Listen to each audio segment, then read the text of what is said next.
ODD-TV. Payday Monsanto. Let's get it, homie. They live, we sleep. The alarm's going off, beep, beep. Time to wake up to the deceit. Our whole reality's made up by the elite. They live, we sleep. The alarm's going off, beep, beep. Time to wake up to the deceit. Our whole reality's made up by the elite.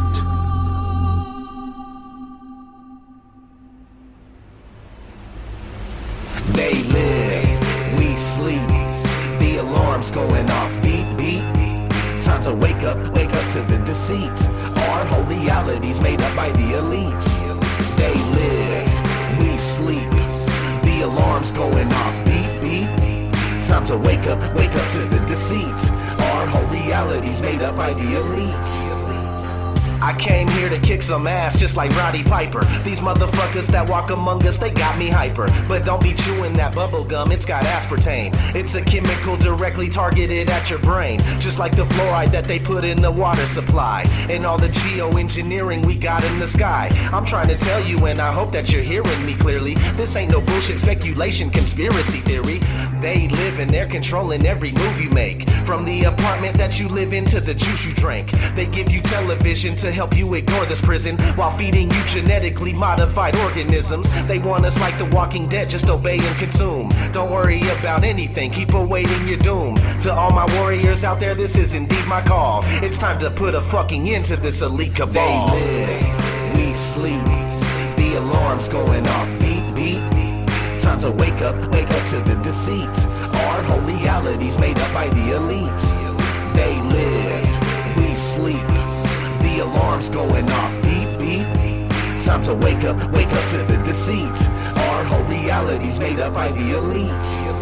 When they try to prove their spinning ball Earth, it's remarkable. All their arguments are absolutely fucking farcical. It's clearly been shown your problems aren't resolvable. Your theory has been blown into tiny little particles. The pharmacological drugs they got the masses on precludes them from putting their rowdy Roddy Piper glasses on. And even when they do, they're unable to gaze too straight, cause for most of them it's way too late for them to see past their conditioning. They will not be listening to anything outside their paradigm imprisonment. They are ensconced in a nonsensical certitude, brainwashed by devils to revel in their servitude. It's idiocracy, pure hypocrisy.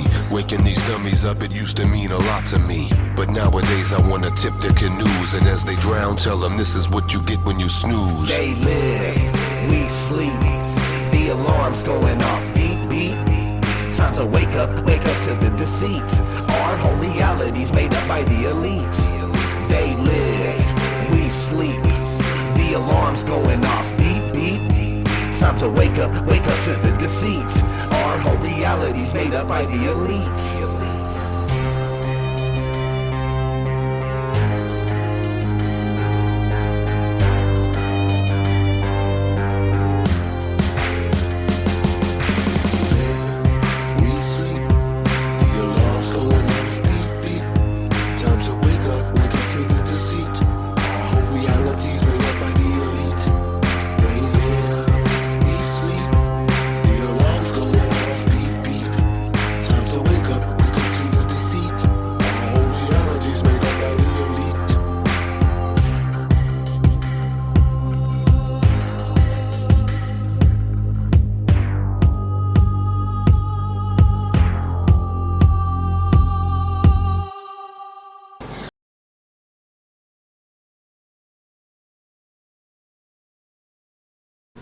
Hey, welcome back everybody.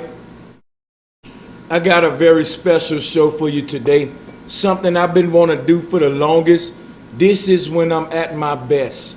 Shows like today, I'm gonna pretty much be going over a lot of what made me famous. Ancient symbolism, sacred geometry, the cosmic mother. Let's talk about this stuff. Let's talk about the North Pole, and let me get a flat power. Shout out to Joseph Green. Hope I'm saying that name right. That brother's responsible for the cards you see here. Follow me on Twitter. Find us on Twitter. You can find these cards also by checking with IPS. I'll be having a link for these for you guys. These are nice cards. The flat power and the globe exit. That's dope. You also got a lot of artists tagging up the community with the flat power. This is awesome art. This is at a skating park, and the skaters are getting behind this flat power movement. Flat power to all of my brothers and sisters, and we got an excellent show coming up for you today. I don't even know where to begin. What I will say about today's show is that it's not organized. I'm going to be here as long as I need to drive these concepts home. And I'm also going to be opening up the panel when I'm done. I'm going to try to be quick as possible without being redundant. So I'm going to need you guys to pay attention.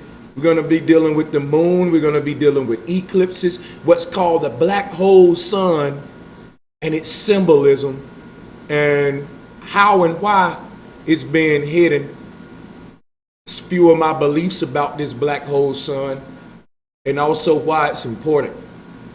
So let me go ahead and hop right into it. Thank you all for tuning in. But before I do that, can you please hit the thumbs up for your brother? Please just go over there and click on that like button for your brother. And if you can, tweet this out and put it on your Facebook page. Now let's talk about eclipses. Again, I have so many folders open. I want you guys to just bear with me. You are getting this live. Now let's hop right into it.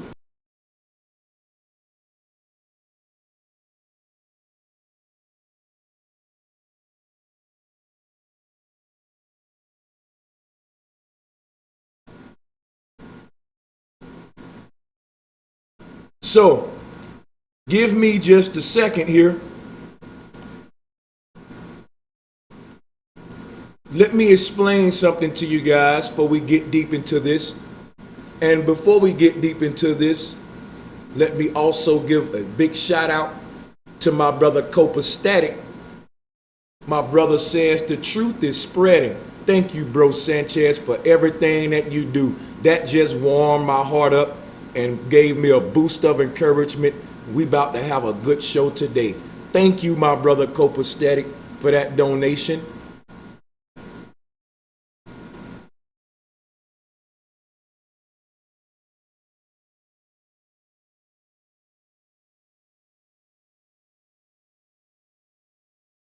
Now, guys, when we talk about the eclipses, right?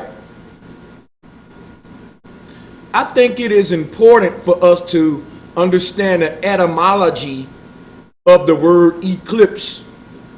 And then we will also get into why the eclipse was important to the ancients and how they symbolized this eclipse. And you will see the parallels between the ancient eclipse symbolism and what we call occult practices. We will also understand why there's so much desecration of the moon and moon goddesses, and why eclipses, no matter whether it's a solar or lunar eclipse, is linked to the moon.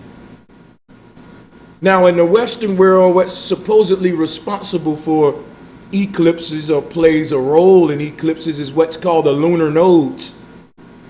I always like to point out the fact that the lunar nodes are simply that, lunar. They're directly related to the moon.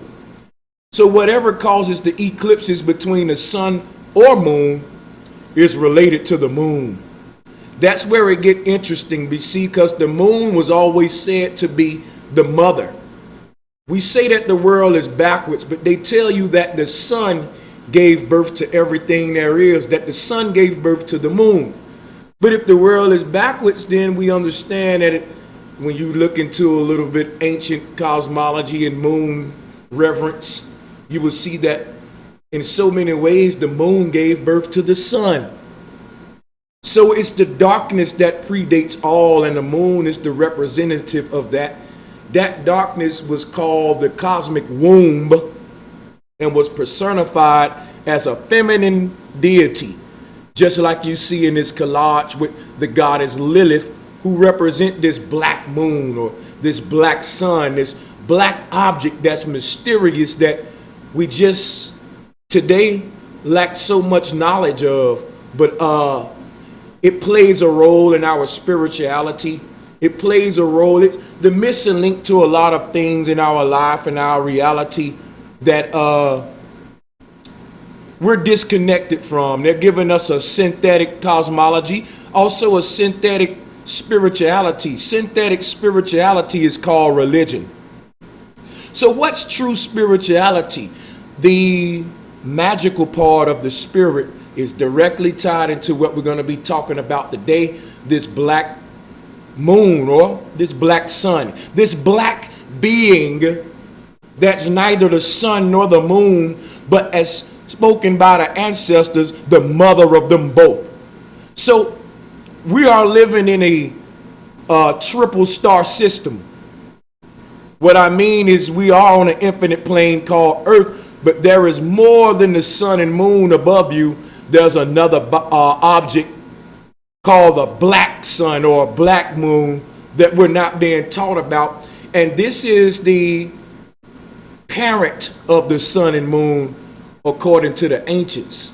It's the eclipser of the sun and moon. And it's called Rahu when it's eclipsing the sun, Ketu when it's eclipsing the moon. There's arguments on whether it's two of these or it's multiple dark objects. I have that belief as well. We know it's okay to have more than one belief. So I'll be sharing all of these beliefs today, as well as giving you the symbolism with them. We're going to start off with etymology, because if you don't know the importance of etymology, let's just read here. You know what I'm going to need to save my voice tonight? To save my voice tonight, I would like a volunteer reader. Someone to come up here and read some of this stuff for me that I point out. That way I can just speak about it and save my voice, because it may be long. Anybody want to volunteer to help me out and read with me? Two voices better than once. Teamwork is dream work. Once I get me a volunteer or not, we'll continue. Been doing a lot of talking today, and it's a lot of reading that I got going with this presentation, and I just thought about it. We can really get her done if I had somebody to read this.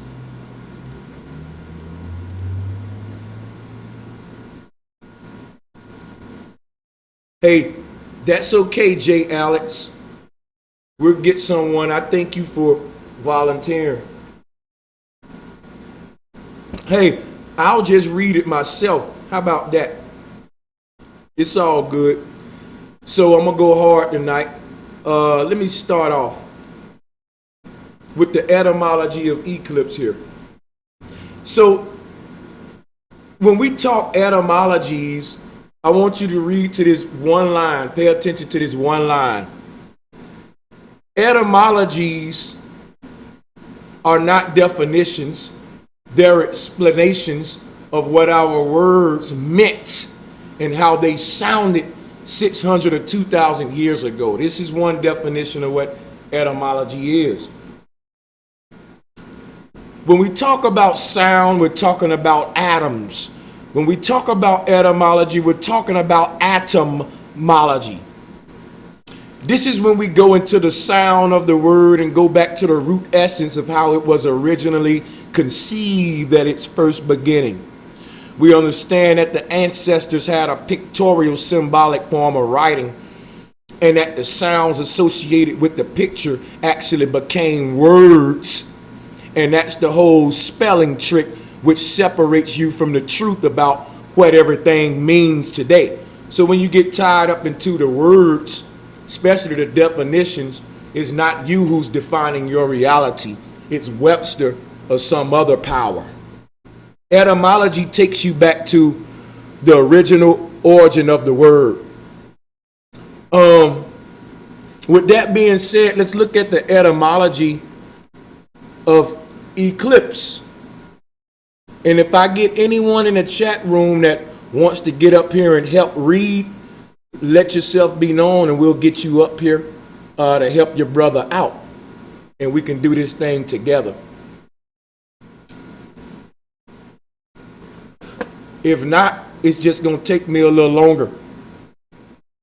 So, eclipse is a verb and a noun.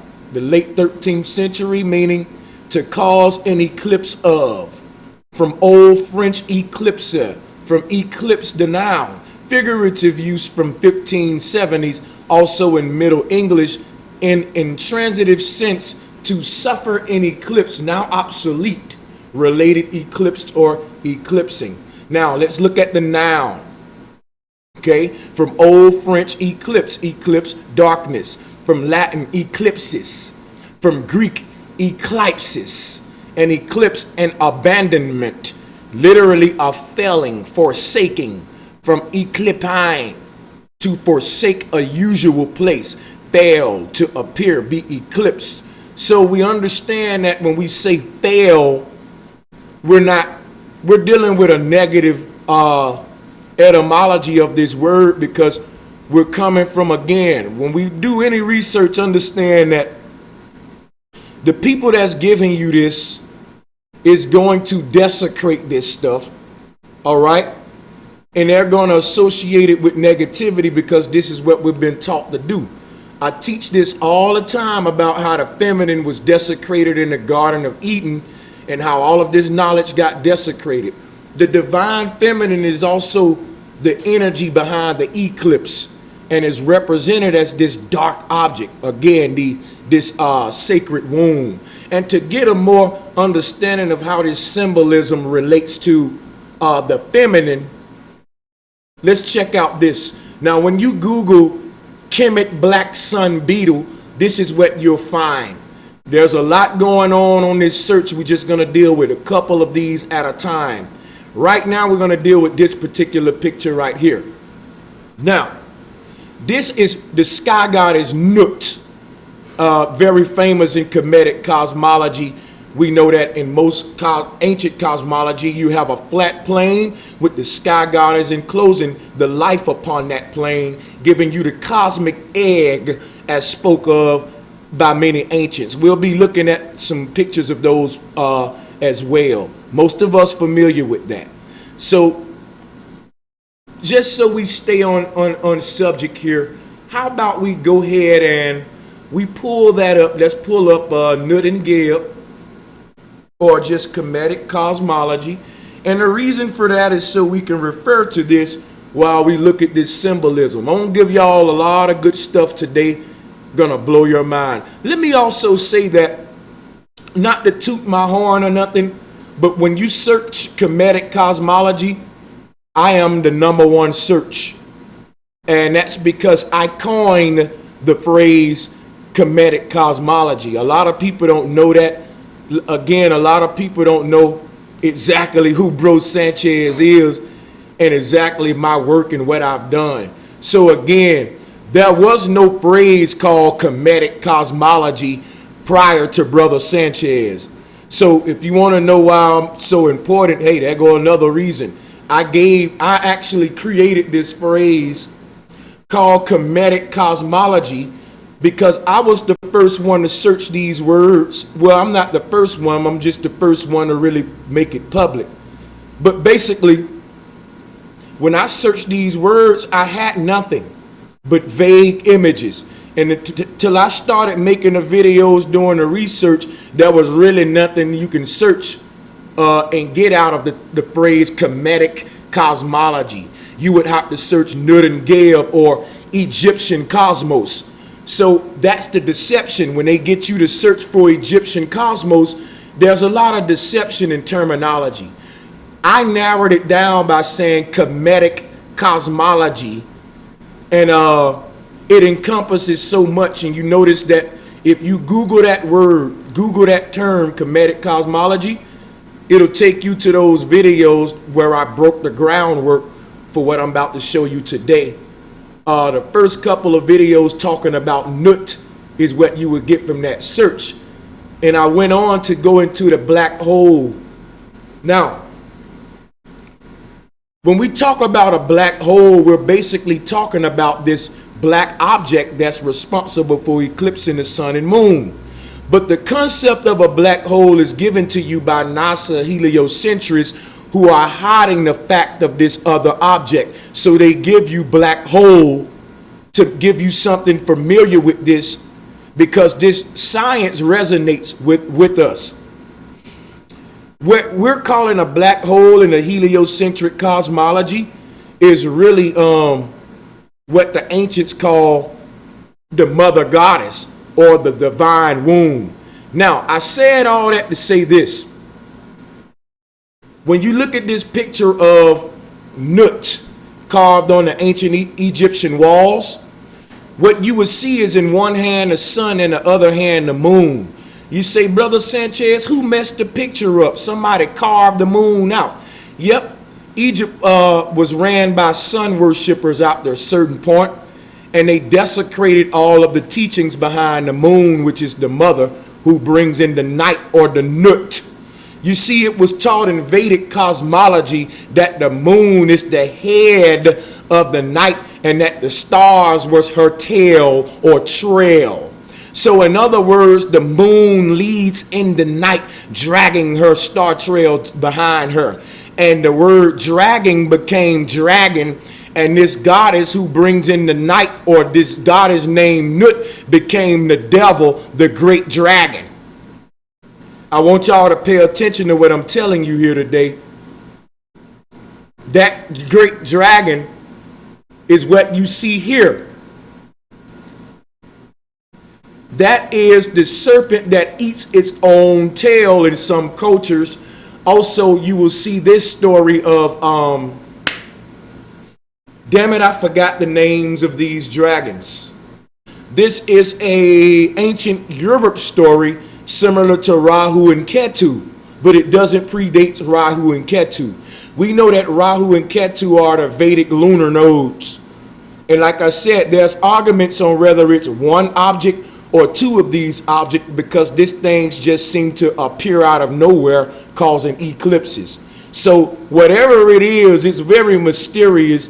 And again, the ancestors said this black object, okay, the Ouroboros. And shout out to Under the Ether. Sorry there, let me get out of the chat for a minute and get back to this.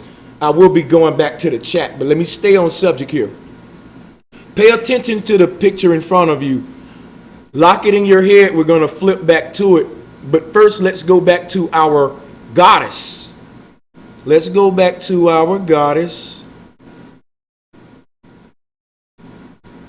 Hold up a minute, because I got a lot of... Okay, our goddess is over here. Check it out now, guys. Let me get a drink of water here.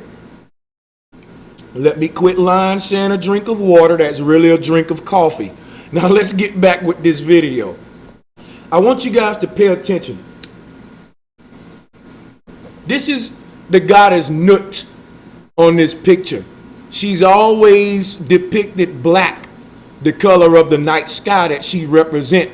Now the night sky is simply darkness, the background of all light. Everything emanates from this dark mother that the ancestors personified as Nut. Nut became Nit. So she was called goddess Nut in Egypt, and later became the goddess Nit in Europe, and eventually leading on up to today. Like I said, they desecrate the moon energy and the goddess energy so that we don't have balance. This is Ma'at. Each scale is one of those objects. One scale is the sun, one is the moon. And as you can see in this picture, she has one in the sun in one hand, the moon in the other. But in this picture, the moon was carved out by Egyptian patriarchs who can't stand the feminine energy. They are sun worshippers, and they went through there carving out all of the stuff that's related to the moon. You can even see the scarab beetle right there in the same hand that Nut would have been holding that moon in, because the scarab beetle represents the primordial source. It's basically a stamp. It's letting you know right off the back the energy behind that moon is primordial energy. So when we talk about decoding the pyramid text, that decoding the hieroglyphics, I'm doing it right now. And I'm able to do that based on my knowledge of ancient cosmology. So this is a personification of the night sky. And again, the night sky was called the cosmic womb. And that cosmic womb on a microcosm level was called the black hole sun or the black hole moon. So the night sky has a circular representative that makes a circuit with her children. She has a daughter and a son. The daughter is the moon and the son is the sun. This is what they're not telling you, that there's a object in the sky that predates the sun and moon, and that object gave birth to the moon. In other words, let's use biblical science for an example. Take the book of Genesis. It starts off, let there be darkness. Now, let's go back to this goddess Nut. She represents darkness. Or I said, let there be darkness. What I meant to say was, it starts off, let there be light in the creation process. But what I meant to say was, it starts off in darkness. Before the light was turned on, what existed was this goddess right here. This is what they hid from you. See, just the fact that the book is called Genesis, but it excludes the primordial source, which is the very darkness that cut the light on, it's a blasphemy, and it's not the real Genesis or genetics of humanity. It don't explain our true origins, because we got the question, who spoke the light into existence? That goes back to sound energy. Sound existed before anything physical, and what you call sound is physical. You just can't detect it. If you stand in front of a speaker, you can actually feel the sound, especially if you go in a club where they bumping a heavy bass. Sound cannot be seen, but it's very physical. Sound is what you would call spiritual. Again, spirituality isn't separate from physicality. Sound is said to be the creator. Sound is very important. Sound has the two words O and U, and that's very important to keep in mind. That sound is spelt with O and U. And a lot of things that spelt with O and U is dealing with the boundary, the bounds, the edge, the dome, and the part of the cosmos that's mysterious. So, for example, the boundary, which exists at the outer ring, we're dealing with words that have that OU. When you think of the directions, north, south, east, east, and west, you have to think which one of these directions have the OU inside of it. South. South has the two letters O and U, just like outer, just like boundary. And we know that the southern part of our cosmos is a 360-degree ring that surrounds us. And when you say the word surround, you're dealing with the OU root. So we got to learn how to link the sounds with the meaning. Like I'm showing you with O and U. Like if you say cloud, it's because the clouds exist in an outer area, meaning the sky. All of these things dealing with the roof. Even when you say nut, that can be translated to noon, which became noun. And noun is a person, place, or thing, which really represents the divine intersections of creation dealing with vocabulary. Let me make that simple for you. When you look at this God, Nut, this darkness, darkness represents the combination of everything there is. In other words, everything there is comes from the darkness, and nothing can exist without the darkness, but the darkness existed before everything there is. It's the primordial sea. It's simply darkness. So one of my beliefs is that the waters above could be simply darkness. And maybe this darkness behave like a fluid. That's something we need to think about, because this darkness is synonymous with what's called the primordial waters of Nu. And this is the deity that predates the goddess in this picture. So this gets very deep, y'all.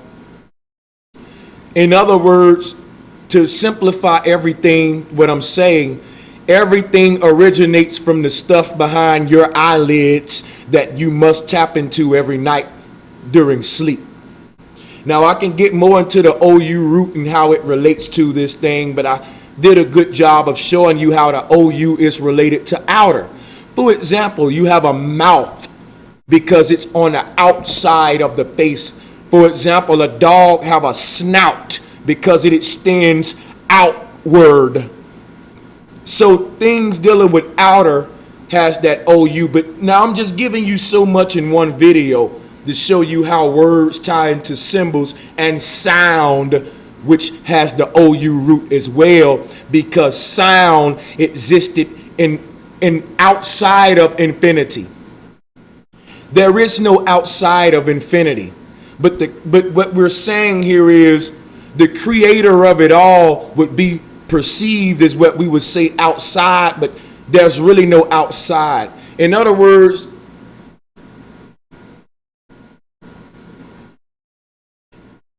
dropping a couple of frames,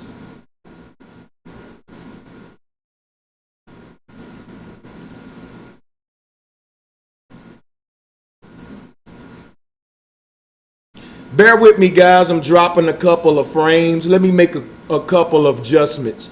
Let me know how I'm sounding as far as my audio. Let me get a mic check from my chat room. Let me know how we doing on the audio sound. Are we breaking up? How we sounding?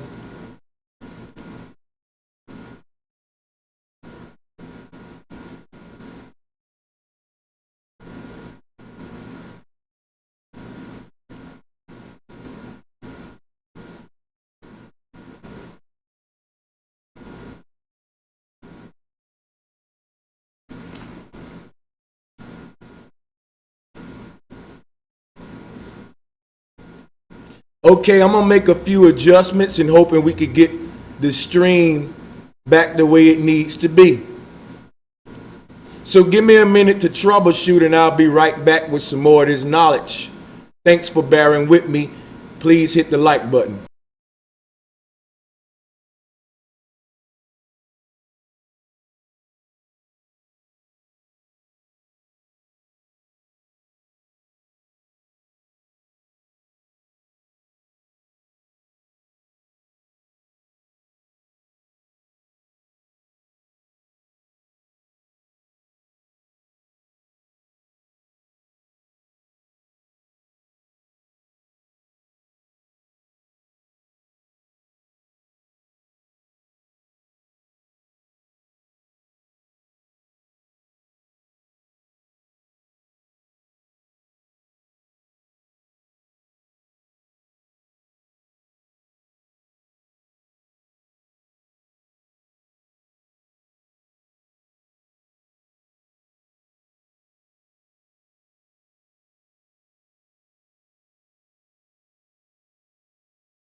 Okay. I made a couple of adjustments and I think we ought to be a lot better now.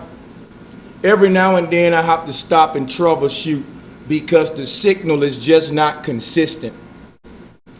And remember, if you don't hear anything, it's because you're not supposed to hear anything.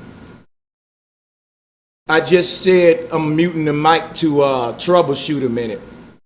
So if we're back rolling and we're good to go, if we're in the green, I'm going to continue where I left off. Occasionally, I may have to drop off the troubleshoot because you know we got the globalists trying to stop this knowledge. At least I think that's what it is. But I be paranoid too. Now, picking back up where we left off, and if we good, let me get a hashtag flat power in my chat room just to get me back where I need to be. And shout out to Flat Earth Tom. Thank you for that donation. He said, thanks, bro Sanchez, loud and clear. Damn it, now I'm ready to roll and continue teaching. We're going to continue going with this as long as I need to get this thing across to the people. So I left off on the significance of the darkness and how this darkness was personified by this goddess called Nut. Now, I'm not going back all the way because Nut is not the original personification of this darkness. There are many personifications in many cultures. But again, Nut originated from the primordial waters of Nu. Nu became Nut, basically a way of them personifying that darkness into a female form. So basically that darkness is what created the moon and the sun. Now, all that exists is darkness. And based on where the sun is, it gives each of us daytime.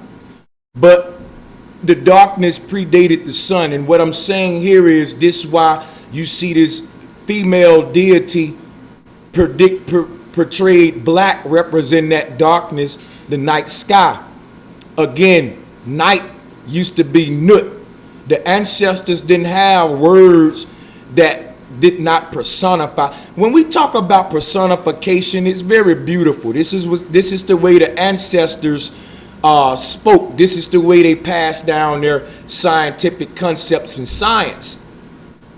Instead of them calling the night sky night like we do today, they called it Nut and gave it a personality and personification.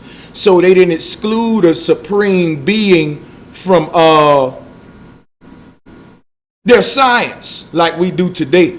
Now, with that being said, keep that darkness in mind, because that darkness, again, that darkness is represented on a microcosm when we deal with this eclipser. And now we're going to dig deeper. Give me 1 minute.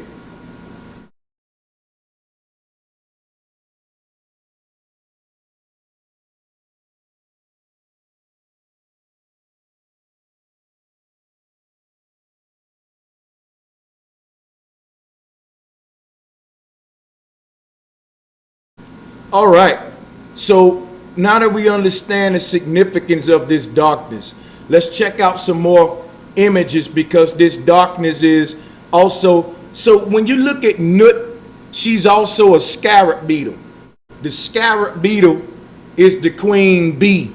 The bee and the beetle are revered for this reason. They represent this mother goddess, this dark goddess. Now let me familiarize with you what I mean. Here is an example. You can see this would be Nut holding up the sun and moon like we see in this picture. So on these walls in Kemet, we see the scarab next to her, letting us know she is that moon energy. She's the primordial source. She is that beetle. She is basically this god Haru is a patriarchal form of Ma'at. It's basically them desecrating or getting rid of the goddess back in ancient Kemet. So the whole thing about the woman being desecrated in the Bible, that wasn't the first time it happened in history. The first time it happened in history was in Kemet, when they start coming with all of these patriarchal deities to replace the Great Mother. Now you can see another example of the Great Mother here with the beehive on her head. On all continents, the supreme being was originally worshipped as the Great Black Mama Goddess. Again, if you go back to Kemet, you can see she was personified as Dark Nut. You can also see, for example, watch this.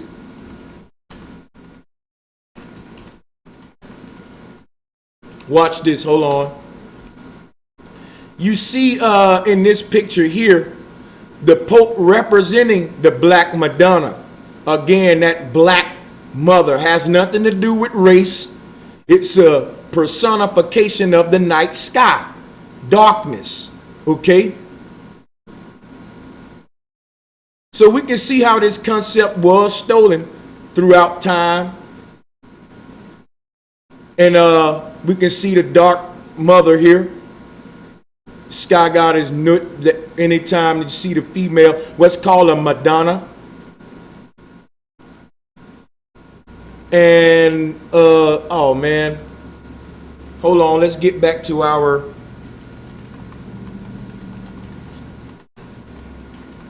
thank you guys for being with me right now.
All right, guys. If you would refresh your page just to be sure we caught up with me here.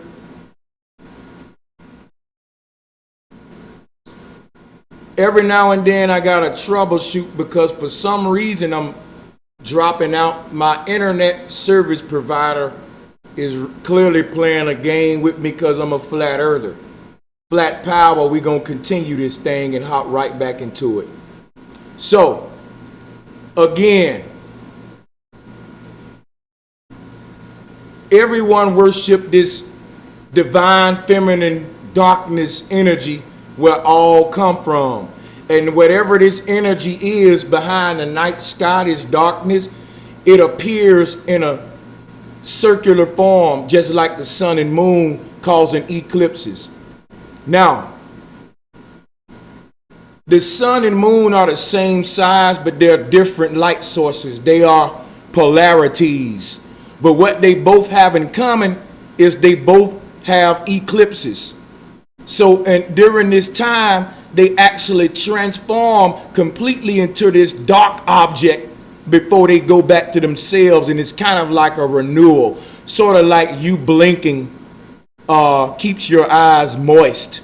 Sort of like you going to sleep every night keeps you rested.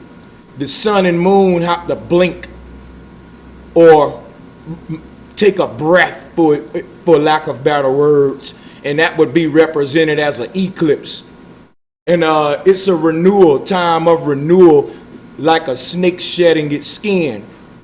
Now, when we look at this picture in front of us and we think about the sun and moon both being equal but polarities of each other, and we think of the fact that what they do have in common is the fact that they are both eclipsed by this dark mother, this womb that the ancestors spoke of. And as you can see in this picture, it backs up what I'm saying. You can see this goddess, this darkness, this divine feminine goddess holding the sun and moon, saying that, hey, I eclipse both of you. This dark object supposedly comes from the North Pole, or there's another black sun inside of the earth. I'm starting to think that this black hole sun is in all of these places at one time. I'm starting to think that everything is holographic, being projected,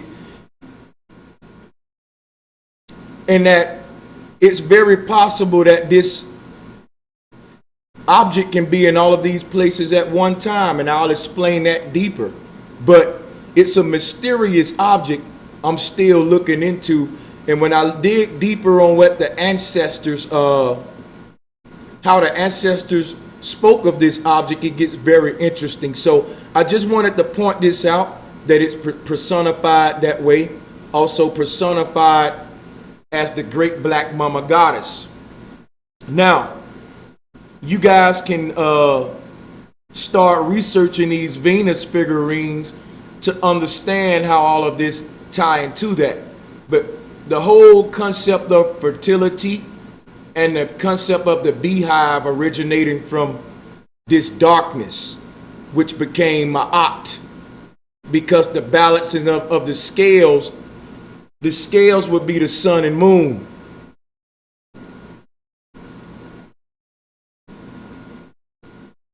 When we deal with cosmology, those scales would be sun and moon. So whatever balances the scales causes the eclipses, and was personified as the great mother in the center. And I'm saying all of that to say that the symbolism came personified as the yoni, because when you look at an eclipse, you can see these forces colliding. For example, let's look at it this way. This is a European depiction of Rahu and Ketu, of how this eclipse marriage ceremony take place with the black hole sun involved. Give me a minute to adjust.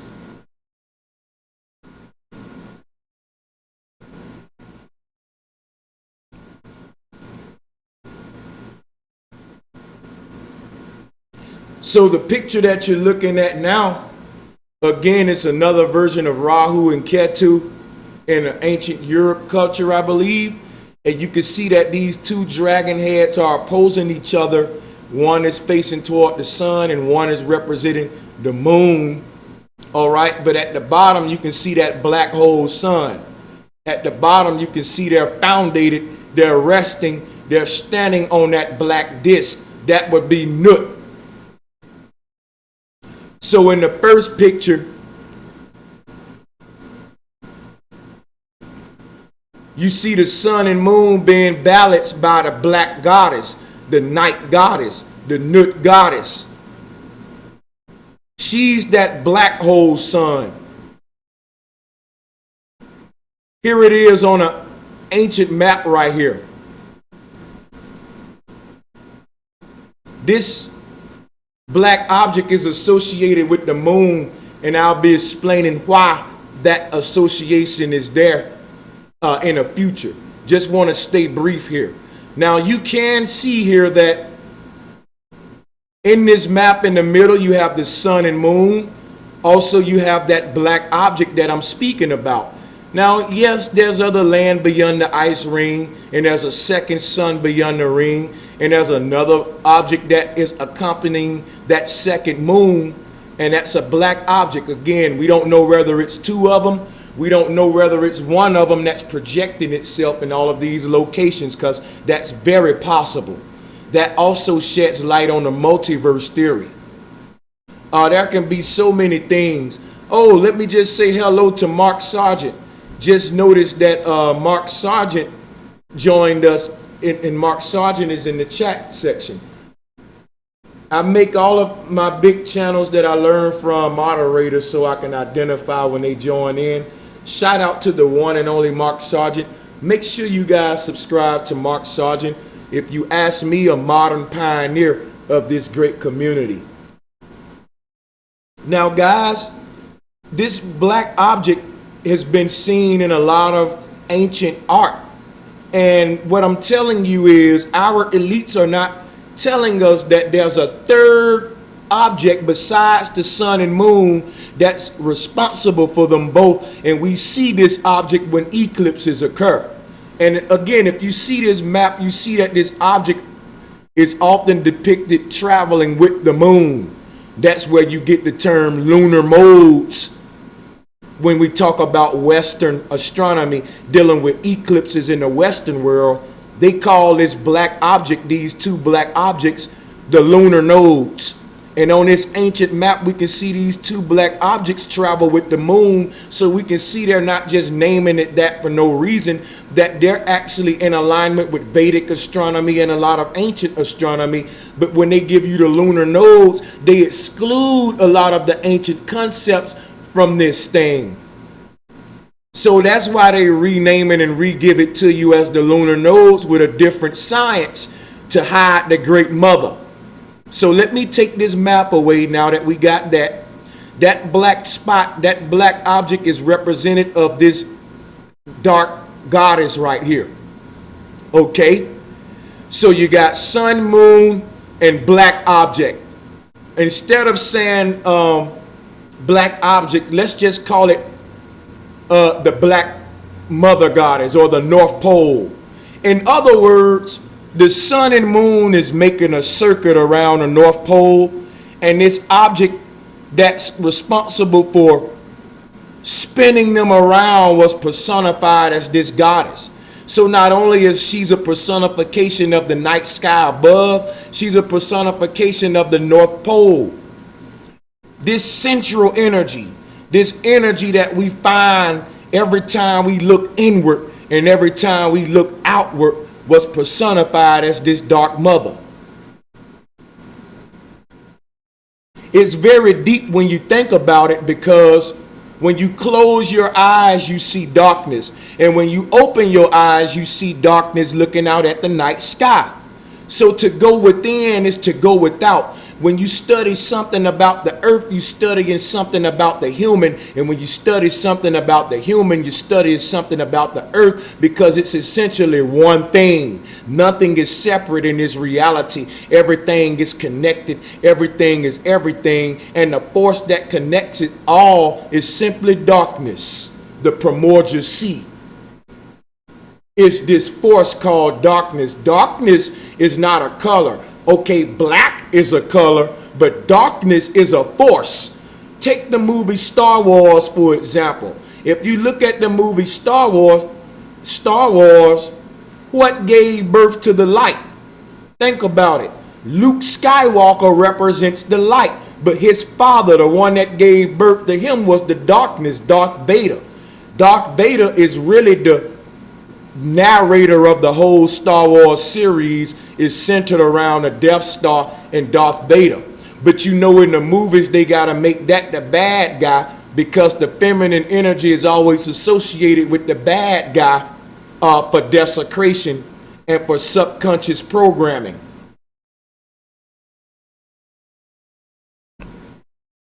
Excuse me, let me get a little quick minute break to hit my pipe.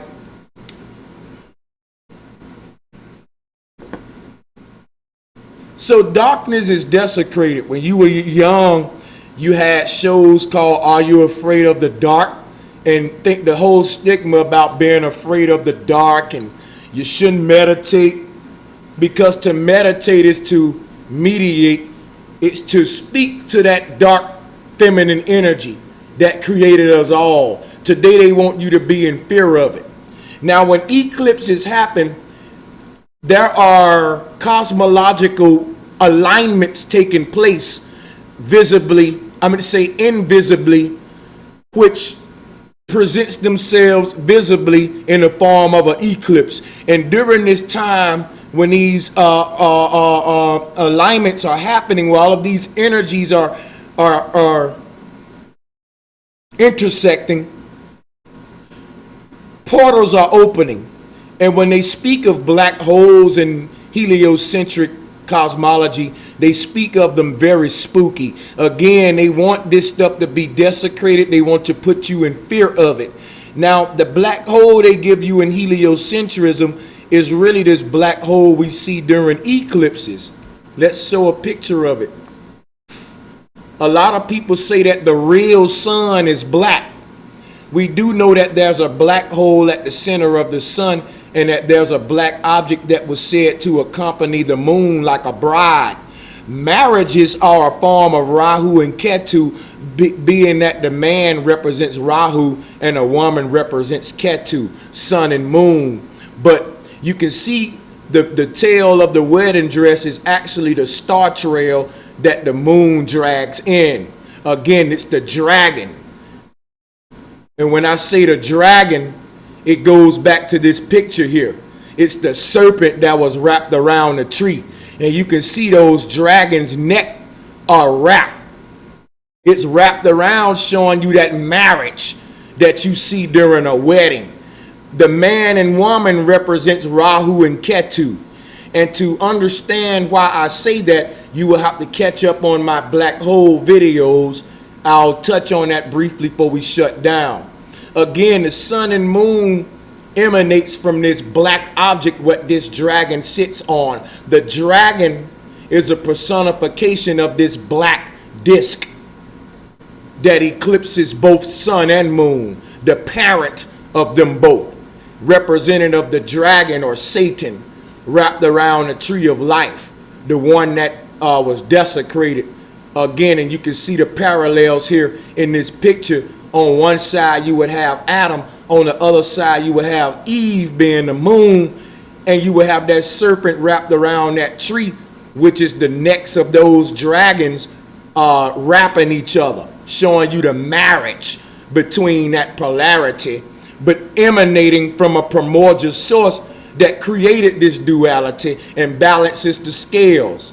So T for Trinity, and if you outline this whole arc, you would get a capital T, or what's called Ma'at.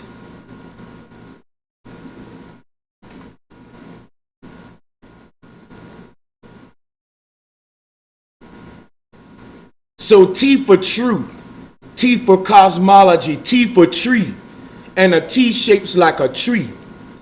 And we talk about Ma'at, we talk about the one who restored order in the creation of the Egyptian cosmos. And when you restore order in court, you bang the hammer of Thor. The hammer is a capital T representing this goddess. And what happens when you bang the hammer, it creates a thunderous sound, which creates silence. So it goes back to the one who spoke the light into existence, which was sound. You say, how does sound look? Well, the ancestors personified sound in the form of this dark goddess, because when you go to the Bible and it say, let there be light, that light was spoken into existence from out of the darkness. Now you got to understand that the Bible is doing just what your ancestors did, personifying the darkness by giving it a voice. See, when did darkness get a mouth and was able to speak? When they told you, it said, let there be dark, let there be light. So they're giving you the same science in another way. They're not tracing you back to the real Genesis, which that darkness represents the most subtle sound that you can barely hear. You got to escape it. You can only perceive this sound loud through meditation. And when you meditate, you get this sound amplified. You actually turning it up. You going into that realm, that dark realm. So you won't hear it when you're programmed in today's chaotic paradigms. But to stay on subject, T is tree, it's Ma'at. And when we go to this picture, we can see Ma'at in another form of these dual dragons in the European astronomy, representing that great mother which balances the scale, both sun and moon. She is the serpent, the great dragon. Why the dragon? Because when the woman gets married, she drags the wedding dress tail. The tail is the trail. The head of the night is the moon. So when you research Vedic astronomy, you'll see what I'm talking about. Maybe I'll show a few pictures real quick to show you. Here is one of them. That great eclipser constantly eclipses the moon, causing the moon phases. This is why it's called the lunar nodes. That crest, that croissant, that arch, that banana shape is very sacred because it represents the master card. It represents this picture here. Let me show you what I mean. I'm going to have to open up something now to give you a better understanding so that I don't lose you here.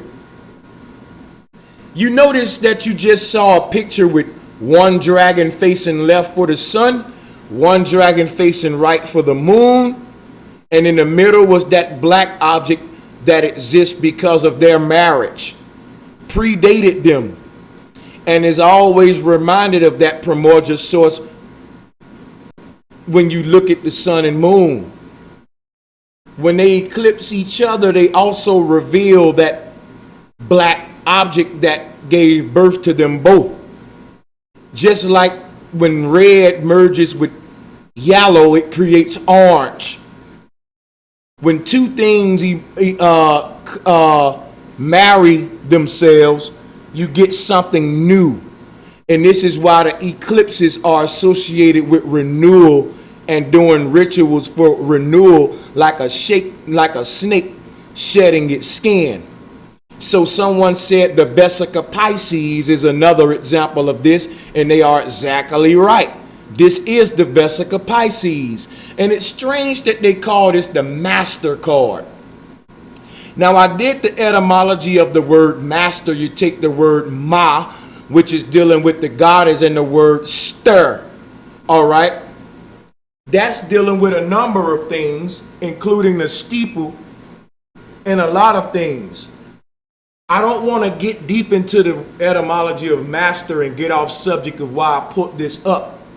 Master card is showing you the eclipse energy. For example, let's go back to here. You notice how you got sun and moon. Now, when the sun and moon cross paths, an eclipse happened. And what I want to say to you is that the sun and moon are not physical objects. When we see an eclipse, the sun and moon actually merge together and become one, just like you see in this picture. It's not a collision because they're not physical. So when the sun and moon collide, we get an eclipse, a marriage, not a collision, because if they were physical, they would fucking collide into different pieces and destroy all life. But what they're hiding is deep secrets to our cosmology. Now that we know the earth is flat and we know that the sun and moon are not physical, now we can understand what happens during the eclipse. The sun and moon go completely through each other. Think if you had two flashlights and one of those lights was a red light and one of those lights was a yellow light, and we made an X with those light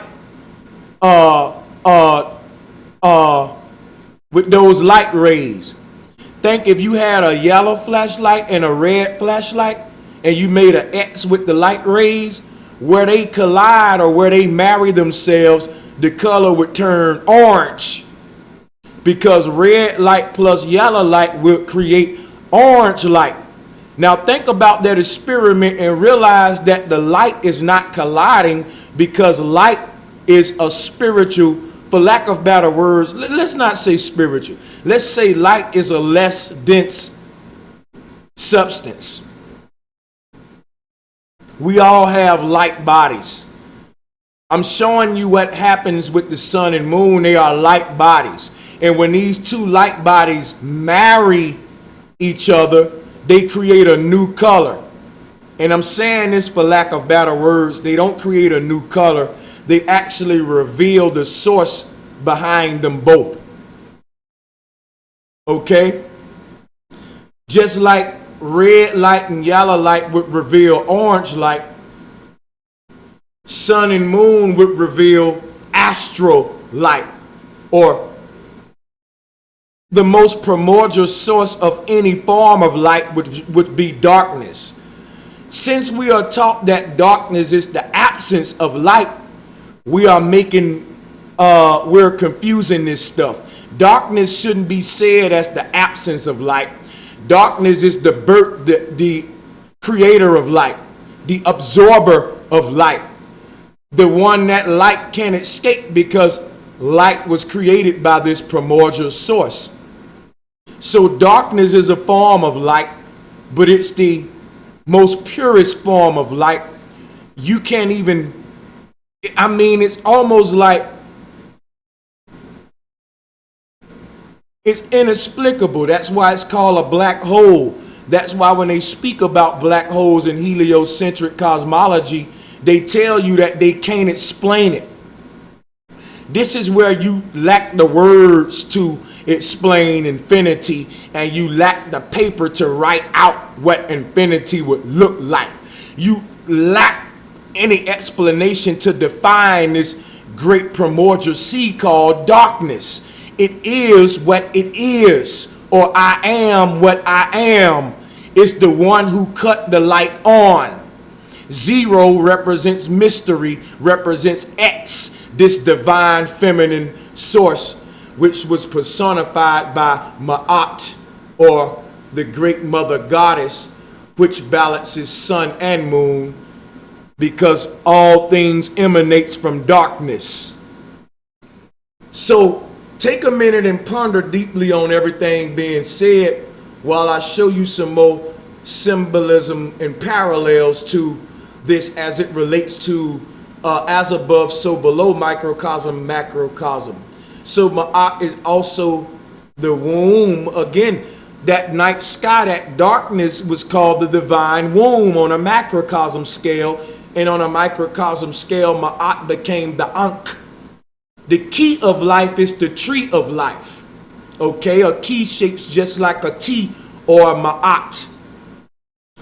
Just like the woman's reproductive organ, which creates life.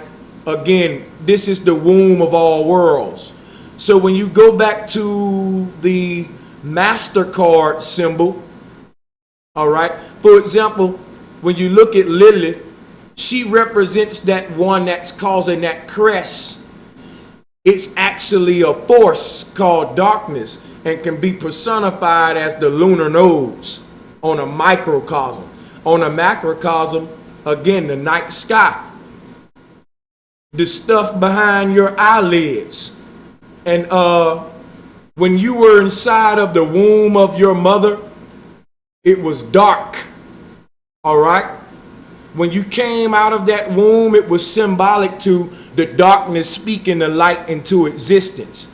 And you came out of your mother's womb, which is a microcosm of the great mother who gave birth to the sun and moon. So you came out of that darkness and was brought into existence from that primordial source. On a microcosm, when we deal with childbirth and we deal with this physical being, this child coming out of the darkness of the womb, when you deal with the physical sun and moon coming out of the darkness of the night sky, which predates them both. She's the mother of the stars, simply the darkness which holds them both in her hands with perfect balance. She's the original juggler. She's the one that sits at the North Pole and creates the circuit of the stars and the moon. There's an intelligent force doing that, and it was personified by this goddess.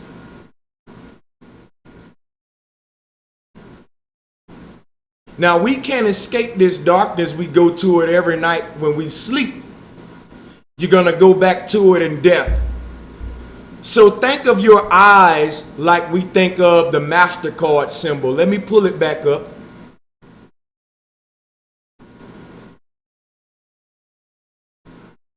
Let me pull it back up. Here. So think of your eyelids this way. In the middle would be your eye. If your eye is open right now, you got a bottom lid, you got a top lid. When they open up, you are able to see. When they close, you are able to see. You can't escape this darkness. What I mean is this. At night, when your eyes are closed, you're still dreaming. And you have another set of eyes that's open. This darkness represents an infinite continuum of realities that exist based on us emanating consciousness from darkness. Consciousness is light. That's why when you have an idea they show you on a cartoon the light bulb coming on above the head. Because in the darkness of mind, in the darkness of the brain, all right, because what's going on inside of your skull is going on in complete darkness. But what comes out of it is an idea, an invention. That's the light. But it can't predate the darkness. The thought is the darkness. So thought is Thor. Thought is Thor. Remember, Thor is the one that bangs the hammer. That's a patriarchal form of Ma'at. She is the original arm and hammer. That hammer is truth. It's a tree. Now, I get into this in a lot of my other videos. I have a collage that could explain this better. But it's the goddess porter. When you look at Ma'at here, one wing is the sun, one wing is the moon, and she represents that black object that eclipses them both. So when you go to the MasterCard symbol, the left side being red is the sun, the right side being yellow, which is the moon, and this yoni, this orange in the middle represents the great mother, because that orange is both red and yellow. So yeah, you got a duality that exists to the left and right, but because of it, it creates infinity or intrinity in the middle, Midgard. So sun and moon creates existence. If you take one of them away, we couldn't have existence. And existence is the X chromosome, the dark energy, the yoni. So if you look at the middle of this collage, you can see it forms an eye shape, a yoni shape, which is very important when you deal with divine feminine worship. So if you look at the bottom here, you can see the thighs of a woman, and you can see that one leg would be sun, one leg would be moon. Where they intersect creates life, the portal. So everything when we deal with sacred geometry is made this way. The cosmos is made like the human. The human has two sides but one heart. You have a left hand and a right hand, but you have one reproductive organ. So the left part of your body and the right part of your body come together to create your spine, or the serpent wrapped around the tree. So this goes back into as above, so below. And if you can remember the picture that I just pulled up, let me see if I can find it again. Here, think about it. You got a left hand, right hand, left brain, right brain, left ventricle, right ventricle, left foot, right foot, but you got one reproductive organ, one heart, 1/3 eye. That represents the Trinitarian aspect of the duat. So when you start seeing everything as everything and looking at your creation as one thing, you can make these parallels I'm making and tie it all together this easily. So if you were to compare the human to this picture, you can see those parallels, how the left dragon would be your left eye, the moon would be your right eye, and you know, this whole thing about you having two parts of the body, left hand, right hand, left rib cage, right rib cage, but one spinal cord. That one spinal cord is that serpent on the tree. So when you look at meditation and how the chakras is aligned to the spinal, and you will see why they call the spinal cord also the serpent.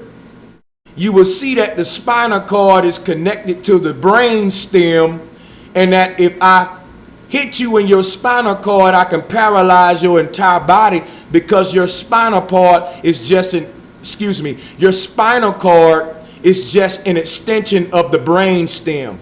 The spinal cord is just an extension of the brain. The spinal cord It's the cord that connects the third eye to the nervous system and distributes electricity or energy throughout the entire body. That's why it's called the cord. You use cords all the time to connect electricity. Well, the body uses a spinal cord to connect all of these things to the brain. And you can see that spinal cord here represented as the serpent on the tree in the Garden of Eden that was desecrated. They stopped you from tapping into that chakra energy, that meditative energy, that the feminine energy that's necessary to tap into behind the eyelids, that curvy energy represented by the snake, represented by those two dragons coiling up, because those are those two parts of the brain that creates the third eye. So to get a better understanding of those two parts of the brain that creates the third eye, let's go back to the Egyptian scarab. You will see that each wing creates Ma'at in the middle.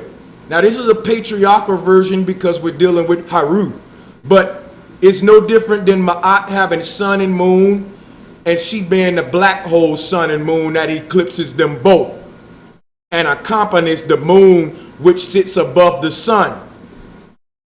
So again, it's all the same. It ties into the human as well, and it ties into the third eye because, again, left side, right side, let me say left eye, right eye, third eye. I can look at a human being and I can see both of their eyes, but I can't see that third eye because it's the hidden one. And if you think about Egyptian mythology, they speak of the hidden one as the primordial source. That's the darkness. It's hidden. The third eye is there, but you can't see it because everything dealing with the darkness is hidden on a microcosm and macrocosm level. Even the knowledge of the darkness is hidden because it's called occult knowledge, dark magic, black magic.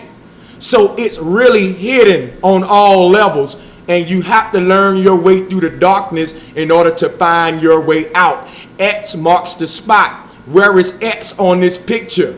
It would be the middle, that black hole disc that those dragon feet are standing upon. So when you get caught up in sun worship, you look into one side of the scale, your scale's off balance, and you're not tapping into the Ma'atian energy, the Trinitarian energy.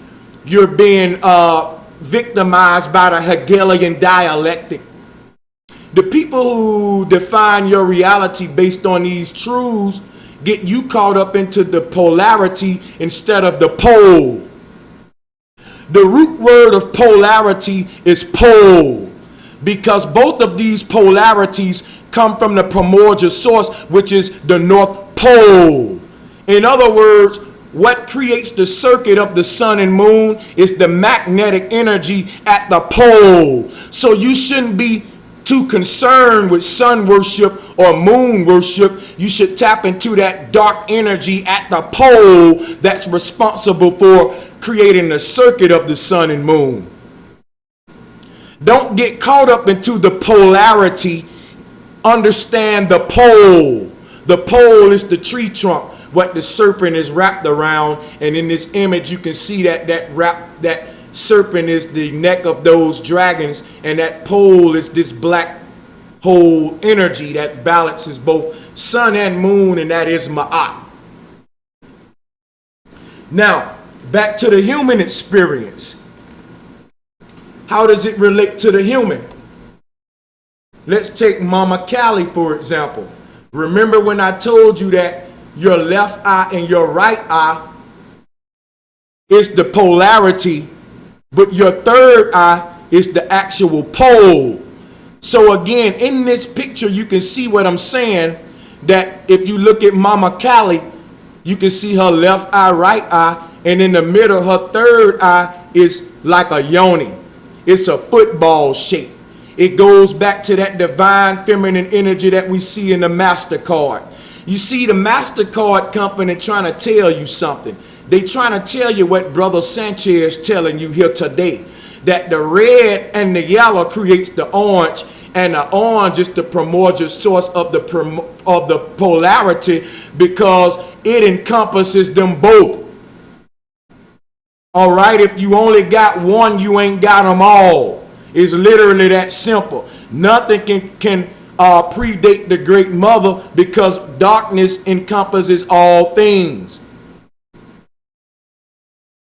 So the color orange on this picture would be the mother of the left and the right, being the red and the yellow, the sun and the moon.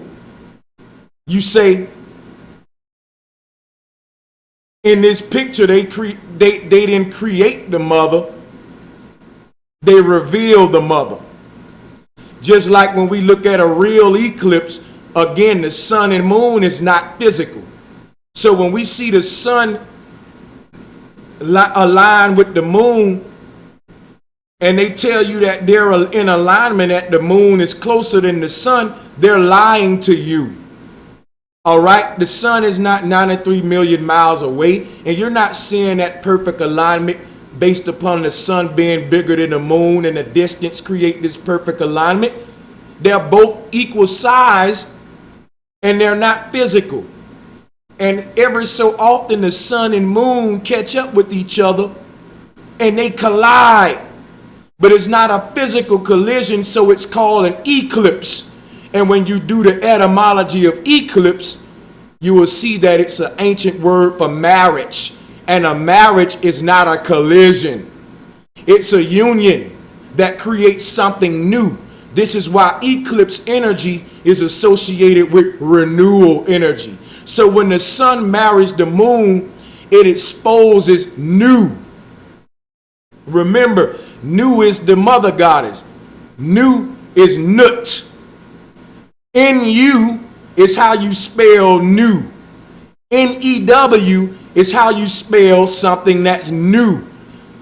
But you got to understand that nu and new are the same thing.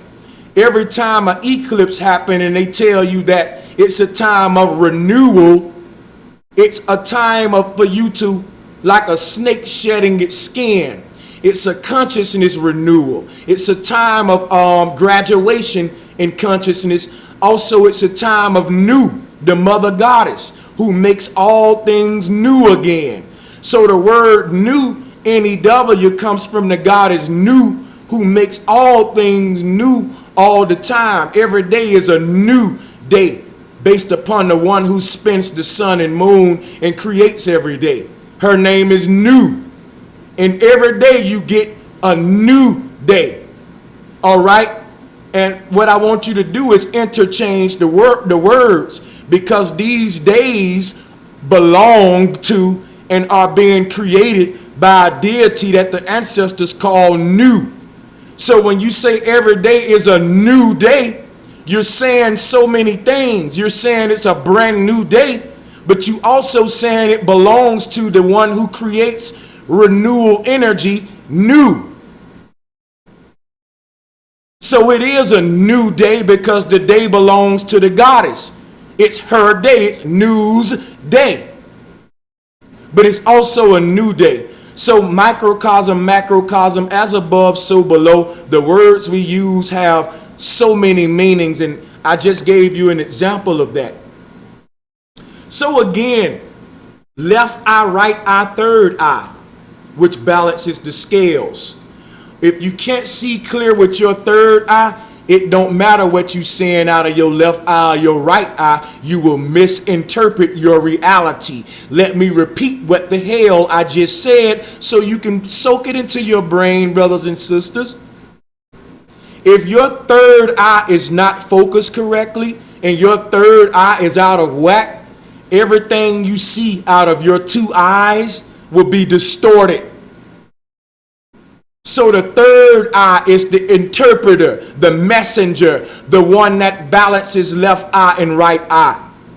In other words, you can be a blind man and see more than a person with their full sight if you're a blind man and your third eye is fully open. Because we see with our third eye, not our two eyes. You see based on how you interpret the reality. It don't matter. In other words, it don't matter what you see. It matters how you interpret what you see. So if your third eye is the interpreter, the seat of the soul, and it's misinterpreting what your two eyes see, then you better off not even having vision. That's why we call people who are lost blind. We're not calling them blind because they don't have sight. We're calling them blind because they have sight but still can't see. They don't know how to interpret their reality because their third eye is not open. Their third eye is blind. So everything they see with their two eyes, it doesn't matter. It doesn't matter. If I show you a beautiful ocean and all you see is dangerous waves and you're scared to put your foot in it, you're misinterpreting your reality, creating a hell out of your own mind. And this is how the elites rule us, because we live in a perfect earth that's balanced. But you misinterpret that with meteors and asteroids and space talk and nonsense because they have control over your third eye. They are interpreting what you see with your two eyes, so they're hijacking the seat of your soul, becoming the messengers of your reality. So it don't matter if you see a perfect reality and a beautiful rainbow telling you that the creator is perfect and stable. You will believe in a chaotic cosmology because your third eye is misinterpreting it. Understand that you see based on your third eye. Understand that the third eye represents Ma'at. So let's get back to Ma'at and the third eye so your brother Sanchez can get your consciousness elevated. Can I get a flat power and a water break? I'll be back in 1 minute. I love you guys. Hit that like button and share, and we're going to continue this.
Okay, everybody.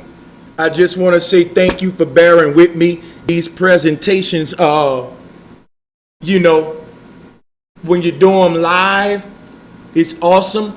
But there's a lot of little commercial breaks, not commercial breaks, water breaks.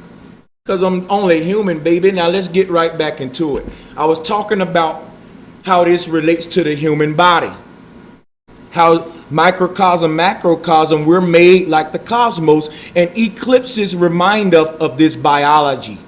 So when we see the sun and moon marry themselves and cause an eclipse, we see the power behind the sun and moon being revealed in the form of the black mother, or the black moon, the black sun, that's responsible for balancing them both from the North Pole. So I wanted to lock this MasterCard symbol in your mind so you can see left eye, right eye, third eye as a yoni. So remember that the third eye is always, this yoni shape, this football shape, y'all, it's very, very revered. It represents the sacred vulva. It represents the divine feminine. It's the hand gesture that you do when you meditate. What they call in 666 is just the eye of Ra, and they're creating a Playboy bunny as well. All of this stuff is deeper than you think, but they want to shroud it in spookism. Now that you got this MasterCard symbol in your mind, we're going to flip to a symbol that parallels it, because what they're showing you here is the eclipse and how the mother is revealed. Left side sun, right side moon. When they come together, they reveal the primordial source behind them both. This relates to the human experience. Left eye, right eye will not see if third eye is blind. So Mother Kali is showing you that right here in this picture. You can see how that third eye on her forehead shapes like a football, or again, the sacred vulva, the yoni. Just like MasterCard was showing you, left side red, right side yellow, creating the orange yoni, which is both of them. All right? It's more powerful because it's both of them. It's the pole, not the polarity. The left and the right, the red and the yellow would have been the polarity on the MasterCard symbol, but the pole would have been that orange yoni, and it's both of them. So the energy of the Trinity is when you graduate from the duat. When you find yourself at the Trinity, you see everything the way I'm seeing it now, as one code. So right here, you see the moon crest below that yoni. And that moon crest, right? I want you to pay attention to this picture. That third eye is a yoni shape. And that tongue sticking out represents the serpent on the tree. You see, sticking the tongue out is a form of mocking today, because I told you everything associated with the mama is desecrated. So today we stick our tongue out to symbolize making fun of somebody.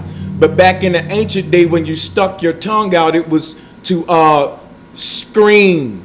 It was a tribal yell. It was a ritual yell, and you can see plenty tribalmen posing with their tongue out, doing what we call in American society a war cry. So the Mama Kali came with the war cry of victory. You can see her with that tongue out on this picture. Now she is the six-pointed Kanunga, as you can see here. She's nothing but the Dogon Kanunga. Let me pull up a Kanunga so that you see what I mean. Here. This is the Dogon Kanunga. This Kanunga is the mother goddess. Her name is Mama Amma. And the goddesses always have their hands raised. The Dogon wear the color pink for feminine energy and to symbolize the pinkness of the womb. The breast cancer ribbon is nothing but the womb of the woman. Look at here, y'all. This is Yoni Pudra, divine feminine, sacred geometry and reverence here. The Masons are telling you the same thing. See how they got the yoni? You notice they got the G there at the center being the North Pole, what I'm telling you about this divine womb of the mother. So, that G is the G spot. We're dealing with sexuality. It turns everything on. So when you get turned on from touching the G spot, when you use sex language, you're using cosmological language. Remember, it was the G spot that turned on the consciousness or the light. It's this G spot right here in between a woman's leg that all life come from, no matter if you're a male or female. That's why when we look at this ancient Egyptian art, we see that the night energy is always portrayed as a woman, because all life come from women today. And that's why science trying to change that. They trying to get rid of the feminine role and the significance it plays with science. You see, all of the ancestors knew that nature shows us the feminine role, it's the primordial role, and she's the one who makes the biggest sacrifice of 9 months of pain. Hey man, self-explanatory, the sacrifice that the woman makes. The ancestors saw how the woman was chosen to be the portal to life, and they saw that the darkness of this portal creating life was the same as the darkness of the night sky creating her children, the stars, her sun, her moon, which is her daughter. So this darkness is just like I showed you with the MasterCard, where you had one circle that was red on the left, one circle that was yellow on the right, and in the middle was a yoni that was orange, because they exposed the creator when they marry themselves. In other words, when a man marry a woman, like we see in this image here, which is nothing but the goddess again. I hope you can see the parallels. Pay attention to the sacred geometry. This is all the same thing. The Trinity. She is the Trinity. The trident. Think about a trident. She's shaped like a trident, y'all. Her head being the top point, and the sun and moon being the left and right smaller tips of that trident. So she is the trident. And the trident is the Trinity. Okay? So when the man marries a woman, they expose the creator. How do they expose the creator? Childbirth is a miracle. We see a physical human emerge from a woman's portal, and this human come from the thought realm. It existed simply as a thought that you couldn't physically touch, and after 9 months, now we can touch this idea, okay? And it's manifested, and it comes from out of that portal. And that portal is revered again when you look at this picture, how the human body is made as a duat. You got two sides, just like you got one nose, but you got two nostrils. But again, you got one reproductive organ that's been coming from two different.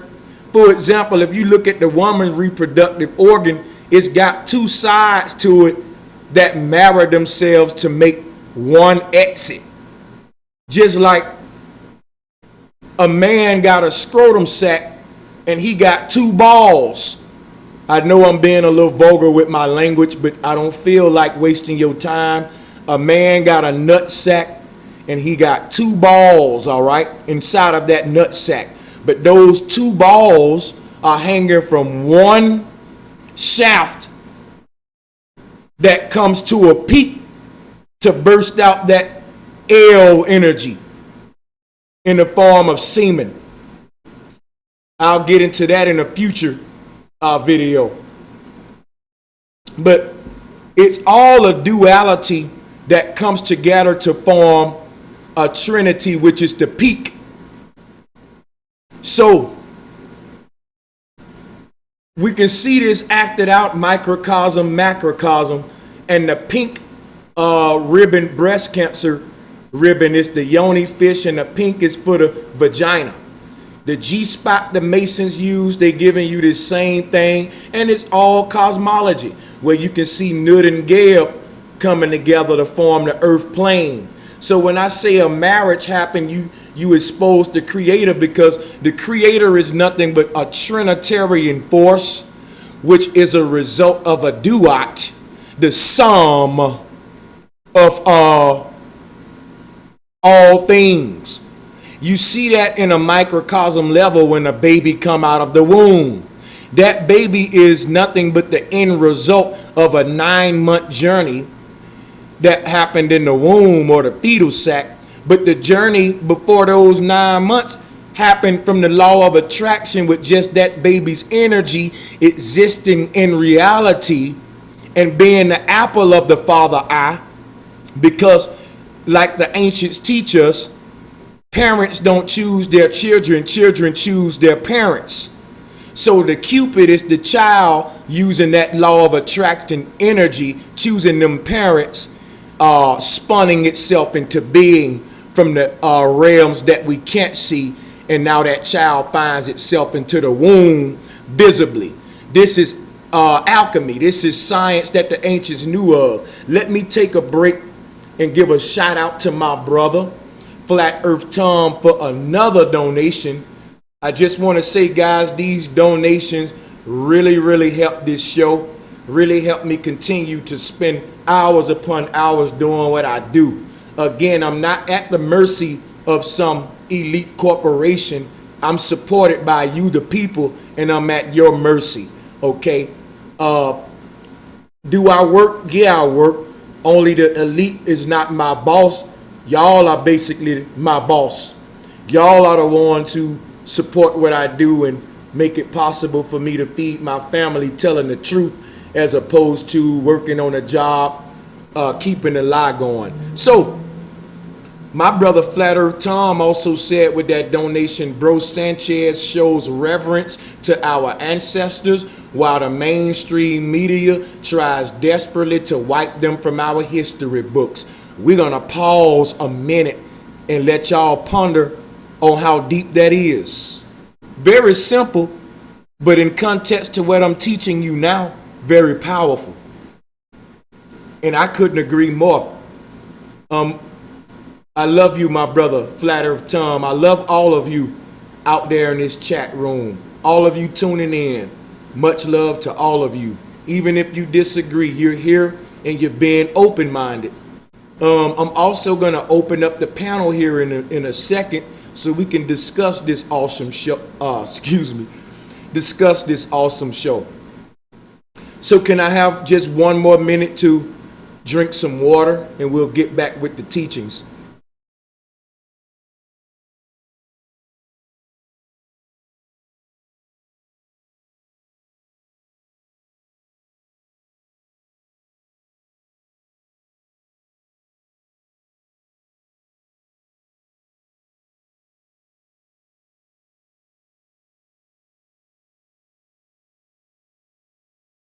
Hey, shout out to my brother Joey Seal making fun of me. He just called me the hell out. He said, coffee, dude. And he's so right. You know, I never met Joey, but he know me.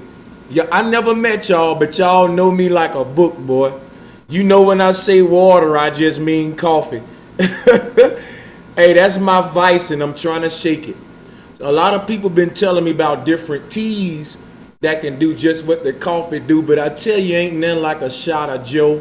It just give you a boost like nothing else, and I know I gotta stop. Now let's get back on subject because I got some more stuff for you, but give me one more minute here, guys, just to kind of catch my breath and rest my voice because I'm just scratching the surface. We're gonna dig even deeper.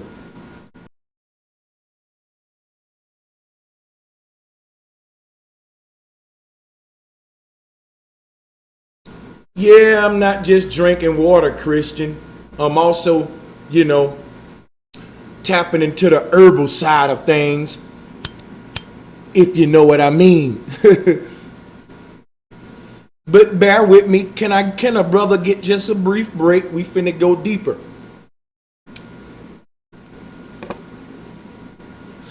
Okay, let's get back into it. Keeping in mind where I left off, that this Kananga is actually Kali, and that this six-pointed star Merkaba is nothing but Kali and the cosmos and also the human. Everything is made this way. But when we fall victims to the polarity, which teaches you it has to be one thing, you lose sight of that midpoint area, which shows you all things. Because you saying it's either this or that, you don't see that it's everything. So she's the Kananga. And when you think of a Merkaba, six-pointed star, Jewish star, that middle point, that black hole sun, all right?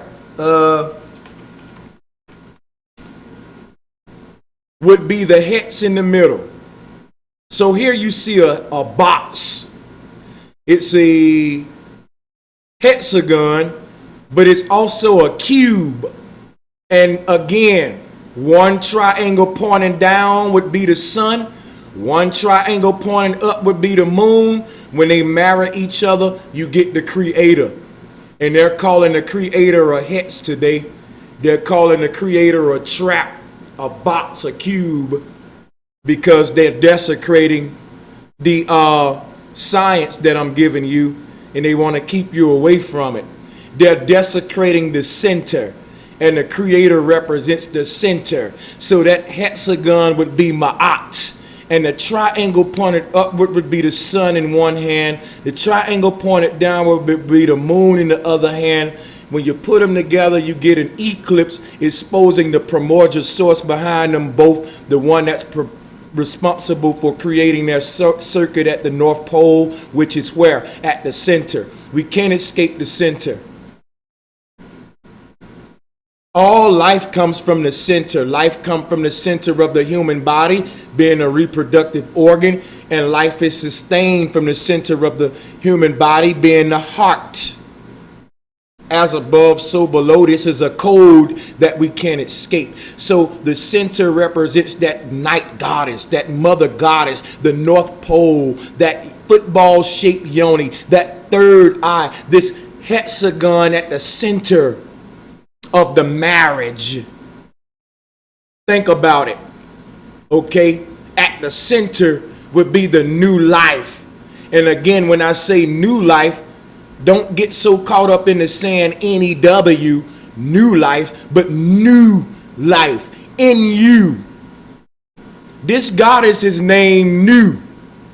As you can see here, her name is Nu. Some call it Nut. So when you say new life, it's because the only thing that exists in the cosmos is new life, in you life. The only thing that exists is an infinite center. And if we exist in infinity, we can't escape the center. The idea of direction itself is nothing but an illusion based upon what we perceive as a conscious agreement to be the center. So what is the tree of life? What is the North Pole? Because physically that's what we say the center, and all compasses point there. But what is this really? It's the place where all things intersect. It's where what we call the physical intersect with the spiritual. It's where light intersects with solid. It's where everything that makes up all things come together and mesh together and reveals the source of all things. So if you go to the North Pole, what I think you would see is a black hole. A sort of blackness that you never saw before. A sort of, let me not say blackness, let's say darkness. That would be weird to look at. A sort of a portal.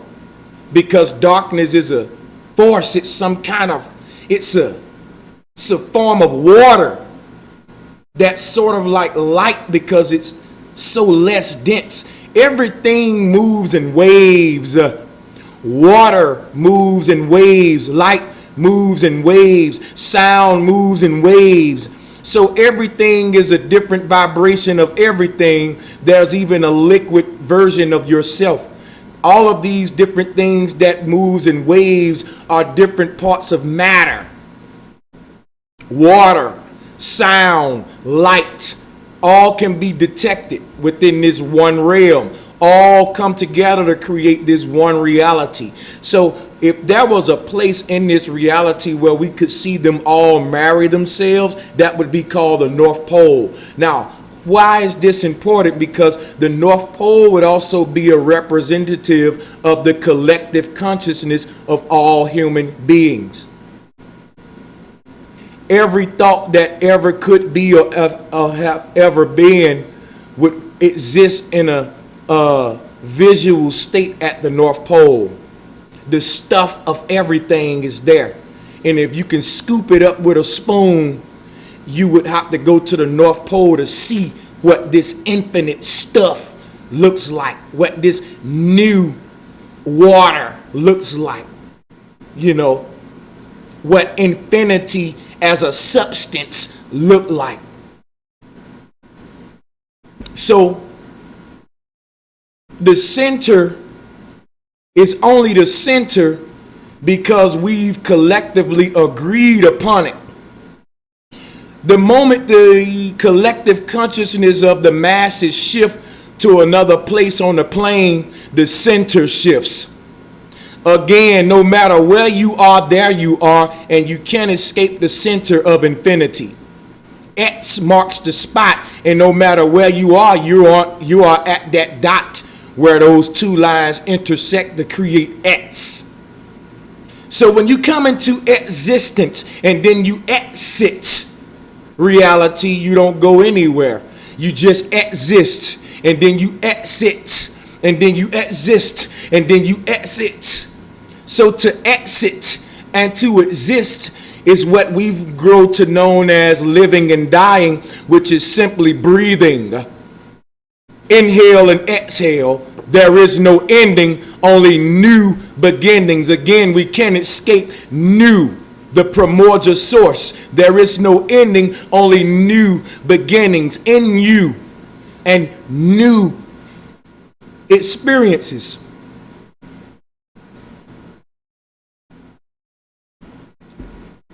So, wherever you find yourself, you are at the center because you agreed upon it, and there's a collective consciousness, being that we all exist as an individual and as a whole.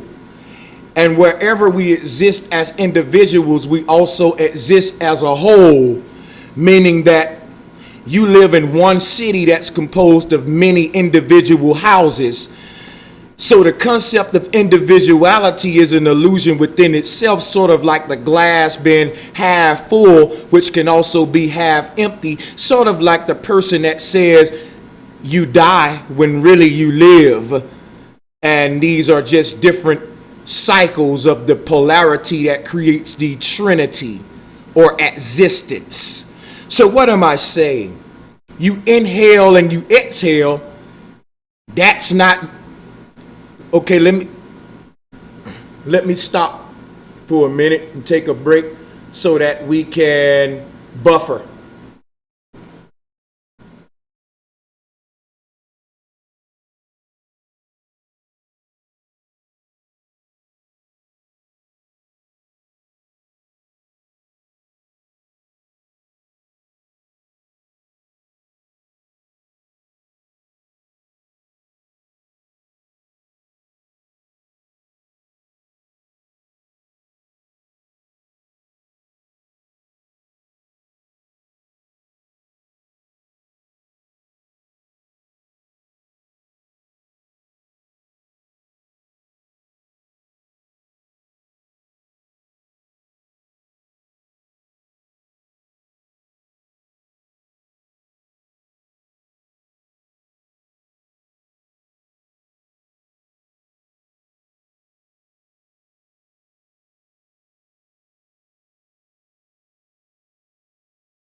All right, guys, do me a favor. I'm back with you. Go ahead and hit that like button. I often have to stop and do a little troubleshooting, but nevertheless, no matter what come our way, we're going to keep it going. Nothing going to stop us. Just like when we watching movies, every now and then it's a commercial break. So, hey, every now and then there's going to be a little buffer break until I see what the hell's going on, because I got A1 internet service. I shouldn't be going through this. Now, I remember where I was here.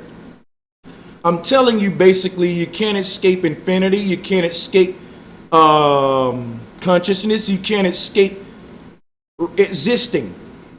Wherever you are, there you are. In the center of infinity, the center is an agreed upon collective consciousness. The center changes with the collective consciousness of the people. And again, the concept of individuality is an illusion when you consider that there's only one cosmos.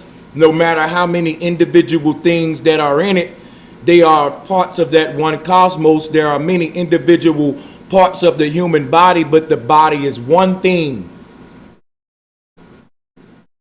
So to understand these Trinitarian Maatian concepts, I'm going to dig deeper.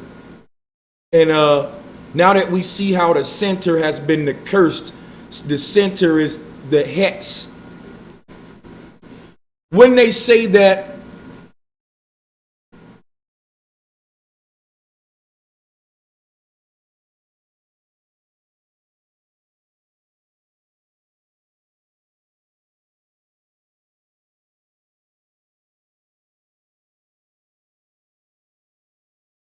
excuse me, guys. Apparently, I was buffering again. This is making me sick. Stand by for 1 second.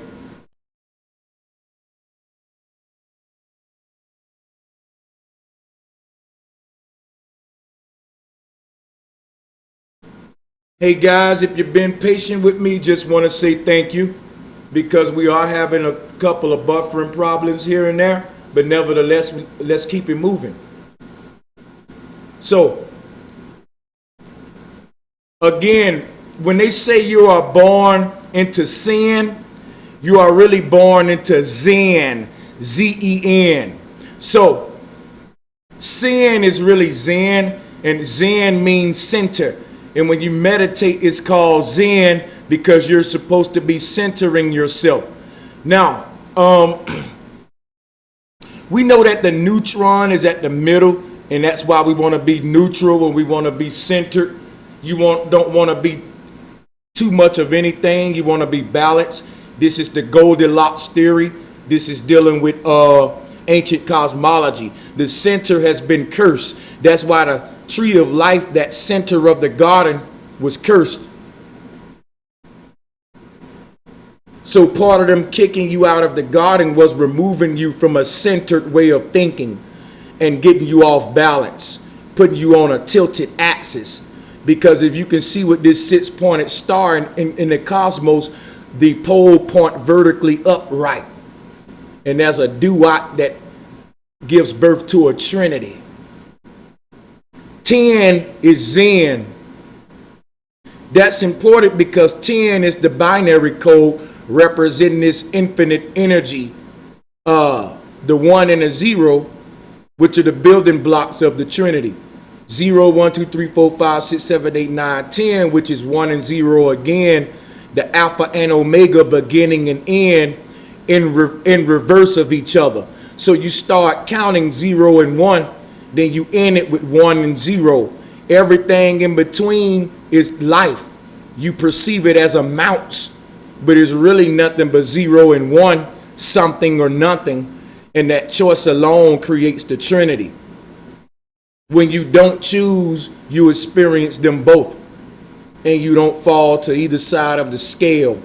Just like you see with this Merkaba. The numbers start off 0, 1, and they end in 1, 0. That's the yin and the yang. That's a mirror of itself. To say 0, 1, and then to mirror it with 1, 0, is to say point 1 triangle upward and 1 triangle downward, like you see in this Merkaba.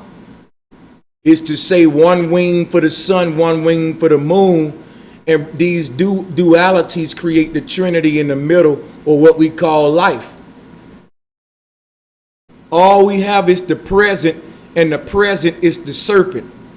When you rearrange the word present, you get serpent, because the serpent represents the now.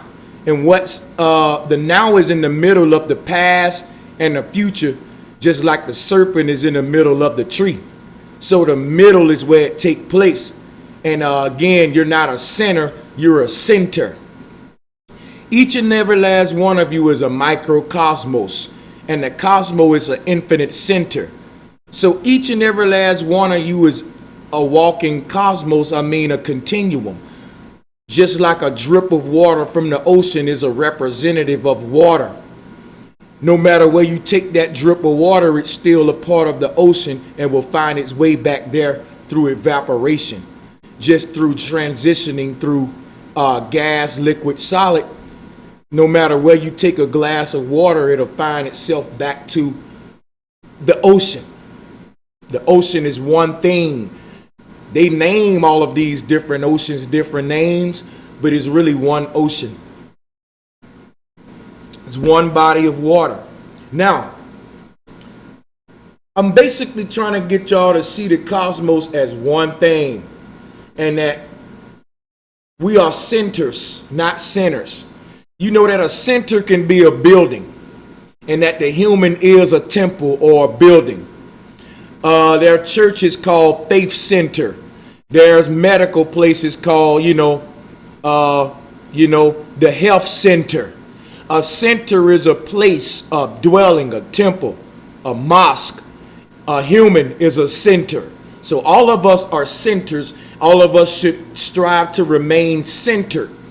And again, when they kicked us out of the garden, that was a mythological concept where they took us away from the science of staying centered, and they got the whole world off balance. So when they say we was removed from the center of the earth, this is true in so many ways, microcosm, macrocosm, meaning that humanity first existed at the literal North Pole.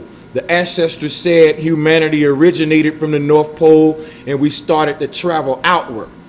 So being kicked out of the garden can be looked at in a literal state when we think of that, and also in a spiritual sense when you think of that we was one center, we were grounded, balanced when we were in the garden, and when we left the garden, not only did we leave the center section of the earth, but the centeredness of our thoughts. We're not neutral people anymore.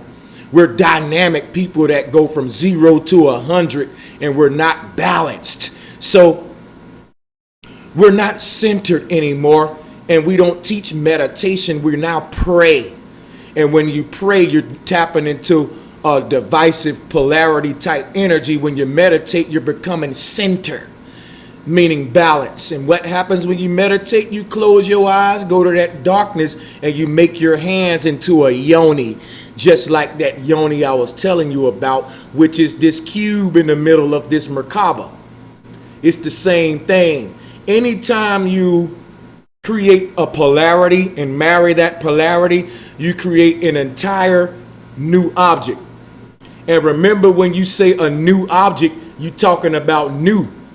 NU object, a new object based on the goddess who created this formula, who created this chemistry of marrying polarities to create new energy. And this is how infinity is sustained by the duat that we can even see in the human's biology, being that you have two visual eyes that depends on the third eye that you can't see. And I went over that with Mama Callie. So now we got to move on. This shows how the duality creates the Trinitarian portal from which all things come. That duality is called an alpha and omega, the beginning and end. So think of a sandwich. Life would exist where a burger would be. The arch dome would be the top bun, and the foundation would be the bottom bun. Everything is cosmology, just like this scarab is telling you. So, why did I pull up this scarab? Before we get into this, let me refresh your memory about earlier images that we went into of why the crest is important and the eclipse symbolism. As you can see with Lilith, it goes back to our MasterCard example where we see new energy based on a marriage of a polarity. In other words, the polarity creates the trinity, and the trinity is the tree of life. The DNA strand is made out of two serpents that marries themselves to create one DNA strand, and this is the primordial source of all things. So I'm even showing you how it worked with DNA. That's the two serpents, those two dragons with the heads that's tied up. And we're reminded of this energy every time we see an eclipse. We see Adam marrying Eve. Every time we see an eclipse, we're looking at the left scale marrying the right scale to show you Ma'at in the middle. So when you see the sun and moon come together and marry themselves, they create that dark goddess. Someone said, I'm making them hungry. That's because the colors red and yellow are meant to stimulate your appetite. A lot of people don't know that. That's why if you look at all restaurant colors, they're red and yellow, like McDonald's. The colors of apples and bananas and things of that nature. Nature created these colors for that reason. If you look at ketchup and mustard, they're not really the bright red and yellow that you buy. They put the food coloring in it for marketing reasons, because red and yellow again relates to the appetite. Also the breasts that McDonald's uses, or the arches, just like you see in this MasterCard symbol. This is the Vesica Pisces. It looked like a woman's breast, don't it? You can look at this as her butt chops or her booty. You can look at it as breasts of women. So this is what McDonald's showing you with the double arches, that nature's first sigil was arches, letting you know it's time to eat. So when the baby look at the breast of his mama, it know to go and suck on a nipple without nobody having to tell it, because nature got a code that attracts us to arches. This is why women are so sexy with them arches. And her polarity would be the linear, the boxy man, the solid, more bucky man, as opposed to the soft, curvy woman. Now they want to blur all of these lines. They want to blur these roles of masculine and feminine to take away the balance, because Ma'at, the feminine, represents the balance. Remember that the X is the one that mirrors itself on each side. The alphabet X is a divine symbol because X marks the spot. But the Y is birthed from the X, sacrificing a piece of itself, just as a mother sacrificed the very fabric of her flesh when she's creating her son or daughter in the womb. This is microcosm, macrocosm at its finest, and damn it, give me a flat power.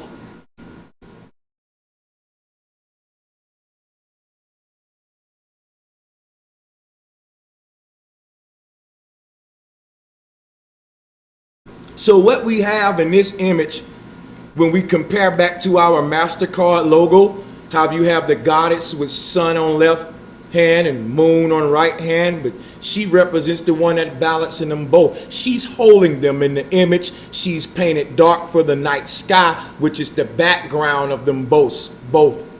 So this picture shows you that again. Now I'm gonna move this to show you how it's a parallel to this one. All right. When you look at this scarab, you're just looking at the goddess balancing sun and moon. Many people from the Kemetic community are misinterpreting this symbol. Why? Wait a minute. Let me check something out real quick. Hold on. Okay, we're still good to go. Yes, so many people are misinterpreting this. Now, what I want to say is this is no different than Ma'at balancing the scales, sun and moon, black hole sun in the middle. Now, to get you to better understand why I say that, let's discuss some things. First of all, the two horns you see coming from around this beetle became the horns of the devil because they desecrated this. Now, let me show you different examples of this. This would be the wings of Haru and the horns of Ramses, or for example, let me skip over here. When this became a patriarch or deity called Zeus Amun. And here you can see those two horns that we saw on the scarab. So by this time, the horn goddess had been replaced by, deities like Sobek, who wore the horns. Again, Zeus Ammon, the homosexual cults you see here of a moon, which I get into in a bunch of videos. You can see on his head the two horns and even the disc at the bottom here. And this is the same thing that I'm showing you. When you see the two horns and the disc there, it's no different than what we see. Give me a minute here to refresh this. Having some problems there. It's okay here. You got your two horns, and this in the middle would be Polaris. That's the star that you put above your Christmas tree, because Polaris sits higher than the sun and moon, and it doesn't move. It's the one who is still. She balances the sun and moon, creating the circuit. And the Polaris would be a representation of that night sky, that central energy, this middle type energy where we're saying X marks the spot. Remember the positioning of Polaris being a central star. Remember the name of it is Polaris, and I told you that the root word of Polaris is pole. Okay, who's the one from the pole? It's the mother, sits at the North Pole. So when I was telling you about the word south having OU in it, dealing with the outer ring, OU is outer, the boundary, south. Remember, north has the two words OR, dealing with organism, oracle. You see, orgasm, things that are dealing with being grounded, neutral, and central from the north, which is the orb. The oracle sits at the north. So you can see these words tie into this stuff. The north, and what we're seeing here is a lot of people would tell you that this scarab beetle is holding up the sun. Okay, you can use it that way too. It doesn't take away from the sacred geometry and how you can read this, that beetle represents the great mother. If you want to say that the one at the top represents the sun, then you will have to say the one at the bottom represents the moon. And again, that beetle is the Trinity, the black hole sun that eclipses them both. But the way I like to read this is that one at the top, that red one, represents the North Star or Polaris, and that each wing represents the sun and moon, and that the beetle represents the black hole sun of the mother, and another representation of that black hole sun that causes eclipses is this crest that foundates the beetle's legs. Remember earlier I showed you two dragons, and those two dragons were intertwined, and when they were intertwined, they were founded upon that black hole sun. That black hole sun is the one that causes eclipses here at the bottom, that black circle. It eclipses sun and moon. You're looking at it during a total eclipse as a full circle. But as it eclipses, of course, we see the arch of the moon reminding us of this black hole energy, because it's constantly eclipsing the moon. Remember about those lunar nodes? Remember that the black hole energy, the black hole disk, accompanies the moon, like I showed you in that map. They call it the lunar nodes because this dark thing travels with the moon. This is what gives the moon its phases.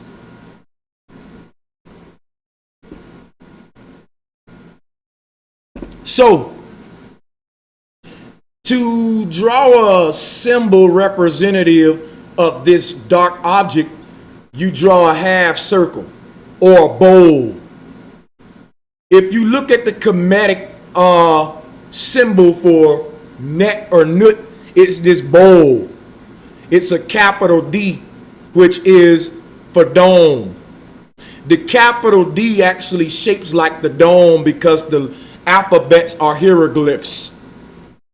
Now, the capital D is the Kemetic symbol or hieroglyph for what we call Net or Nut today. Her symbolic representative in Kemetic alphabet would be this bowl shape that this scarab is standing upon, and that bowl shape that you see that scarab standing upon is the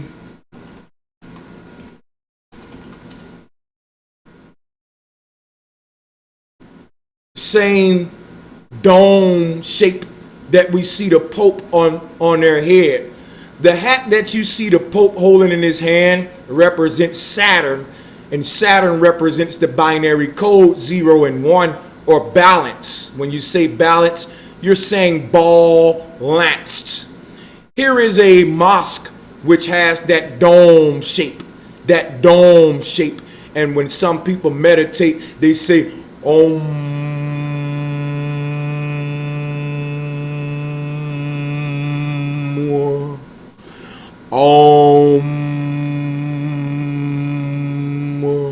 Became dome. When you enter a dome temple, the acoustics that's in a dome is like no other based on the shape. This is why a bell rings the way it rings. As it extends outward, the resonance carries. So when you think of the planet Saturn and the ancient cosmology being enclosed by an ice ring, we know that Saturn is supposed to be a planet enclosed by a ring, but we know that Saturn is really the Earth. I get into that in a lot of videos. Remember, the whole Saturn hexagon talk is spookism to desecrate this science. I'm telling you. I just showed you the macabre creates the hexagon. The dome above and the dome below marries themselves to create existence in the middle, just like the MasterCard symbol showed you, that from the marriage comes the serpent on the tree. When the yin marries the yang, they give birth to a serpent in the middle, and that's the serpent on the tree that they want you to be scared of. That serpent is the present. The word serpent re-scrambled equals present. You see here again, this is sacred geometry showing you the Vesica Pisces or MasterCard. When they marry, they create the 48th problem of Euclid, which is a complicated way of just saying what the Vedics was saying with the eclipse. So nature shows us this same geometry in eclipses. It's very beautiful. You see this same geometry in the cosmology where these two circles come together to create a football type yoni in the middle, as so.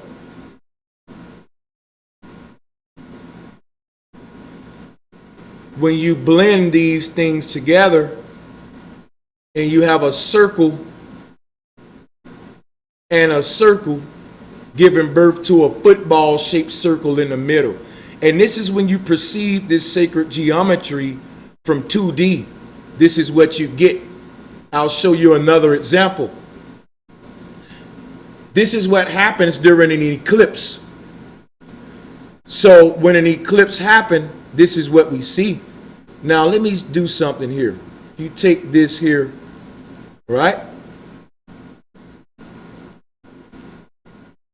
Boom. You take a regular circle, right? And then you take another circle and marry that circle. And when you marry them, every time you get a yoni. That is the portal of all life, and we cannot escape that. The earth would not exist without the marrying of the dome above with the marrying of the dome below, giving us existence right here called Midgard. And this is very deep because what you can see here in my demonstrations, you can see here. When these two worlds marry themselves, we can exist in the middle of what the ancestors called Terra or Midgard. And it's very simple stuff. So again, the earth plane in this example would be the mother.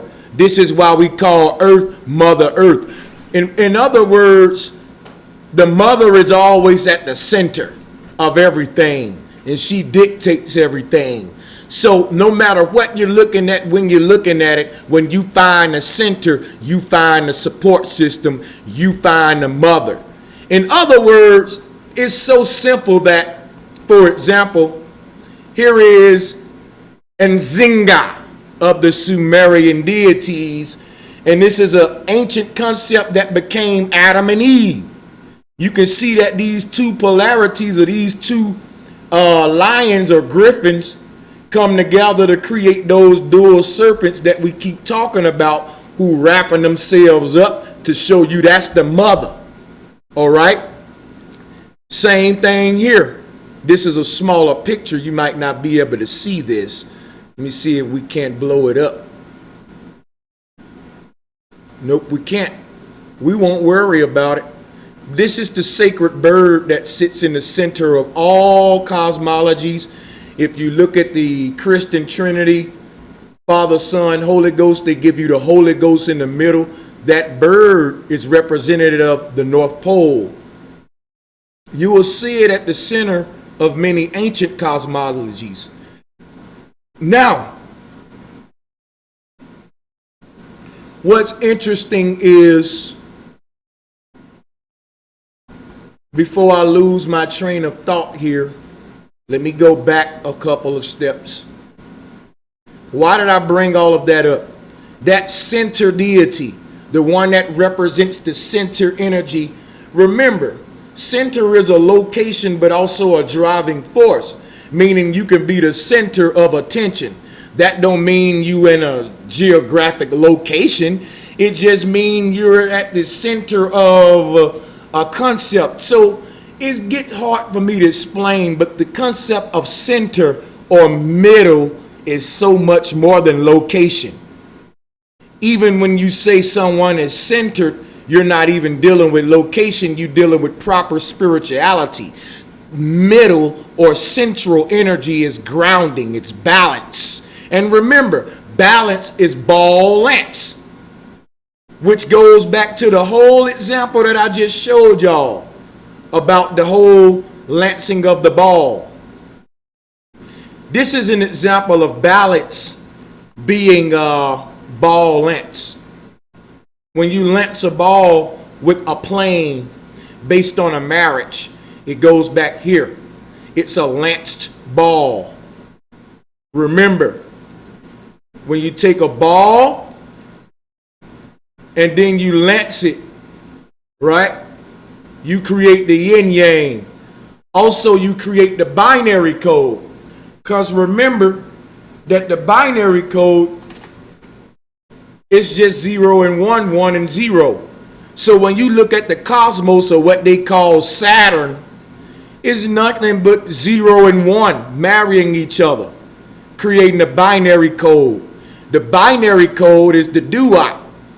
It gives birth to the Trinity. But what's the Trinity? Let's do this again. 0 and 1. Let's start back from the beginning. 0 and 1, right, would be when you lance this. But now you're looking at this from a head-on, two-dimensional perspective. If you tilt your camera upward where you can hover above it, this would turn into this.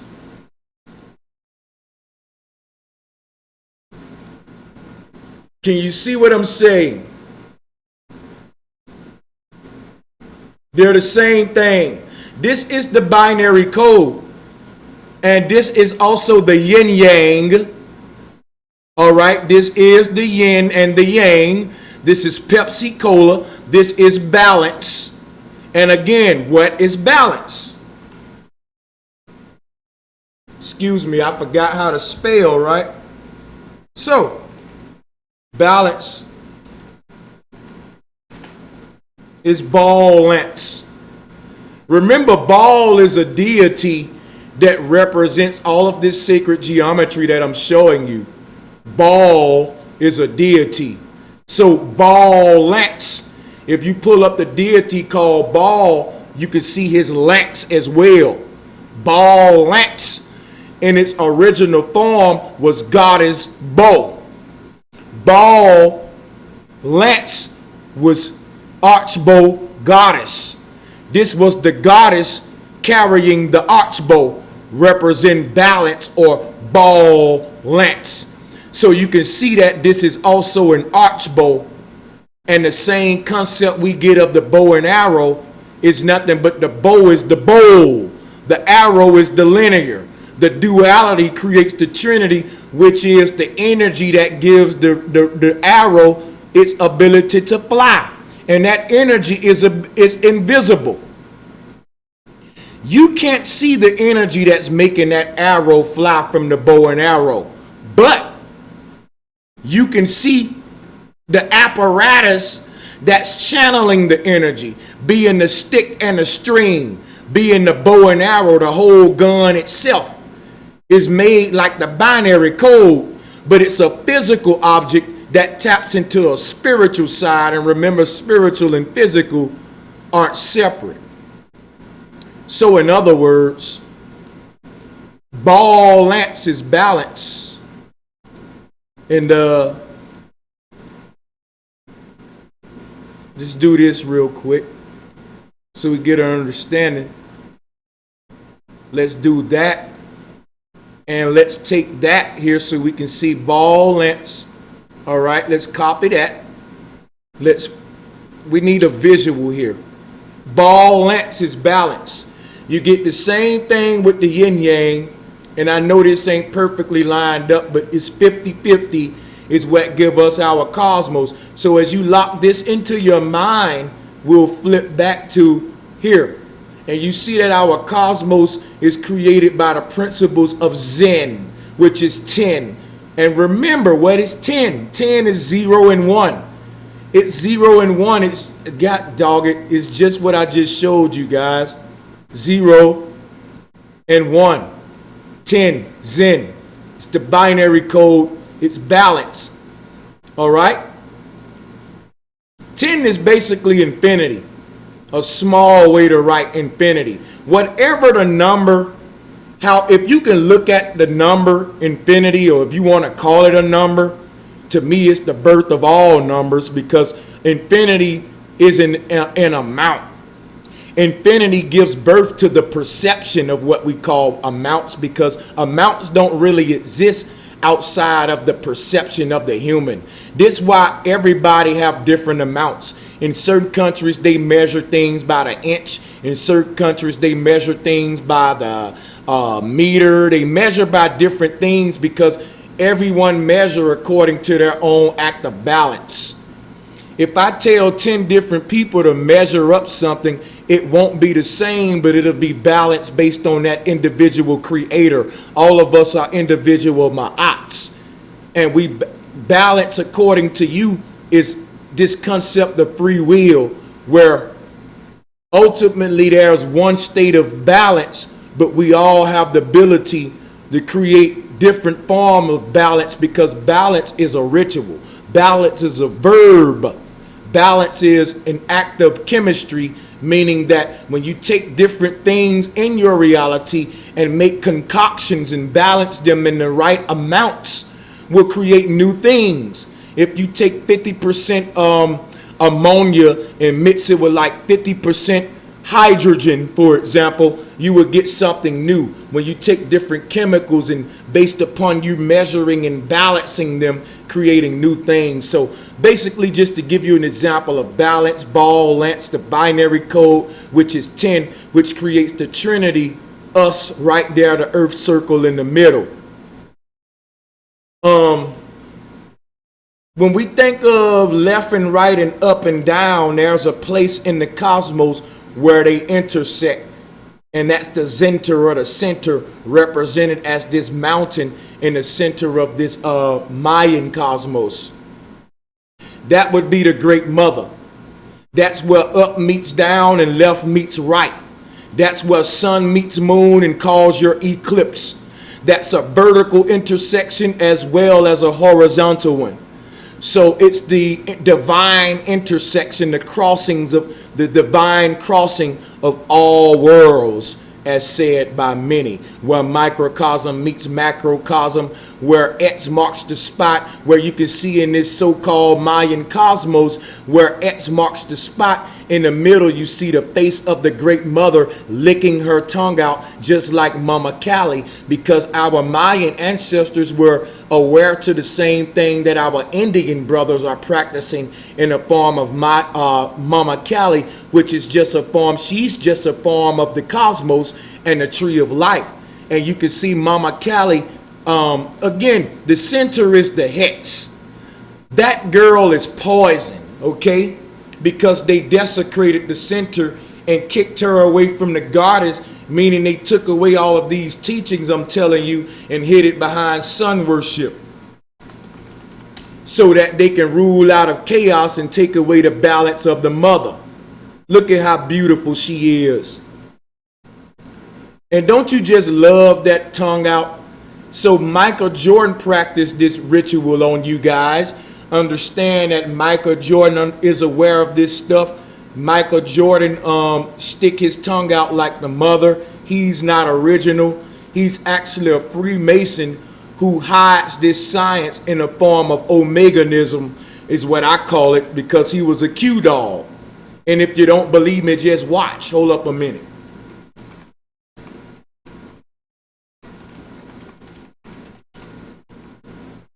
See, Michael Jordan knew what the hell he was doing, sticking his tongue out. This is an ancient ritual, y'all, that many people are aware of. He knows and the elite know, but you don't know. Michael Jackson even knew. Today they tell you the reason we stick it out is because you want to ridicule somebody. Children stick out each other tongues at each other to make fun of each other, but they ain't giving you the real science behind it like I'm giving you. This come from the Great Mother. So let me go somewhere else here with this.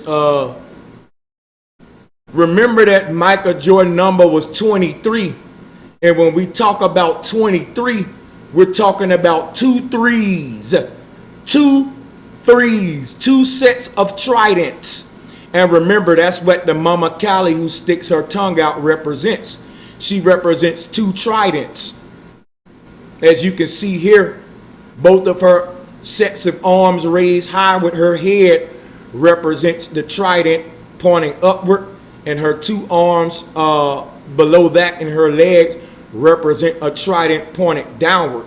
In other words, Mama Kali is the Kananga, or the 2 trinities, the dual trinity. This is Mama Kali.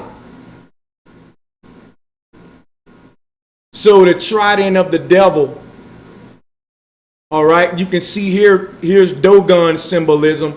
This comes from the Dogon, where they're representing that 2 threes or Mama Kali. Remember that these horns on this Dogon mask is a moon crest, and I keep showing y'all that moon crest. Here is the Mali flag, and you can see they got the mother goddess holding the hands up, creating the 6 points, because this is just Mama Kali, and they got the head on her there. So many people had the Great Mother raising the arms, as you can see in this collage. So that is the Kananga. And you can look at this Mayan cosmos and see those 6 points. If you turn this vertical, it would be the Kananga. It would also be the Norse world tree, where X marks the spot. You can see at the center of this Mayan cosmos, the face of the Great Mother sticking her tongue out. And those 2 threes on the left and the right, meaning the 3 points. All right, I don't know if you can see my mouse cursor, but I'll point them out. 1, 2, 3. 1, 2, 3. You got 2 sets of 3s. 2 threes is Kanaga. 2 threes is Great Mother. All right. It'll even tell you here that this represents the goddess, but we turned it into Orion today to hide the damn truth. It don't got nothing to do with Orion. The Dogon worship a mother goddess called Amma.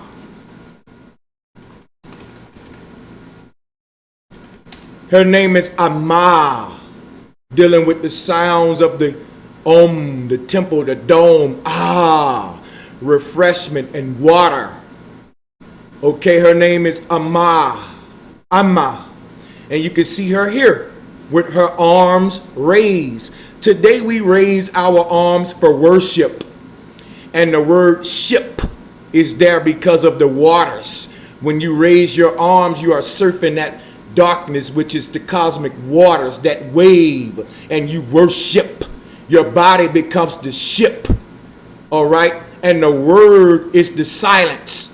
When you enter that place and you raise your arms and you tap into the Amma, the energy of refreshment. When you take a sip of water, you say, ah, and you say, ma, for that same primordial energy that gave birth to creation. So we see that represented here by the Dogon. And again, they wear pink, the color of breast cancer, that over here, because over here they're desecrating it.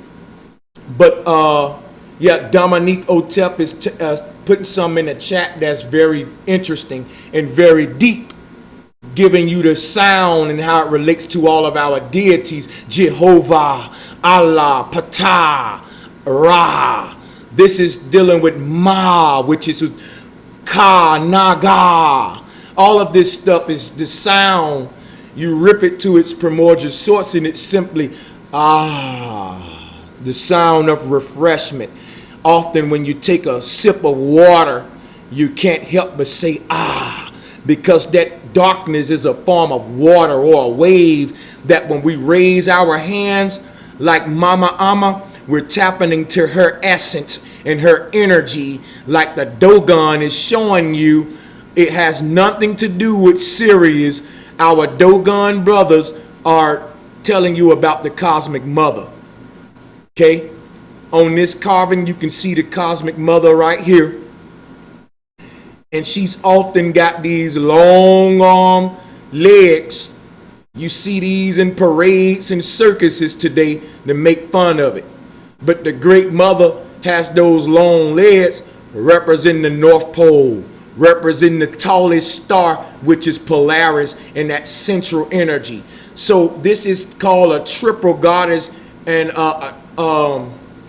this is a Dogon divination implement from Mali, and it goes back to the MasterCard symbolism that I showed you earlier. You say, how so, Brother Sanchez? Well, let's go back. Remember, left side moon, I'm going to say left side sun, right side moon. When they marry each other, you get the black hole sun in the middle of the yoni, like we saw in the MasterCard. Here's the same concept. They deified this in what's called triple goddesses. I'll show you more. When you look at triple goddesses, you're basically looking at Ma'at balancing the scale. So you have a face, a partial face pointed to the left, and a partial face pointed to the right. And in the middle, you have a face looking you dead in your eyes, and you get the full picture. All right. This concept is very simple. It's the balance and scale concept. Now I'm going to remove the balance and scales, and I want you to pay attention to the triple gods and goddesses and see the parallels. All right. Oh, and earlier I was telling you that Mama Amma stands tall on those tall legs, representing the Most High. She's the Most High, that night energy. That's the background of all there is. Even when you look outward at the night sky and you close your eyes behind your eyelids at night. Okay? So when I tell you that Mama Amma is the one who stands up high, the most high. You can see them representing the great mother when they put the stilts on their legs. So the Dogon does not believe in those serious gods and all of that.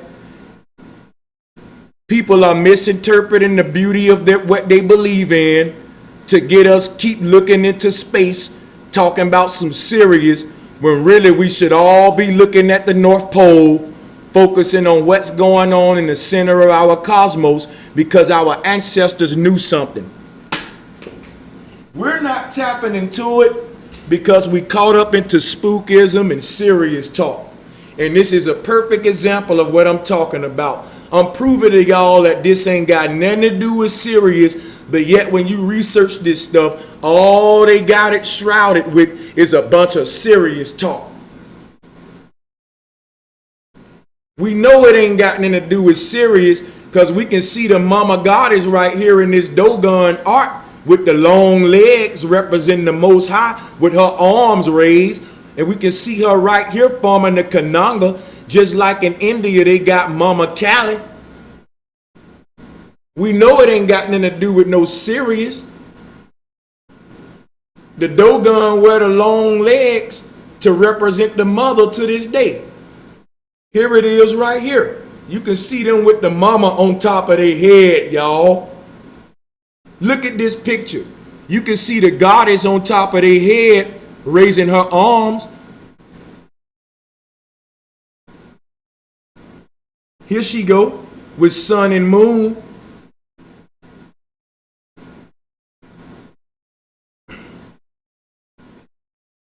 It's all cosmology.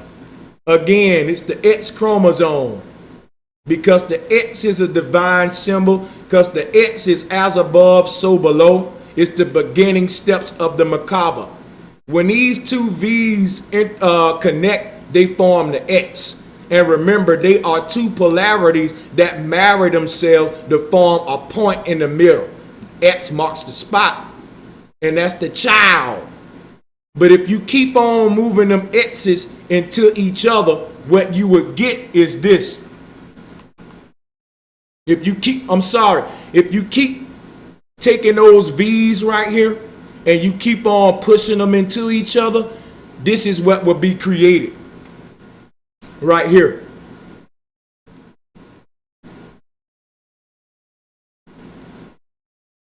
So when you keep taking them V's and pushing them together, it's no longer a X. It reveals the actual womb. So you can't even escape the mother when you're dealing with sacred geometry. Because, for example, all right, even when them things first make contact, it forms an X, which is a sacred symbol. Even when you start taking those, for example, let me give you a little bit more sacred geometry. All right. You take a V. And now this ain't going to be perfect, but y'all see what I'm trying to do. All right. Bear with me. All right. You take a V plus a V. And again, make them into polarities and marry them polarities, you get an X. Now, once you get them X's, guess what also you get? 4 slices. You get 4 halves. So every time you do this act of marrying polarities, it multiplies itself.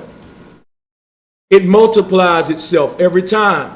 But basically what I wanted to show you why you can't escape it is because this, even if you have your 2 V's and you stop right here in the process, you created new life right here in the center. You created a whole other structure called an X, as well as 4 halves around it. You're basically looking at a pyramid from the top view. So look at it this way. Take a box. Now create an X or 2 V's. Now what some see as an X, some can see as 4 triangles, or Some would say, hey, we're looking at a pyramid from the top view, because you're looking at all of that when you deal with this sacred geometry. And the reason this is so, you're looking at the hourglass on each side. All right? And no matter how you flip it, it'll mirror itself. But the beauty of all of this is no matter what you do when you do it, as long as you got those two polarities marrying each other, they're going to always give birth to a stable structure. For example, two polarities marry each other here. That would be two inverted V's giving birth to a stable structure called an X. All right, that's the original trinity. Now, if you want to take that further and say, well, I got two inverted V's and I made my X, but what if you start pushing them together like I recently said, okay? So for example,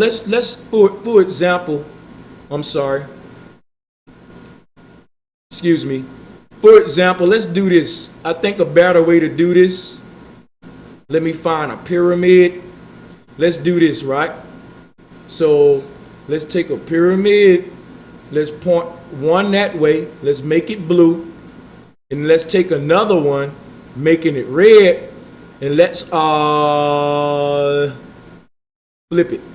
Now, just like our concept with the X, right? Your X is right here. You can see your X right here. In this structure, you can see where these things make an X. But why did I do this? Because like I said, if you want to keep merging those together, it would always create a stable structure. In this case, if you marry these two polarities together, you get an hourglass. Now, of course, both of these are supposed to be equal size, but I'm not trying to be perfect. We know what I'm trying to get at here. As soon as these two polarities marry themselves and make contact, you get a stable structure called an hourglass. But what happens if we merge them together? What would they create? Because according to Brother Sanchez's theory, anytime you marry two polarities, you will always get a stable structure. Now let's marry these and let's see if that's true. I was right. You see what happens when we begin to marry these two structures? What do we create? A diamond. We create a diamond in the middle. You see what happens? You create a diamond. That's very important, guys, because it supports my theory, which is not a theory, but a sacred geometrical fact. Anytime you marry two polarities, you get a stable structure. And this is how our cosmos is made with divine feminine energy. Now let's move on. Let me get a flat power.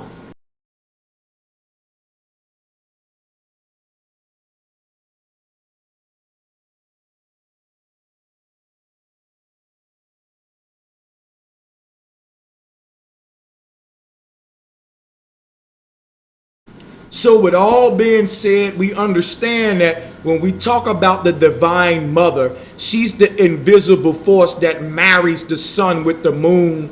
And it's not until that marriage happens until she exposes herself and you see that black object that's at the source of the eclipse. It's all the same. It's the mother with her hands raised, representing that Kananga energy. I hope y'all can see this. Now we're going to move on.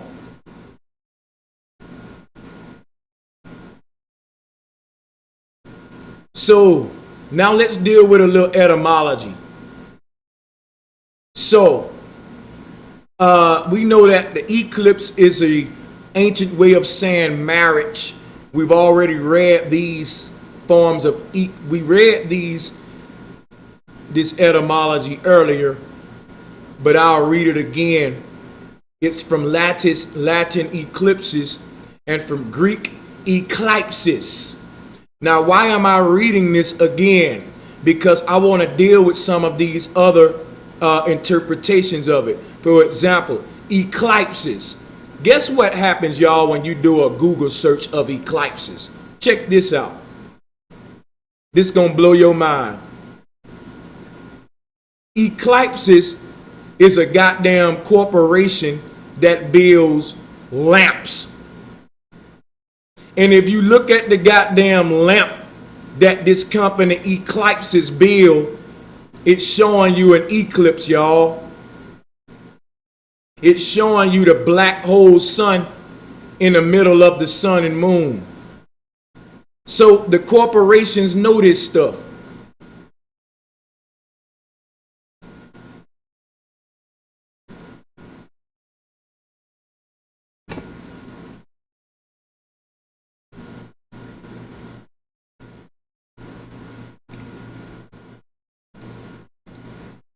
I'm still with you guys. So the corporations know this, all right? I'm giving y'all some heavy stuff tonight that I expect to see a lot of videos made from this. Here's another example of this symbolism. You can see the moon crest. You see the moon crest? She's the one that eclipses the moon and causes the moon to be a crest. She's the hidden one. Let's go back to the thumbnail. You see?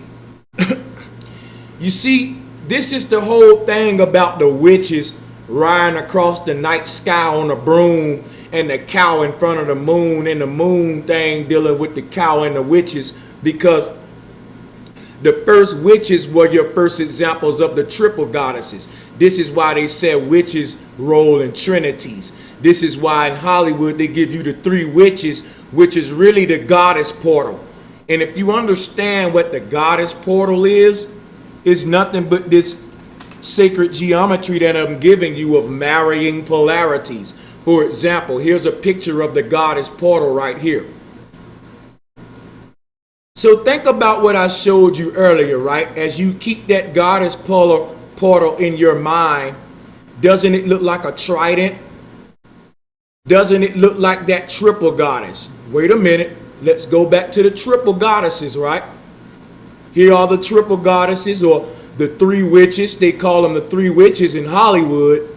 But check it out. It goes back to what I showed you earlier of one half facing the left and one half facing the right.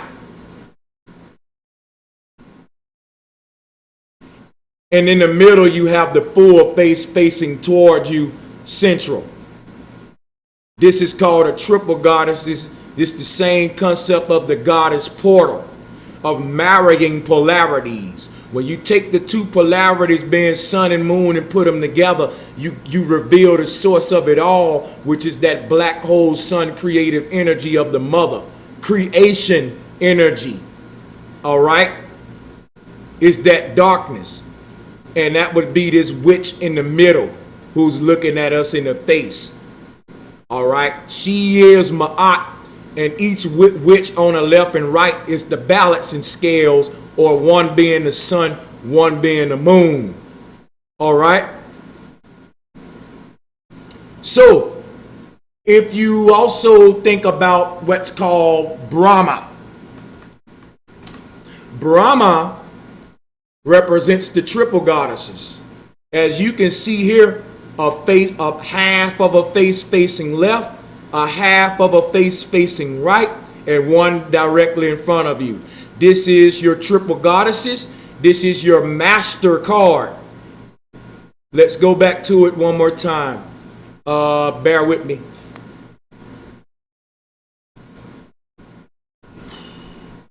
Well, you can see it here with this. One face facing the left, one face facing the right, and they reveal the source in the middle of it all. That's the third eye. In other words, left eye, right eye, third eye. All right, which would be black hole or cosmic mother, that vagina, that sacred womb. And this is also Adidas. Brahma is Adidas. It's the trident. Remember that the hands pointed upward as well as the heads creates a trident. So I want you to pay attention to that. For example, if I cut this portion off, well, we can't do that. Hold up. I'm messing up now. Hold on. Basically here, if you pay attention to the sacred geometry here, let me see if I can find a better one. All right, take this one for example. It's Ganesh, the sacred elephant. Remember, El is a god that represents balance, the god of Saturn. El is the root word of elephant because why? Let me show you. The elephant is Brahma. Here, check it out. It's the same thing as what we just saw with Brahma. The trunk would be that witch in the middle looking dead at you. Let's look at some more examples of this. Give me 1 second. This is Moon Goddess Symbolism, brought to you by yours truly, Brother Sanchez, because man, I love decoding this shit. Oh, I'm sorry. This sacred things of our ancestors. I'm sorry. So we see this. It's self-explanatory. I hope I don't have to keep beating this horse.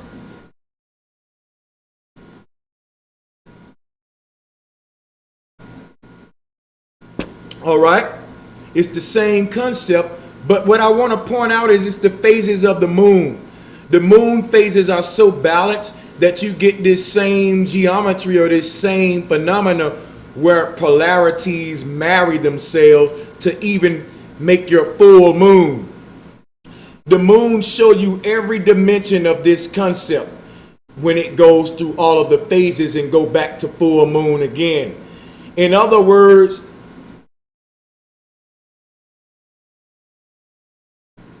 excuse me, give me a minute.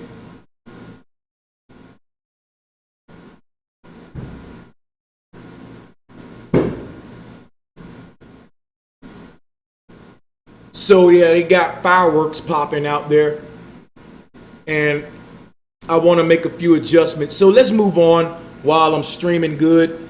So the moon goes through all the phases of an eclipse slowly. So an eclipse is like a fast version of what we see the moon going through its phases on a slower level. Everything's happened on different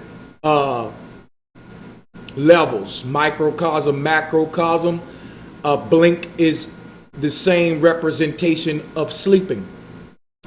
Blinking your eyes is a macrocosm way of sleeping, and sleeping is a macrocosm way of dying and being reborn. There's a continuum at place here, and the moon shows you that continuum when it goes through its phases. Eclipses show you that continuum when you see the eclipses of either the sun and moon. So you see the MasterCard example as we demonstrate here with the three witches being the Trinity and the example of the moon phases.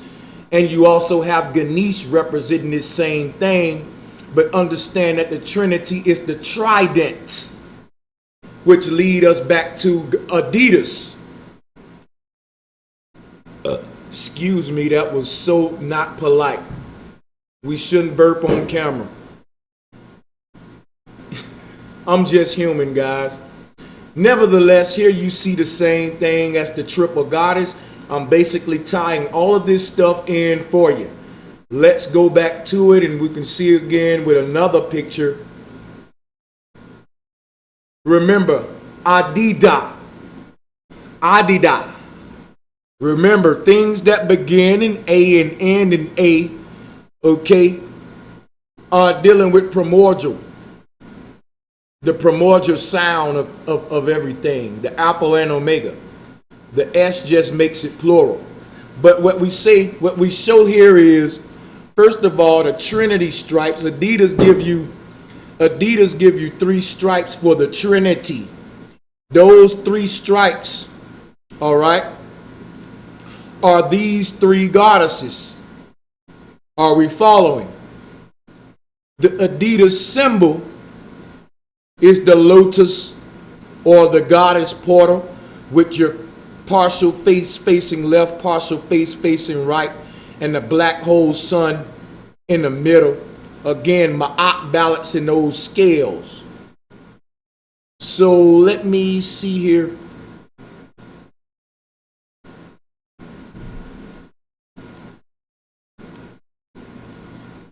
All right, it's all the same. If you stare at that Adidas symbol, it's the same of what we see here on the right. And it would be the same if we flip back to Ganesh. What I would like to do real quick is make a side-by-side comparison.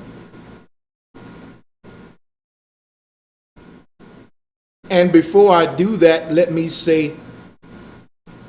give a big shout out to my brother Bo Jackson for that donation.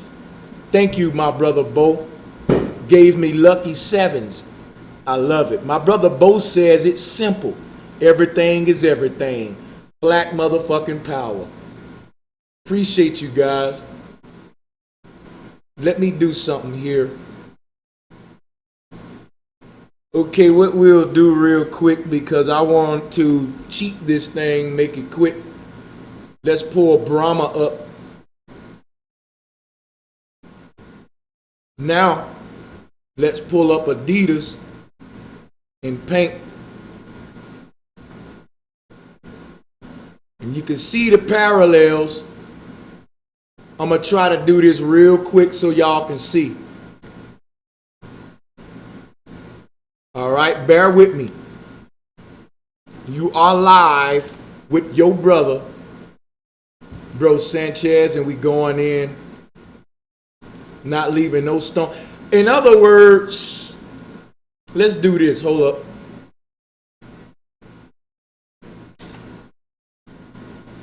I want y'all to see bear with me for a minute, guys. I know the screen looks a bit crazy. That's because I'm working on something for you right now, so I can give you a better visual what I'm saying. And I'll be right back. Let's go back to paint. Let's make this bigger. All right. Let's blow it up.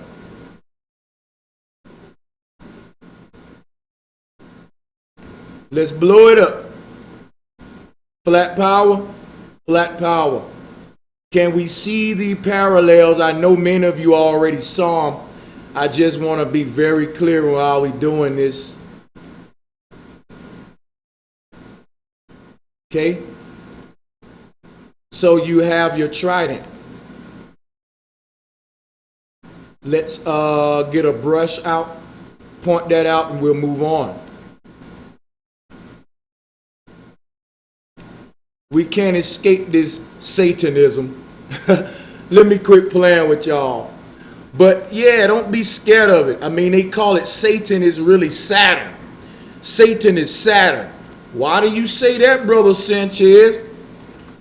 Well, all of us flat earthers know Saturn don't exist as this CGI deception. So what does exist? Balance. But balance is being hidden behind deception like this in front of your face, because this is chaos. Remember that balance is a ball lanced.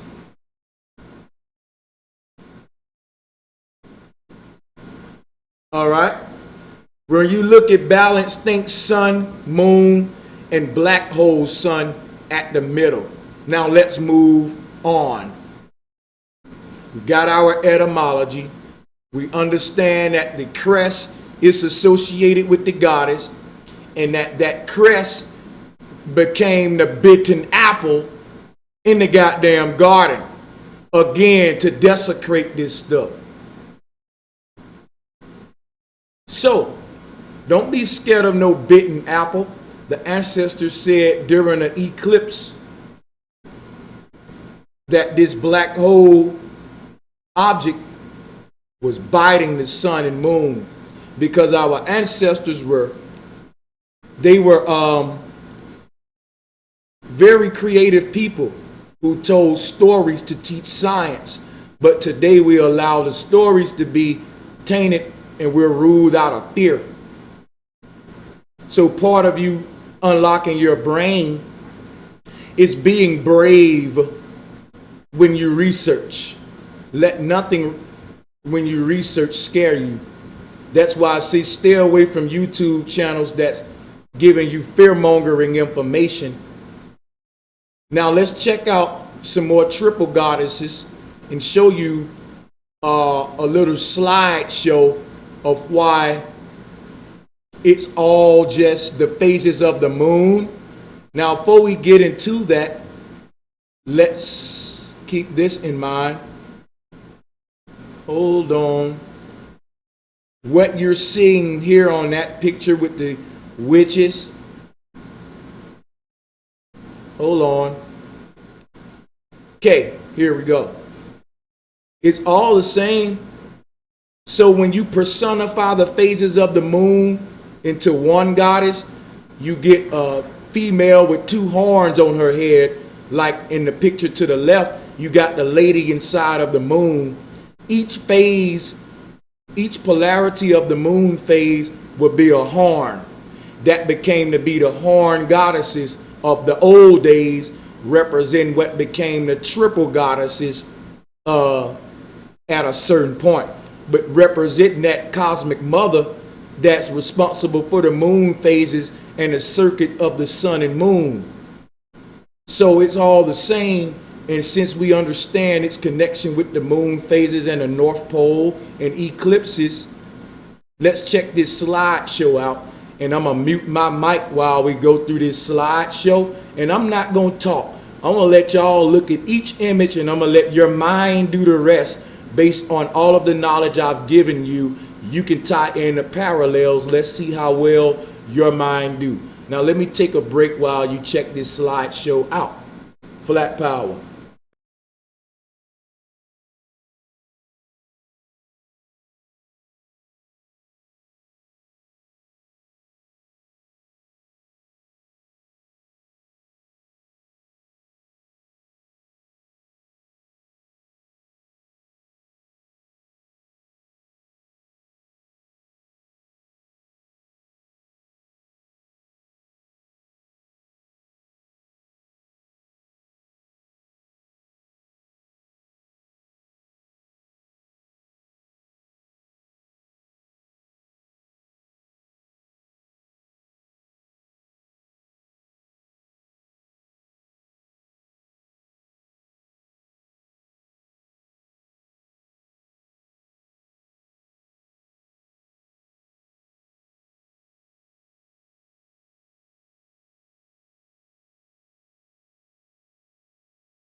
So we know that cavalry is chivalry.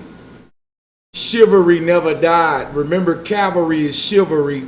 Cavalry, what we talk about cavalry and what happened with the two thieves on each side of Jesus, we're talking about the goddess portal. We're talking about all of the symbolism I'm giving you of marrying two polarities, because it's the Trinity. All right. Basically, they had to make equal polarity or equal duat with Jesus being a center to desecrate the goddess. So what we're saying here is that surrounding Jesus is a thief. It's a thief on each side. All right. And these thieves are sort of like the different faces of the moon. Each thief was a duality in communion with the Trinity, which would have been Jesus. Is all sacred geometry. They give it to you for Father, Son, and Holy Ghost. It really is supposed to be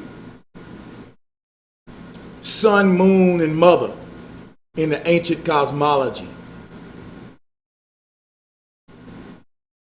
So here again, instead of sun, moon, and mother, Father, Son, Holy Ghost, which really would have been sun, moon, North Pole, sun, moon, Great Mother. And today this is what you get in an all-male patriarchal world that's centered around hiding this from you. And they give you these bull crap stories. So sun, moon, mother, the two polarities marrying each other to create the Trinity. And you see that concept here. All right. Notice that the two ladies are the same color. And each one of them got a crest right above their forehead representing the moon phases.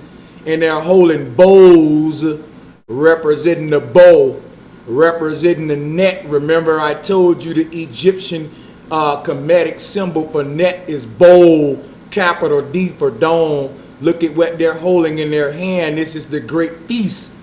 Those two women represents the lunar nodes. Remember in the old map that these two nodes travel with the moon, and they are dark objects just like these two dark women. They gobble up the sun and moon just like they gobbling up this man in this Hindu art called China Master or China Master, however you want to see it.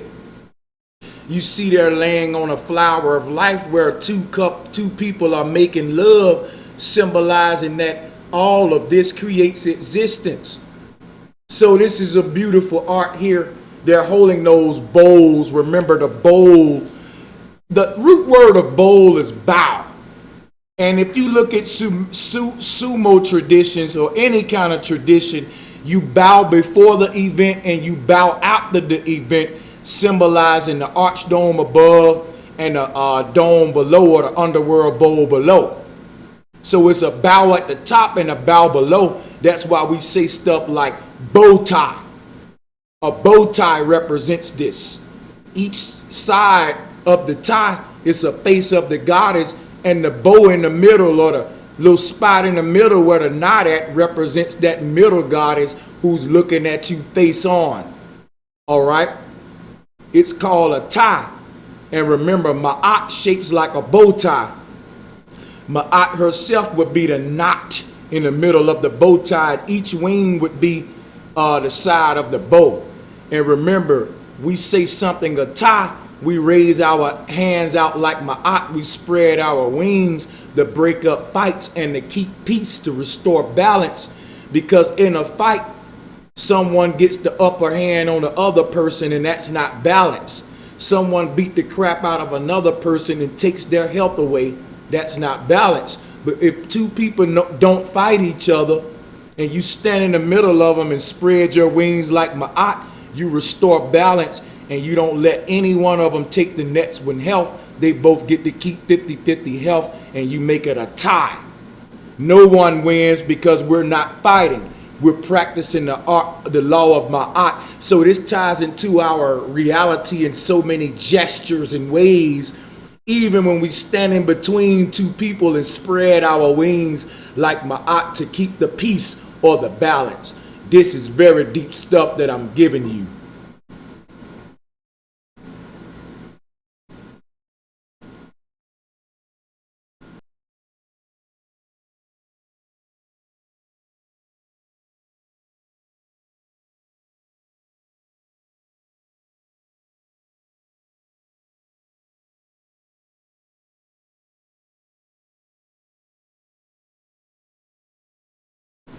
So we know now that the triple goddesses represent a lot of things.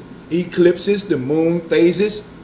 We understand the duality that gives birth to the Trinity, sun, moon, and black hole sun, or what we call Nut, or the mother goddesses, which balances them both.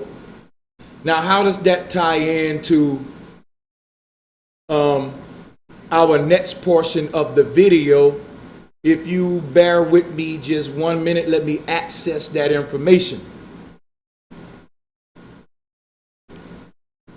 Here. So, we are so familiar with sun, moon, and the one that balances them both. Remember our Egyptian goddess from earlier who had that moon carved out? Remember that the crest or the crescent represents the one that eclipses the sun and moon, and can also be looked at as the horn goddess. And I will be showing you visuals of that at this time. Just bear with me, I'm pulling it up as I speak.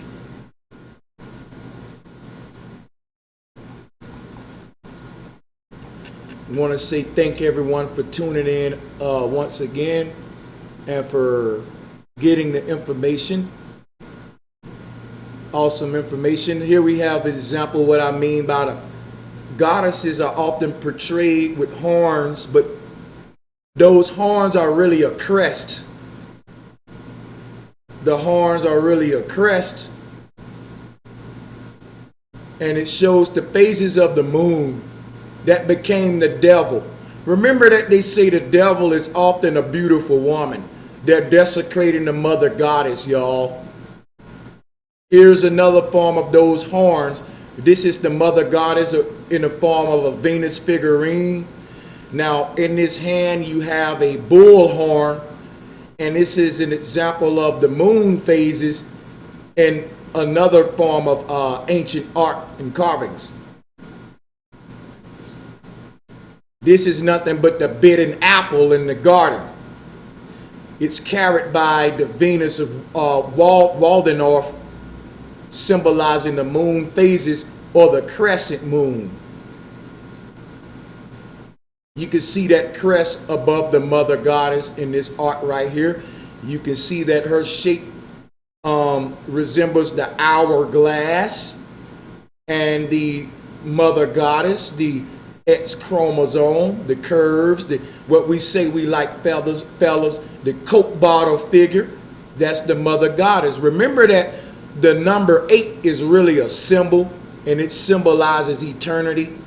And as you can see here, the mother goddess is the figure 8 for infinity, and the hourglass and the crest above her head reminding us, eclipses basically reminds us of this sacredness of the mother and the balance of it all. So when we say sun, moon, black hole, sun, and the black hole sun is represented by that crest. You see it here in this picture. This is Sumerian art. And what you're looking at is, again, like we was looking at earlier. Let me show you. Shout out to Bo Jackson, guys. Man, I really appreciate you, my brother, because these donations is what's well needed. My brother Bo Jackson said once again, it's simple, y'all. Everything is everything. My brother backing me up. All right, this is simple stuff. What I want to show you is that also the bitten apple is the ancient mythology of the mother goddess gobbling up the sun and moon during eclipses. It turned into women biting the apple, fucking the world up. Shout out to Bo Jackson. I appreciate that, Bo. So y'all see how deep this goes and how it ties into the garden. If you don't replay this video and watch my Vedic Black Hole series, that bitten apple is nothing but this same concept of an eclipse of that dark object biting into the sun like you see on this picture. It's mythology that was misinterpreted to curse the woman who represent that dark object. Okay? Today we eat croissants to represent all of this. And they give you moon crest in the form of bread to represent the bitten apple.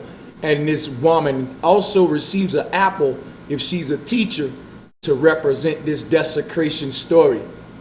As we move on and we look at some more images that's associated with the crest and the black hole mother at the center of our cosmos, she's the one who balances the scales. She's the one who eclipses both sun and moon and calls moon phases. She's the one who was desecrated to hide balance so that the elite may rule out of chaos. She's the one that we must reveal in order that Mother Nature be restored. So when you learn my teachings, spread my teachings. Please spread these teachings, for they are not mine, but the teachings of the Great Mother. And I'm just translating them in modern day with the help of the ancestors that speak through me. So I'm just translating the teachings of the Great Mother. Excuse me, guys. Let me make a quick adjustment. Give me 2 minutes to make an adjustment.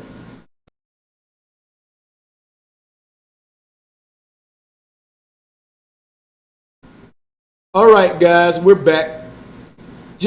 Often I have to take a little break just to get my equipment running up to par. Okay, let me get our screen share back up here.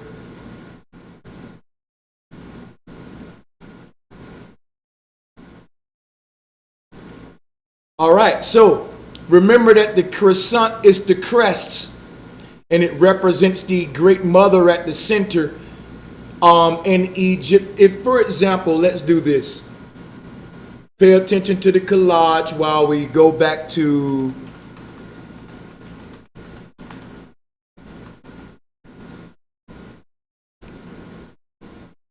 all right. Let me find what I'm looking for. Cool. Remember this?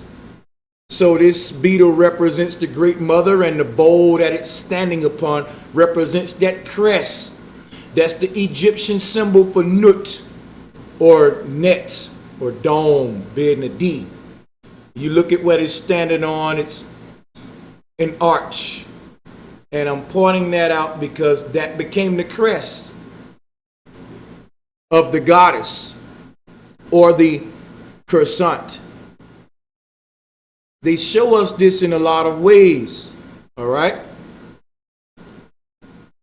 It's the bitten apple. So when we talk about the binary code, the root word of binary is bi, dealing with those two polarities giving birth to that trinity. Binary, the polarity, all right, is supported by the pole itself.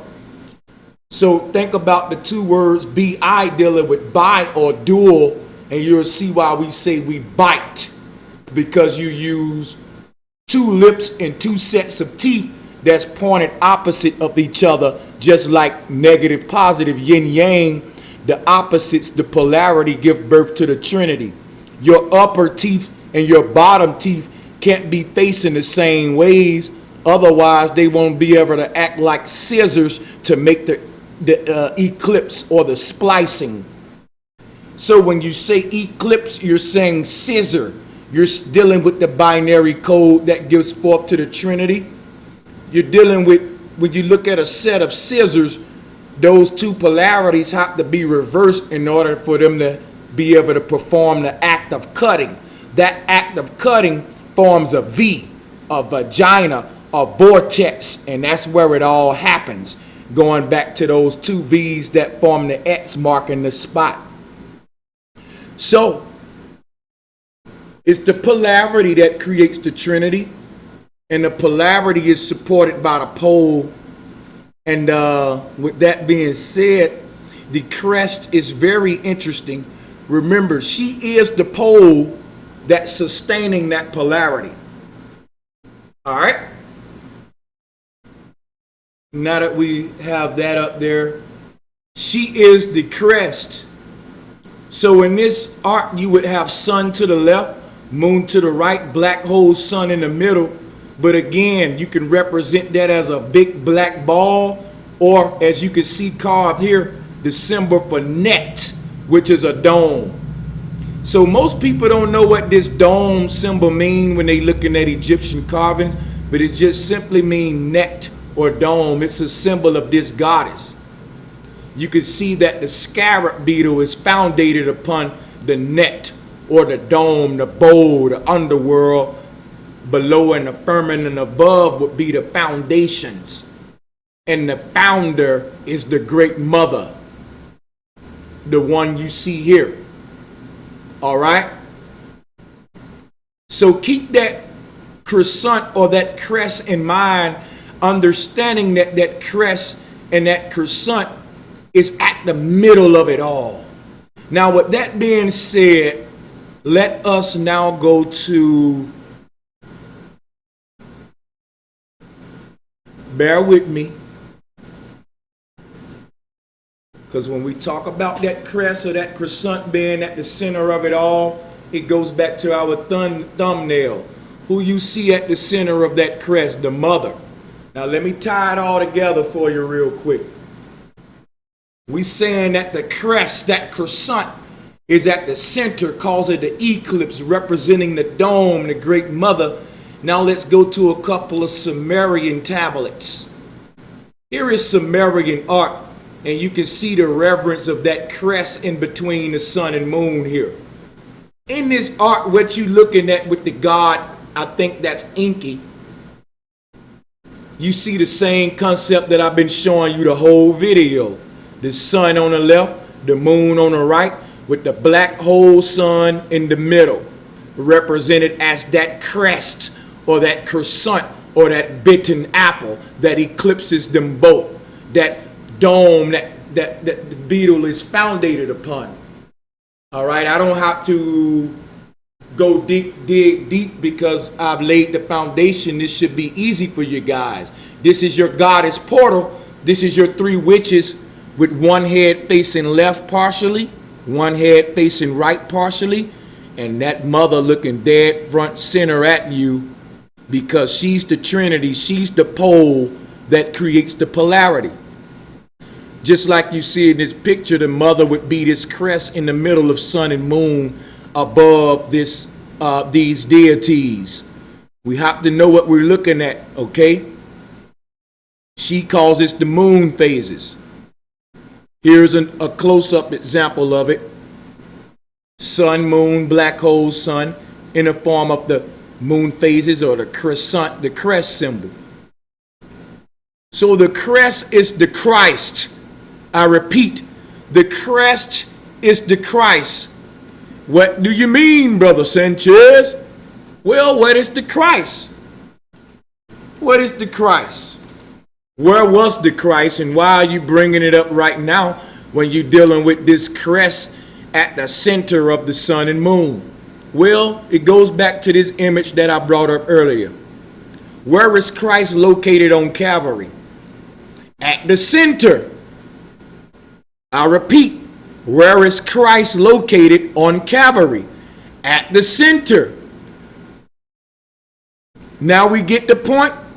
Christ was crucified when the mother was taken out of the garden, when we stopped being centered, when we lost this simple knowledge I'm giving you. Like Bo Jackson said, it's very simple.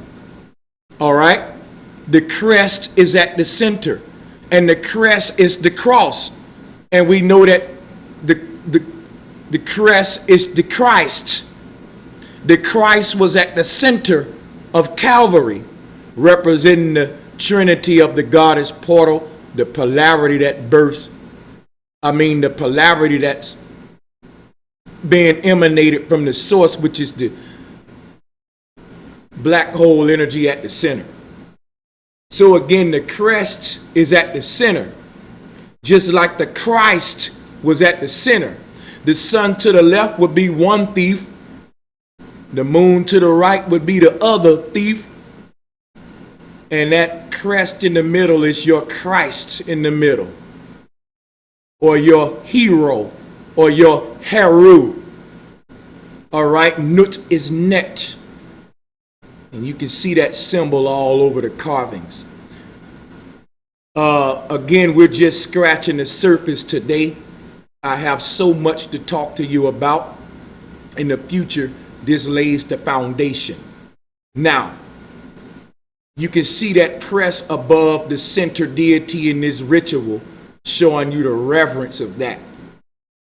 Now, I didn't even talk about Rahu and Ketu, but this is going to be part 1, and I'll be picking up on Rahu and Ketu in the future, showing you how it all ties into this cosmic mother and this black hole energy. Okay? So, the Islamic flags have been showing us this crescent moon right in front of us, and we've been overlooking it.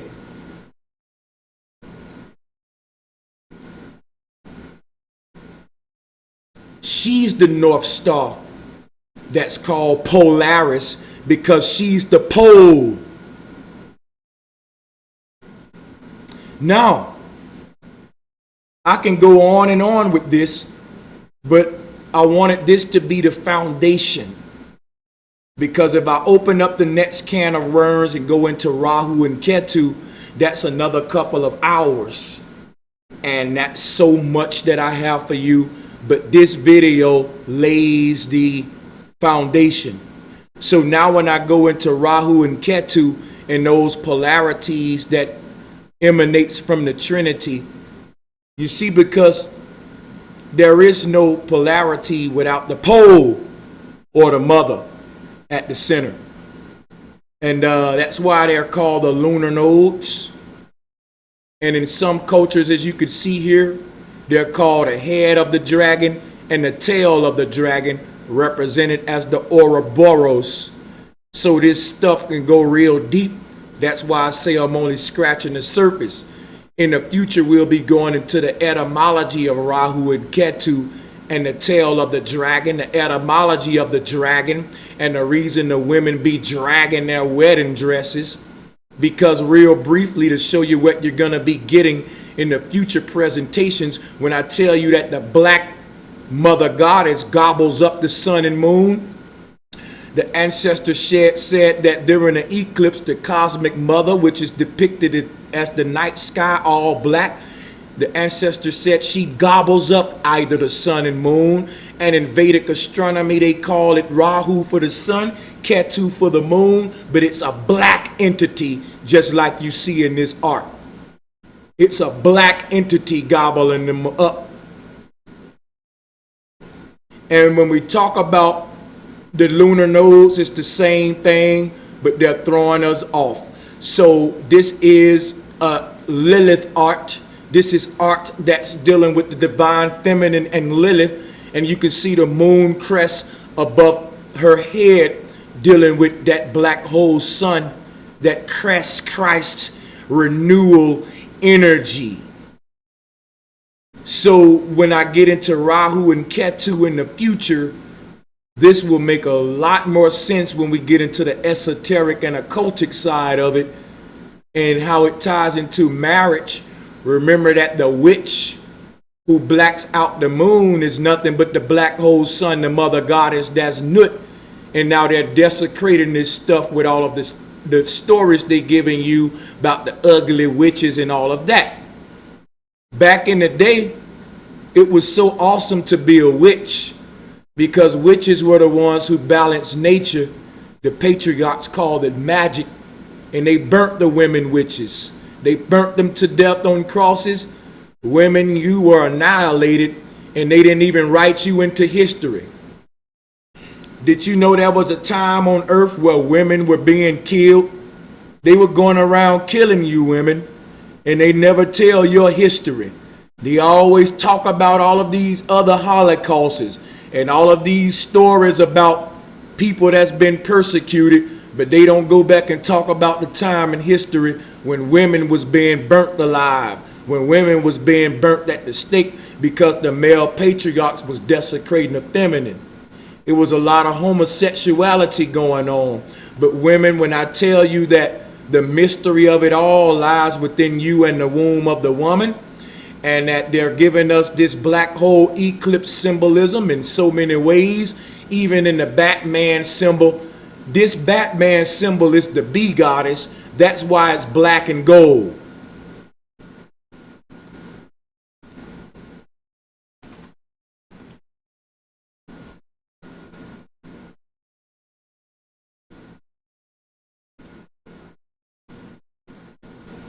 When we take a look at our bee goddess here, and we flip back to our Batman, we can see her wings and her stinger.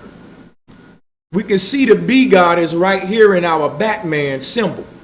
Let me flip back to the bee goddess. Give me a sec.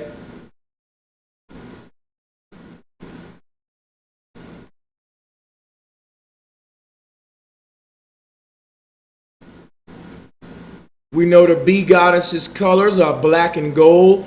We know that Batman colors is black and gold for a reason.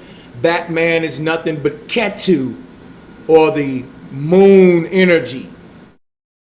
Ketu is the black body accompanying the moon, represented as the Vedic black mother. And here you see Batman as the bee goddess, represent black and gold for this bee goddess. And it's the same sacred geometry. Her wings and head is the symbol of Batman. This ties into the lunar deity Ketu, because when you research Rahu and Ketu in Vedic astronomy, Rahu is what you get during a solar eclipse. Ketu is what you get during a lunar eclipse, and it goes back to the dragon. All right, one of those dragons is the head, one is the tail. And when you look at Rahu and Ketu, like I'm about to show you now, give me a second. Give me a second. All right, here we go. So when you look at Rahu and Ketu, Rahu has no body but a head.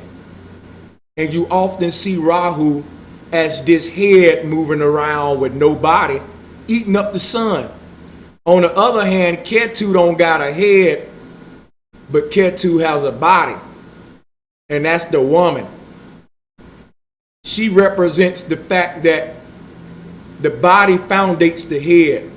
The head is logic, thinking, consciousness. When the idea comes on and the light bulb comes above the head, that's your Rahu energy. Your night energy is when you lay that head down on a pillow and you tap into the night energy, and you dealing with the spinal cord, the chakras. This is why Ketu has a tail, dealing, and the head is gone, because when you enter this state, you don't want to deal with logic. You don't want to deal with ego or reasoning or calculations. You simply want to deal with the subtleness of the subconsciousness and how you create during a dream state. You're creating that reality, but you don't know how, because the moment you figure it out, it'll cease to exist. You know how, but you don't know how to explain how you know how. That's the polarity that keeps you creating the dream or the realm. The act of knowing and unknowing is the act of polarity, sun and moon. The moment you know it all, the cosmos ceases to exist. The moment you don't know it all, the cosmos ceases to exist.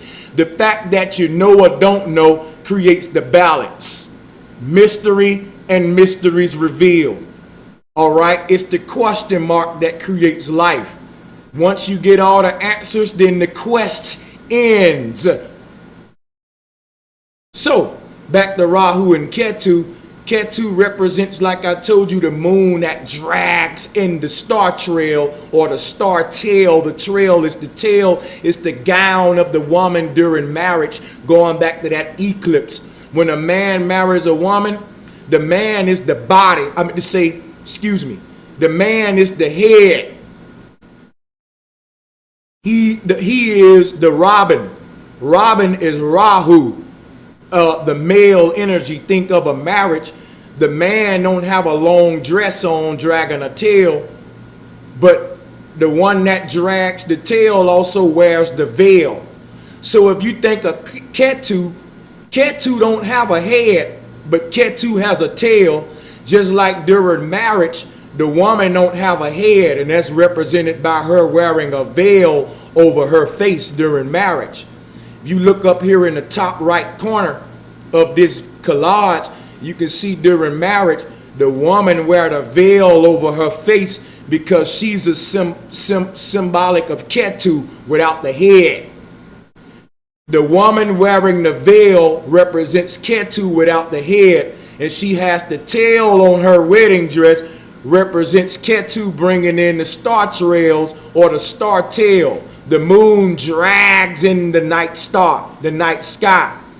And that dragon is called Satan, or what we call Ketu in Vedic astronomy. And the woman carries the trident or the balancing scales. She's Satan. She's desecrated in the Western world, but revered all over the other part of the earth.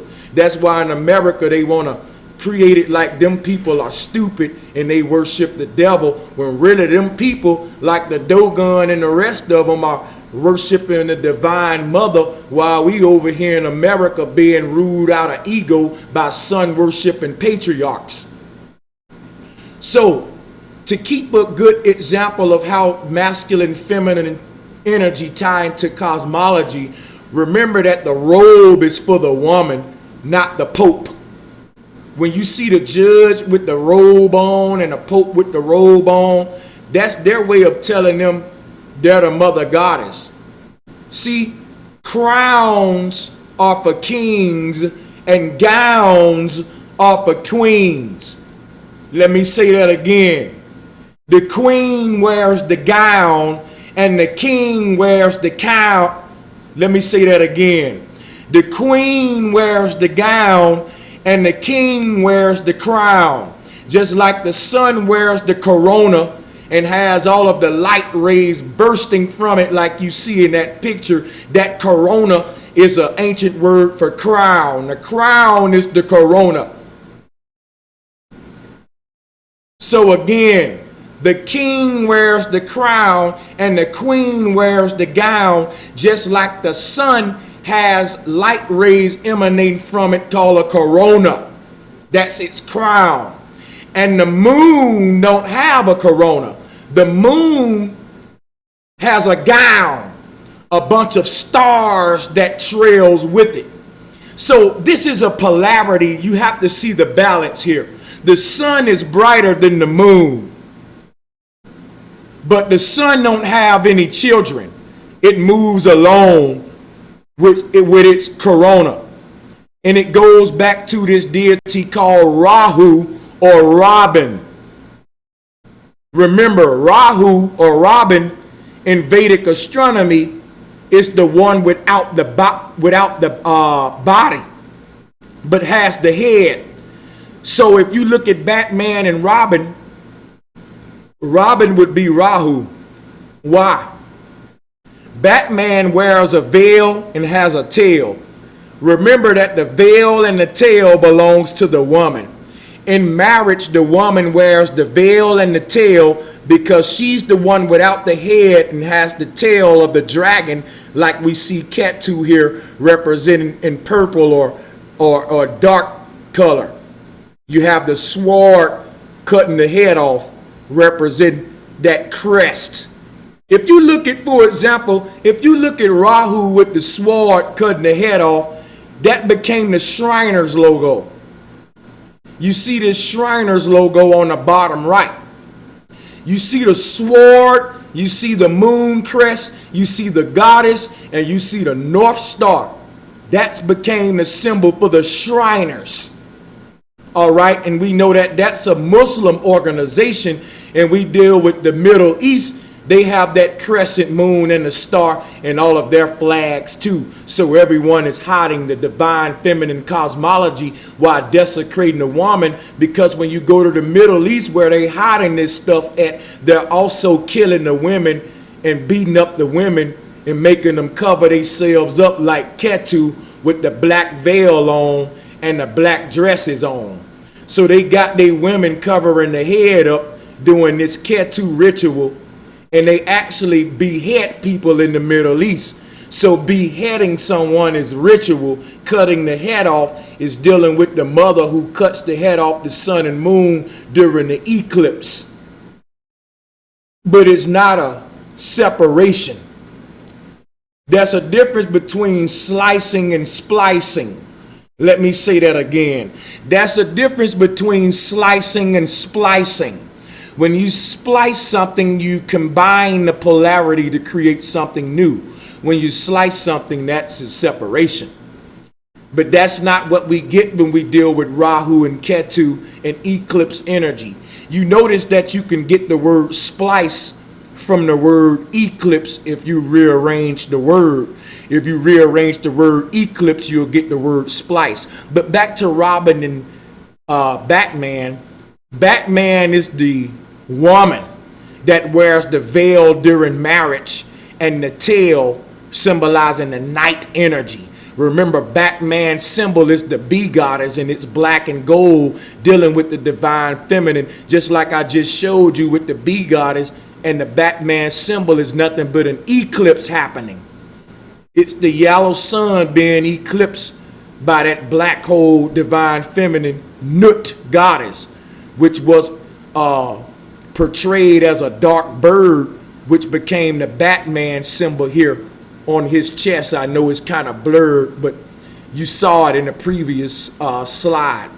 Batman represents the mother or the moon energy that's associated with this, all of this, and Rahu would be Robin, because remember, Ketu is the tail and has no head, just like Batman don't have a head, because Batman represents the one with the veil and the tail. Robin has a head. Robin don't wear no veil over his head. But guess what? Robin got on Liberty Coochie Cutter shorts because Rahu don't have a body. I want y'all to think about what I'm showing you here. They're giving you Vedic mythology in your cartoons. Why do you think we like Batman and Robin so much? Because it resonates with the subconscious. We know this stuff, and they give it back to us under their ways to hide it. So if you look below Robin, you will see his Vedic counterpart, Rahu. And Rahu don't have a body. Rahu is just a head, just like the sun don't have no stars. The sun travel alone. But guess what? The sun is just this bright head of light. Even though it's alone, it's bright as hell. The moon might not be as bright, but it balances out for where it lacks in brightness.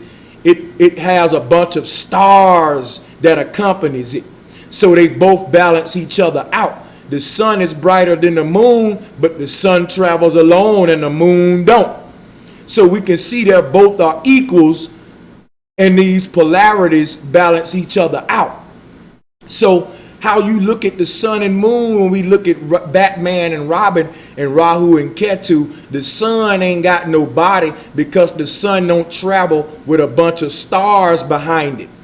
The moon does. That's why when we get married, the man don't drag no damn wedding dress behind him. That's feminine.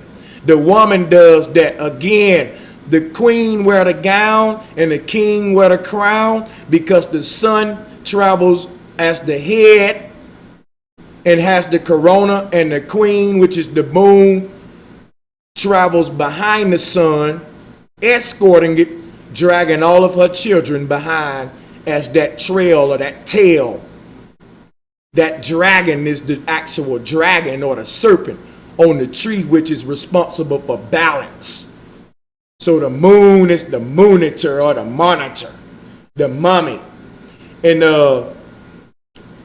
when we talk about the relations to Vedic astronomy and Batman and Robin, remember that Robin is Rahu, the one that don't have a body.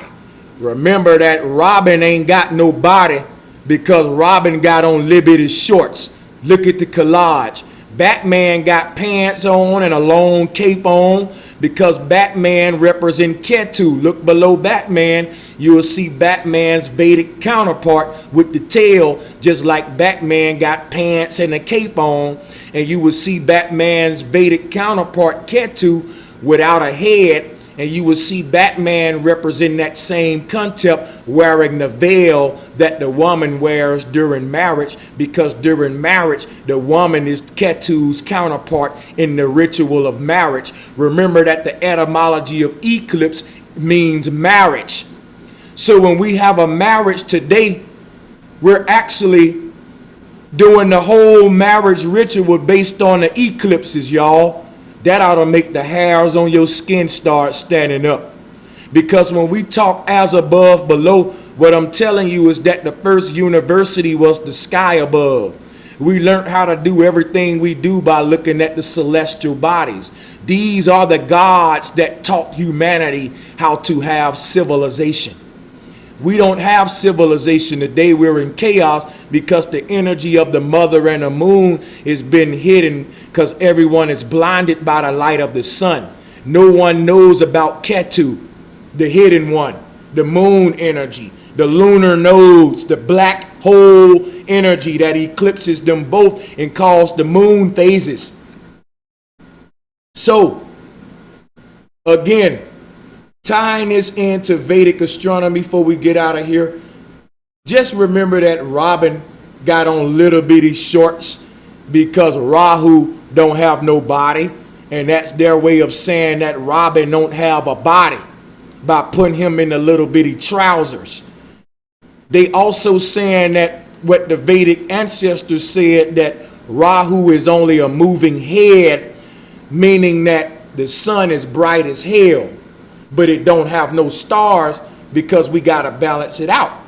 The sun don't need no stars if it's bright as hell, but the moon have the stars to balance it all out, and they both are equal size and have different phenomena to equal out the polarity. So the sun is a brighter light, but the moon balances out that with the star trail. It's very deep. The moon carries the stars like the woman carries the children in her belly. Everything we see in our real reality, we see in the celestial bodies above us. And I'm just giving you back, and I'm translating the ancient science based on me going within my heart, being up at night, trying to figure all of this shit out. This is what I come up with, and it make perfect sense to me. I'm going to die with this philosophy. And if it resonate with you, I want you guys to learn my teachings and to spread and spread them. Don't change them. Teach them. We're giving the world back divine feminine symbolism related to the Great Mother. This is the first step back into regaining our proper spirituality, which is the foundation of all physical and mental health. So it's very important. It's the primordial source. Remember that Rahu having no body is Robin with the little shorts on, and that Rahu has the head but not the body. So Robin is not covering his face with a veil like Batman. But Rahu is exposed. Robin's body is basically missing because he have no pants on. But his head is visible, so it's not being covered by a veil, and that's how you get your Rahu energy below. And Batman, again, the head is missing. We don't know Batman's identity, and Batman is the one that runs the show. The hidden one is the primordial source. So Robin is just the counterpart. The sun is just that. The sun, not the mother. So the night looks down upon the sun like the mother looks down upon her newborn baby. And a newborn baby will never be able to look down upon the mother because the mother has the artist's view. The art that's on the canvas would never have the view of the artist. Let me repeat. The art that's on the canvas would never have the view of the artist. Damn it, I want to shout right now. This is making me feel good. All glory to the Most High. I know there's an intelligence entity responsible for this damn perfect creation. And it's whatever that intelligence is making me catch on fire right now. I'm telling you, I'm burning right now in a good way. God damn it, I just want to shout. I see what they feel when they in these churches. This feeling makes me fearless. Let me calm down, man. Once y'all get this stuff in you, what I got, you're gonna be a dangerous person.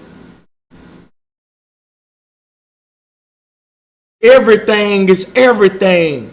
Now I'm gonna shut this down for the day. I can keep going on with this, but I want to stop here so I can pick back up in the future at Rahu and Ketu and the Vedic symbolism and the occultic symbolism of how they playing with this.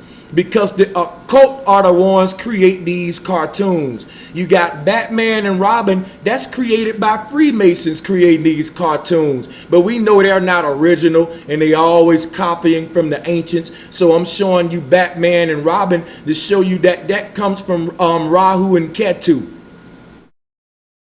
So if you look at a chessboard, you can see the one without the head and the one without the body represented on a chessboard. When you look at the pieces, look at the piece for the king and a piece for the queen on a chessboard, and they shaped like Rahu and Ketu. Remember that the king on the chessboard have the head. That's why it got the steeple on top of it, or it became a cross today. So at the top of the king, the chess piece called the king wears a crown or a cross or a corona representing the sun. And remember, Ketu don't have a head or a crown, but Ketu has a gown. So if you look at the chessboard and look at the piece for the queen don't have a steeple on top. If you ever played chess, or if you look at this collage, I got the chess pieces there. If you study this collage in front of you real heavily, it'll really tie in what I'm saying. All right. The moon has a tail that it drags, and that's all of the stars. And in Vedic astronomy, the moon is the head of the night, escorting her children or her stars behind her, just like the woman in marriage. Now, y'all see these parallels. I don't have to keep going here. Again, the chess part, the chess piece for the queen doesn't have a head, but it has a tail.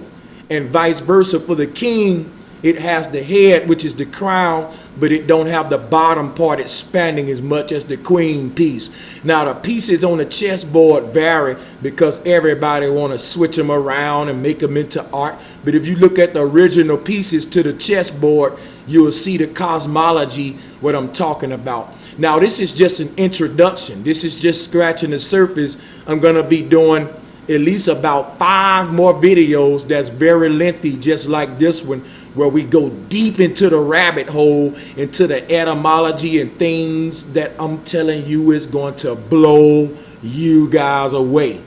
But I can't do it all in one night. So let's stop right here because this is a good stopping point, and let's open up a panel. And I want to hear from you guys. I want to know what you think about today's lesson. How did it affect you? How important these ancient teachings are to the flat earth community, because I don't mean to sound egotistical, but I don't see anyone else teaching this stuff what I'm teaching. This dives right into the secrets of the occult. So shout out to my brother Sysit's Warrior. My brother said, flat power, LP family. Much love, Psychic Warrior. Thank you for that donation. Let me tell you something else too, that I don't see a lot of people teaching what I'm teaching. And what I'm doing is revealing the secrets being hidden in the occult practices. The rituals that they do, the invisible things that they do to get the power that we see physically comes from a dark place. Remember that darkness is mysterious, and when we talk occultic, we're talking about this dark energy, these dark practices of the mother. When an eclipse happens, portals are opening, and the secret societies are doing so many rituals during this time. And if a bunch of people get on board with my teachings, we can begin to fight the war, the spiritual war, because we're losing the spiritual war. And the moment I get enough of us meditating at the same time during eclipses and stuff like that, we're going to start seeing a type of power that the ancestors saw. So yes, we literally can do rain dances and control the physical aspects of our world by tapping into the non-physical. And I'm doing that today with these videos. We're in kindergarten. We got to crawl before we walk. Brother Sanchez got to get you back the third eye. Remember, you don't know how to see. I'm showing you how to see. Because if you looking out of your two eyes and misinterpreting your reality, it don't matter. We can't even move forward. So these videos like this one, just showing you how to look at symbols, how to perceive your reality in a proper eyesight, looking at the holisticness of it with the third eye. Now that we got that out the way, we can move on now that our third eye is open and we can actually go deeper. But right now, I just been spinning video out the video trying to get you guys third eyes open with the sacred geometry. Now I'm gonna open up a hangout because I want to hear from y'all. I want to know how you like it, and I want to know should we do more videos like this or what. Now guys, I put a lot of work into today's presentation, so stop what you're doing right now, and if you haven't, go ahead and hit the like button. That'll be your way to give back to me. All right, if you appreciate what I've done here today, stop for 1 second and just click on the like button. All right, now at this time I'm gonna open up a panel and we're gonna talk about the stuff that I'm discussing today, and I'm gonna show my face here. Hey, what's up, guys? All right, so if you enjoyed today's presentation, I want to talk about it. Come on up, let's talk about it. There's many more to come. Again, we're just scratching the surface with this. I want to stop talking for a minute and rest my voice, and I just want to hear from you guys. So it's your panel now. I'm going to fall back, shut up, and just let you guys talk. And I'm going to drink some water, have a bite to eat. Tell me what you think about it. Again, this is important. Not many people are giving us back the hidden knowledge to flat earth. Once we prove it's flat, what are they discussing in secrecy? What are the secret to secret societies once you find out that it's flat? What are the occult secrecies? What are they practicing? What are their form of spirituality? Because apparently they know some about the spirit realm that we don't know. And I think I'm doing a good job of giving us back that hidden knowledge. That's why I'm a threat, just like many of you will be when you begin to spread these teachings, and I encourage you to do so. Be fearless, and let's restore the balance of the mother and the balance of nature. You know, no one has clicked that link yet. I got the link out there for y'all if you want to come up here and talk to your brother. Be fearless, and let's restore the balance of the mother and the balance of... Do me a favor, my brother New York. Hey, everybody, do me a favor. Before you click the link to join the panel, go ahead and shut down your YouTube stream. Before you click the link to join the panel, go ahead and shut down your YouTube video so that we don't get the annoying echo. Much love to my brother New York, the first one on the panel. My brother is always supporting, and I just want to say I thank you. Welcome to the panel. Go ahead and unmute your mic, New York, and let me know how today's video presentation was on point, or was it on point? What's up, Dave? What's up? I got into this before, and this is why it got me to believe in other ways, and like especially in religion, when I was searching for, truth, I got into this, and this is what made me stop believing, because I could see the moon, the worship of the moon and the sun.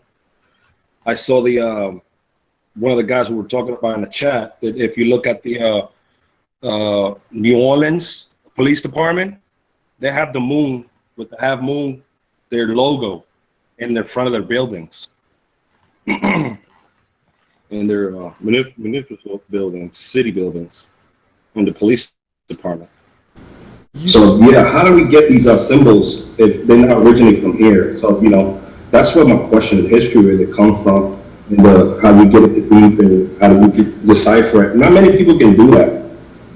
I can take that knowledge, and if I listen to somebody who can explain it, I can picture myself in their shoes. How do they explain it? And you make it simple. So I think that's why a lot of people appreciate it, and you get a lot of good feedback. And I'm like, I was talking to Dre. And you and him are doing something totally different from anybody else. So that keep doing that big work like that, and let everybody have their voice, because that makes it good. Hey, my brother New York just adds an energy to the panel that I can't do without, man. My brother full of life, and he just knows, man, what to say when to say it, because that's just dope. And shout out to You Been Exposed, because my brother You Been Exposed is putting in a lot of work as far as opening these panels up hour out the hour, exposing different faces to this stuff. So once we get them to understand the earth is flat, my brother sent them right over here, and we give them up on the symbolism, what the ancients say. And we're a big team. I like the camaraderie that we have. So hashtag fair pay, hashtag flat power, hashtag flat earth unity. So one thing about it is we got more panelists, and I want to say that we have to expand these teachings that I'm teaching. A lot of people said, how do I know this stuff? I'm gonna get into that, but I've been talking all day. I'm gonna let somebody else talk, but I'm gonna remember these questions and answer them. Your sweet place, shout out to you, Chyla May. I do see all of the love that I'm getting, and the people saying it's an awesome presentation. Thank you, people. Thanks again for tuning in. We're gonna stay here all night till we close it down till we're satisfied. How you doing, Jay? Welcome back to the panel. Appreciate it. I just wanted to say something real quick before I went to sleep. I'm actually about to head out for the night. I just wanted to say excellent job on the subject. It opened my eyes to a lot of stuff, like the nut. Like, that's actually my first time hearing about that, so I'm definitely going to be looking into that. I really appreciate the presentation. I had a lot going on, so I couldn't really sit through the whole thing. So, but what I'm trying to say is, I felt the energy of the whole time that you were going through the presentation, and I really actually liked it. So I'm gonna be coming in on the panel more often now. But I just wanted to say good job on the presentation. You opened my eyes to something else, and I appreciate it. I appreciate you, and I appreciate your encouragement and your viewership. And listen, let me thank everyone again for all of the super chat donations, the PayPal donations, the Patreonage, the GoFundMe. What I do is very important, and I'm gonna pass the mic here to my brother Duke in a minute, but let me say this. What I do is very important, because just the fact that people say, Sanchez, how you know all of this? Y'all, I stayed up a lot of nights and I argue with my woman, because when she wake up, I'll be just getting into bed and I'm sleeping all during the day. As soon as I wake up, I don't even care if I'm fully rested. I'm just so excited I'm up. I just shake the sleep off and get back to researching. Come from many days of black underneath my eyes, half sleeping, because I'm so immersed in the mother goddess. You say, Brother Sanchez, how you know? Well, I've entered a dark area of my evolution where I stopped associating my learnings from text-based information, and I began to look at the symbolism associated with all things. And by doing that, no one was able to lie to me or distort the truth, because a picture is worth 1,000 words and a symbol is worth 1 trillion pictures. So once you start looking at things and forgetting about the text or the caption. Or so you notice I Google image a lot, but I never go to the website and read to you what they saying about the image, because all of the websites are giving you ancient images with new mythology written with them to hide the ancient truth. That's why I can go to a million websites and talk about their symbols without even reading shit that they wrote about them. Because the symbol is, think about it. This one symbol is a complete book. For example, when you look at something like the Kananga, you're looking at like a fucking 2,000 page novel. This is how much you can talk about this one symbol and still keep going. Every symbol is like a million books. So when you go on a website and you see a symbol and they got all of these words talking about the symbol, you'll never get the infinity, the syncretism of the symbol. You're just getting one person interpretation of the symbol, which gonna hide the total view, the view of totality. So what I'm saying is that every symbol is the same. If I draw a arch this way, or if I draw an arch this way, it's still an arch.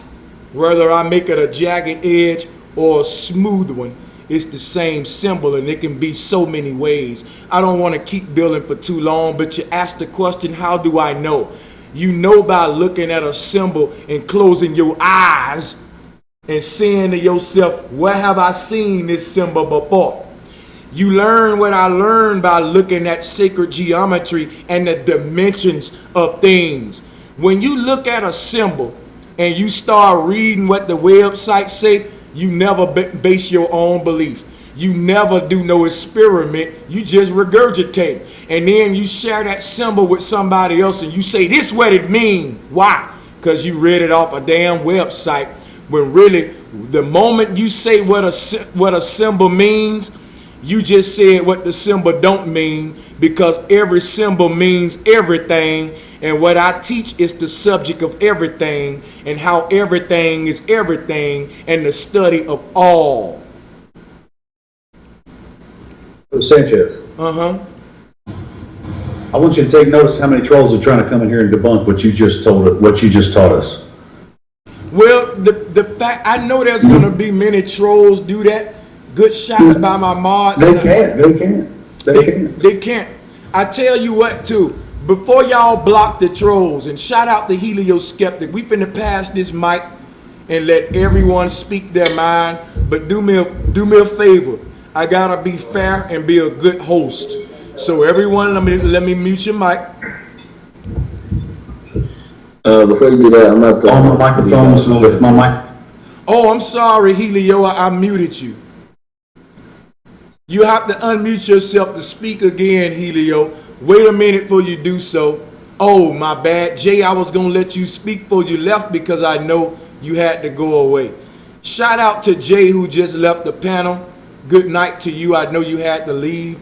That leaves next up on the panel would be Helio Skeptic before we go to my brother Duke. Talk to us, Helio. I just wanted to say that that nobody can debunk what you just taught us, man. The symbols, the sigils, they're so powerful, and they are in all of the marketing and everything on television, through our education system, all of that stuff. They put the symbols and the sigils and the hidden secret knowledge is there, and they use them. They're very powerful, and nobody can come in here and debunk what you just taught us. I can't express it the way you did. And several other people, other YouTube channels have taught these things. Quasi-luminous, even though I don't agree with what a lot that he says. Have you ever watched any of his videos? I watched a lot of quasi-luminous videos and Devin Maggi, and I hate when people compare them to me. They don't. I'm not saying. I'm not trying to compare them. No, you bring it way better. Yeah, I'm not saying. I'm not trying to come down on you or nothing, but people do that. But what I'm saying is, I'm their worst nightmare, where they try to take this science and turn it into more spookism to rule you out of. I take these symbols and actually inject you with the energy of the symbol. I come along and shake your ass and say, what the fuck you scared of? You're infinite energy. I come and put energy into you with these symbols. I don't use them to say, ooh, we gotta get to the center. We better go before we die. You need to get to the center of yourself before you die. You can take this journey physically or you can take it spiritually, but you'll end up at the same place, at the center of your cosmos. Exactly, and that's why I love the way you teach it. You know, because a lot of us have been introduced to this knowledge because of people like that. You know, through numerology and through like Quasi-Luminous and different other channels that teach those type of things. But I just wanted to come in and say that nobody can debunk whatever you're teaching that you gave us. How long was that? 3 or 4 hours of just beautiful. You broke the whole freaking thing down, and you it was just so amazing. I'm speechless, man. And I honestly, nobody's going to come in here and try to debunk. There was no trolls in the chat hardly. You know, just there was a couple, and then but they weren't saying anything, and it's just they can't debunk it. So I really think that and good luck, man. I mean, I'm sorry, man. I'm just rambling now. No, but totally I'm not wrong fine. about that. It's totally fine. I appreciate your rambling. I appreciate you coming up to the panel to speak to me, because the people that was disagreeing didn't have the nuts to do so. So for those people who disagree with anything I said, I'm putting a link out there just for the ones who trolling, who disagreeing. Come on up. We love to hear opposing ideas. It gives birth to new things, just like I just taught. When you take two polarities, and marry them, you create something new. When you take two different minds, this polar, you create new concepts. Wait a minute, guys. I just got a huge donation from my brother Free Minded. Wow. My brother just sent a huge donation and said, a good teacher is a determined person. Appreciate your sacrifice, bro Sanchez. No sleep on a flat earth. Flat power. Man, I love this movement. Let me say again, shout out to Free Minded. People like you prove me right, that hard work and dedication will pay off, and that you don't just have to work for the damn elite selling a lie. I just said at the beginning of these videos that I'm at the mercy of the people to feed myself. And I'm prime example that you can live in a world of lies and still be supported by the people telling the truth. So there shouldn't be any sellouts. I'm prime example of that. The truth will never make you rich, but it'll make you free, and it'll make you rich in love, rich in... See, the whole thing, and I'm getting off subject because a lot of people was talking to me about donations. A lot of people was talking to me about the money that people donate to the channel. And I just want to say these are gifts. These allow me to feed myself and make a living off of my teachings, because what I teach is very unique. And again, I'm not being egotistical when I say that what I teach is very fucking rare. I'm probably one of a few people that's teaching it on earth. And also the way I'm teaching it in an English way, coming from a black man, and simplifying it, is a threat to the occult. And shout out to Flat Earth Tom. Flat Earth Tom been donating all night, supporting this thing, man. When I say y'all make me just, it confirms to me that this is what I'm gonna do for the rest of my life. And I'm more obliged to give it everything in me. I live and die for this. To my panelists, thanks for being patient. Every last one of you gonna be able to speak as long as you want to. Flat Earth Tom says, much love, everyone. Nowhere I'd rather be. And I'm telling you guys, I'm constantly in front of this thing because I really love doing this. It's something in me that won't let me die until I get all of my teachings out. in a good way where you understand them. Like I said, it's a threat what I'm teaching them, translating the ancient science that's been plagiarized and hidden from you in occult practices and spiritual schools, where everyone on earth has the same spirituality based on a collective consciousness of humanity. But when you separate that and create different schools of thought, what happens is if you create a bunch of belief systems where they all have parallels, but they're divided as fuck. So you see in today's world, the different religions all have similarities, but they're all divided. When you're on a panel, you don't have to, I know you're there and you're waiting. I'm gonna call on you, okay? Cool.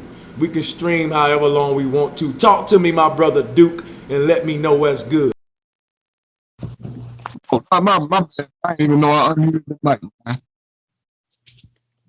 I was just saying, you know, want to let y'all know I appreciate what you're doing, man. You waking up a lot of people, man, you know, and I think the most important thing is, you know, we got to relate this to the young people, the children. You know, me and my daughter, we sit down and listen to a lot of your videos. So, you know, she actually fell asleep listening to this video.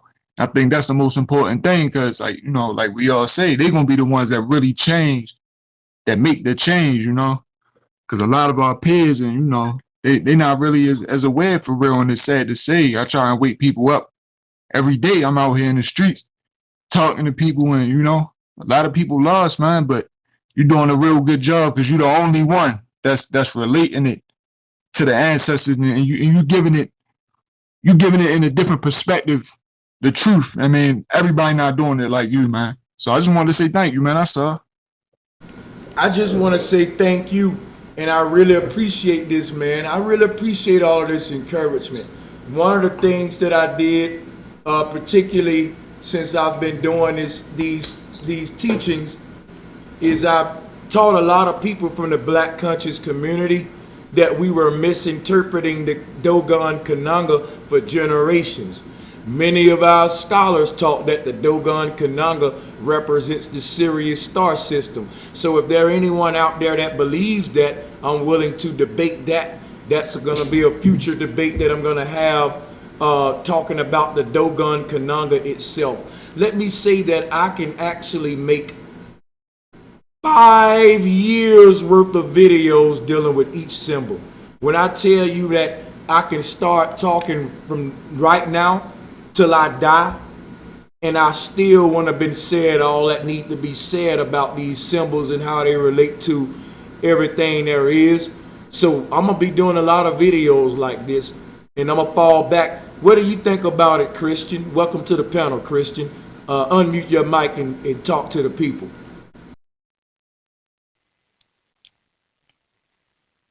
Can you hear me? Yeah, thanks. Thanks a lot, Brother Sanchez. I just had 2 questions I wanted to ask you. And thanks again for letting me on the panel. All right, so you were talking about sigil magic earlier, right? I didn't call it sigil magic, but basically you're right. All of this would tie into a form of sigil magic because these symbols were the first sigils created by the Most High. Okay. So I learned about sigil magic a couple of years ago, and what I heard was that like wizards and magicians would use it to like create sigils, and the sigils were basically like symbols that had specific meanings, and they would use those symbols to cast spells on people. That's where we get the word spelling from. So I just wanted to ask if you know anything about that. Yeah, that's definitely true. Right now, as we speak, surrounding my computer is a bunch of sigils that I've made, and some of these sigils are over 10 years old, and the paper is just blended into the computer desk. It's really weird. I might show them one day, but I'm very familiar with sigil magic. I use it a lot, and just to reveal one of my secrets to success, I practice a lot of dark magic, as they would call it. I don't like to talk about it because people start saying, Brother Sanchez is a witch. Brother Sanchez is a sorcerer, but I've been casting spells on everyone that's been following me for all of these years. And Okay. but basically, when I say casting spells, you got to realize this is not a bad thing, and that there's good magic and bad magic. So, Right. Do you feel like the English language that we're using right now is like, are we using it to cast spells that we don't know about? well, what happens is the English language puts the stigma around the sound. Words have sound, and when you hear a word, not only does the definition speaks to you, but the way it sounds tells you how to feel. So if I say certain words, immediately certain feelings are coming to the body before your brain is even able to define it or process the definition. Even before you know the definition of a word, when you hear the word, your subconscious knows what it is based on the sound. Sometimes you can define a word just by listening to its sound and never reading the definition. Rhythm is definition itself. So what I'm saying here is sigil is when you give a visual representation of the sound. Sound shapes things by waves. Remember, sound moves in waves. So when you're looking at a visual representation of a sound, they call it a sigil.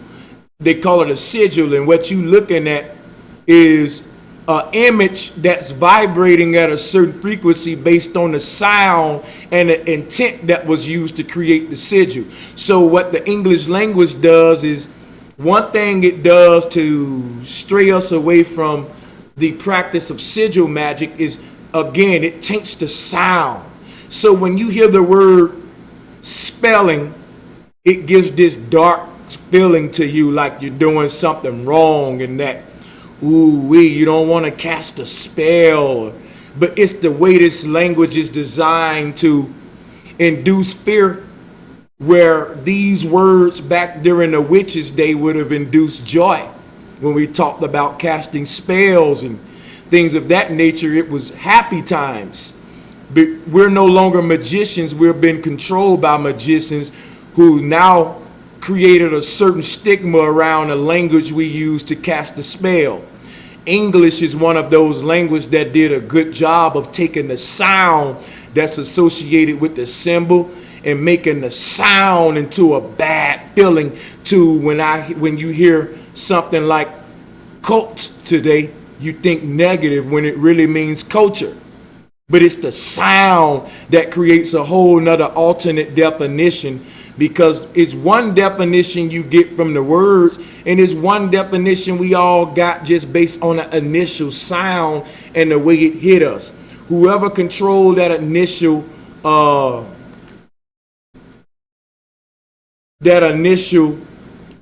collision between the human and the sound really is the one who defined the concept, not even the one who's writing the definition. So the sound predates the visual, in other words. And the English language, just to answer your question, what the English language does is place the wrong stigmas on all of the right things to benefit all of the wrong people. Y'all may have to ponder deeply on that. To everybody on the panel that want to speak, you have to unmute your mic first. Right. I got one more question though. Yeah, this is different from sigil magic. It's kind of unrelated though. I personally I believe in an infinite plane rather than there being a dome covering the earth. But I got to thinking about something the other day. When I was wondering why the sky is blue, and if you think about it, like, it would make sense if what we're looking at is water, right? And like the sun is reflecting off of the water that's above us. Because why is the sky blue? Like what gives it that blue color? Like what exactly are we looking at? I was Because thinking we about already know that space isn't real, space doesn't exist. So what's up there? Like, what exactly is it that we're looking at? what I was thinking about. I was at the water park yesterday with the children because they got some free passes and all like that. And I was just looking at the wave pool from a top view. And as I was doing that, I noticed how the water started off just like a beach. It started off shallow and it goes all the way to 7 feet. And the way that the wave pool is made, you can see where the water starts off shallow, it's clear. And as you get deeper, it gets dark bluer. The deeper you get, the bluer it gets. And when I think about the sky, I think that when light shines upon this particle that we call oxygen, I think that it's blue. I think if I'm not mistaken, oxygen is blue, right, on the rainbow spectrum. So when light shines upon oxygen, it's always blue. Water is really clear, but since water is composed of oxygen, I think that's what we're seeing with the blueness. And since oxygen is in water and the atmosphere, I think that we're seeing this same blueness the same way. I think that blueness is simply a hologram. In other words, you can't, when you go to the blue ocean and scoop up a cup of water, it's gonna be clear. You can't scoop up that blueness just like you can't go up to a rainbow and scoop out the colors on a rainbow. Hold up a minute. So this blueness that makes water blue and make the sky blue is holographic. It's just revealing an ever-present particle or force that we call oxygen. And it reveals it on where it exists in the atmosphere and the oceans. And we see it in a rainbow, that the rainbow reveals a bunch of different elements, oxygen being one of them, and you can see the blue stripe for that in the rainbow. So that's actually more stuff that we can't see. For example, sometimes the sky is red based on certain particles, I guess. And I can explain this better in a future one, but I'm going to just be brief and fall back. Yeah, that makes a lot of sense. I agree with you on that. Yeah. Hey, shout out to Christian for the awesome questions that's being asked and for joining the panel. And let me invite to the panel now my brother Charles. Welcome to the panel, Charles. Go ahead and unmute your mic and speak to the people. Glad to have you.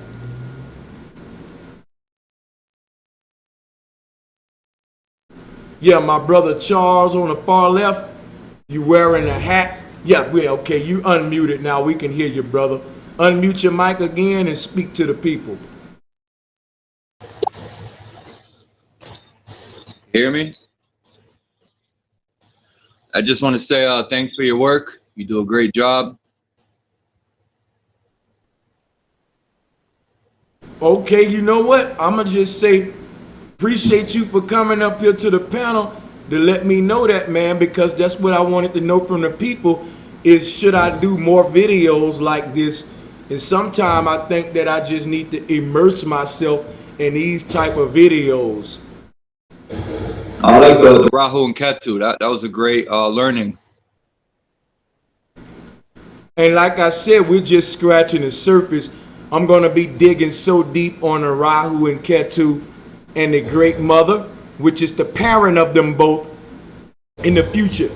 Now, this has been an extensive presentation, one that I'm glad you guys tuned into. I hope you will share it for days to come. Don't forget to go to brosancheztv and check out my original presentations on Rahu and Ketu and the Black Hole Sun, Vedic Eclipses. Also, let me say again, thank you for everyone that support me in every way. I'm going to have to shut down now because we're breaking up. But if you can hear me clear enough to hear this, just don't forget to support the GoFundMe by visiting the video description area, because I'm trying to get a website to preserve all of these excellent teachings and to be the headquarters for all of my future products, my ebooks and video documentaries. So help your brother do that. And as we move forward, like I said, we're going to go deep into the rabbit hole, give a thumbs up, and we're going to keep this subject going. This is just part one. To everybody on the panel, before I get out of here, and you want to let the people know anything else, go ahead and do it at this time before we shut it down. So I think my panelists is cool. If not, just cut me off, panelists. Unmute your mic, cut me off, talk to the people. Can you hear me? Uh-huh. Yeah, I had a good hangout last night with a few guys. If you want to check it out on my Heliosceptic channel, I had an 8-hour long hangout, and you have to skip through it a lot to find the nuggets, but there was some good stuff on there. But man, I appreciate your work, Bro Sanchez. You had an amazing presentation tonight, and I think the world needs to discover this knowledge, or else they won't be able to see through this the deception that they're being presented with. Even those that are awake don't understand the symbolism that is right in front of their eyes every single day. And because there are a lot of people that claim to be awake that go to churches, and there are so many symbols inside the churches. And hopefully I can get into this deeper with you, at some future point. Oh yeah. Because I was raised Catholic, and then I was Assembly of God worship leader for 10 years, and so I know the Bible, and I went through a lot of the same things that you did. So I'm from the South, so anyway, I'd like to talk about some of that later. And I started waking up, during that period when I was inside the Assembly of God Church and stuff. So I'd like to, join a panel, not to take over and go back and forth. But anyway. You know what I would do? Heliosceptic, and for everyone that has the same thing, what I want you to do is email me, talktoBroSanchez@gmail.com, and we'll set up a one-on-one, and me and you can do our thing. I think that'll be awesome. One person wanted to chime in before we left out of here. Shout out to Luna Moon. Much love to you, Luna Moon. I thought you was a mod. I never gave you a wrench. Luna Moon is awesome. Luna Moon says, no, don't go. I have to save some for tomorrow. And so y'all will see me tomorrow. We'll pick it up. If not tomorrow, I'm going to be on here as often as I can. Like I said, with all of the support that I get, I'm going to be living on this thing for y'all. So before I let my brother Stephen chime in and we get out of here, let me just say that don't forget to support the GoFundMe for the website. That's very important. Thank you guys that have. I'll be doing a shout out video in the future. To my brother Stephen, what made you come in at the tail end rushing to get up here? That let me know you got something very important to say, and we want to hear it. Welcome to the panel, Stephen. Hey, bro. Thank you. No problem. Can you hear me? Hey, just a quick question, because I've been a long-time subscriber, and I tune in like every Fridays to listen to your teaching. I just wanted to ask you a few questions about this. I understand you're not a Christian. I myself am a Christian, but listen, before we even open this can of worms, you know what I'm going to do? You're a Christian and you want to question me about my religion stances, and I'm going to go ahead and summarize this because I got to go. And you would like to have that discussion with me, true or false? Oh, well, before we get into that, I follow your teachings and I take a lot of notes on a lot of what you teach. And I am not discrediting anything that you say. As a matter of fact, I'm becoming more open-minded to all of your teachings, and it's starting to make me think in an open kind of way. My question, I'm hearing some echo. I don't know whether or not that's coming from another somebody else, but I could hear two voices. I could hear you, and I could hear I could hear somebody else talking. Listen. We can hear you fine. You can ignore whatever background noise you hearing and go ahead and go on with what you're saying, and we can hurry up and close out here, because what I was going to say is, if you wanted to have a one-on-one with the religious aspect, then I can crank up a quick live stream. I'm willing to. It's about to be 10 o'clock on my end. I can go to about 11:30, and I'll open up another stream with me and you, Stephen, and we can talk about the religious aspect for about an hour tonight. I'm a man of knocking out a lot of work. I got so much stuff to do in the future that if I can go and knock that out, then cool. But I don't want to keep the people longer than they have to be with this right here. Understood. I just got a question though. My question is, I'm a firm believer of the flat Earth, and also I'm in Vegas. So we around the same time frame. And before I get into the whole religion thing, I just want to tell you a little bit about my background.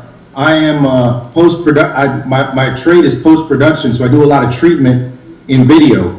And I come from Georgia, and I used to work for a post-production company, so I could spot fake bullshit videos from NASA when I see it, because I do a lot of, like I said, post-production. So my question is not really about the whole religious aspect, but could it be possible that the world is actually a lot bigger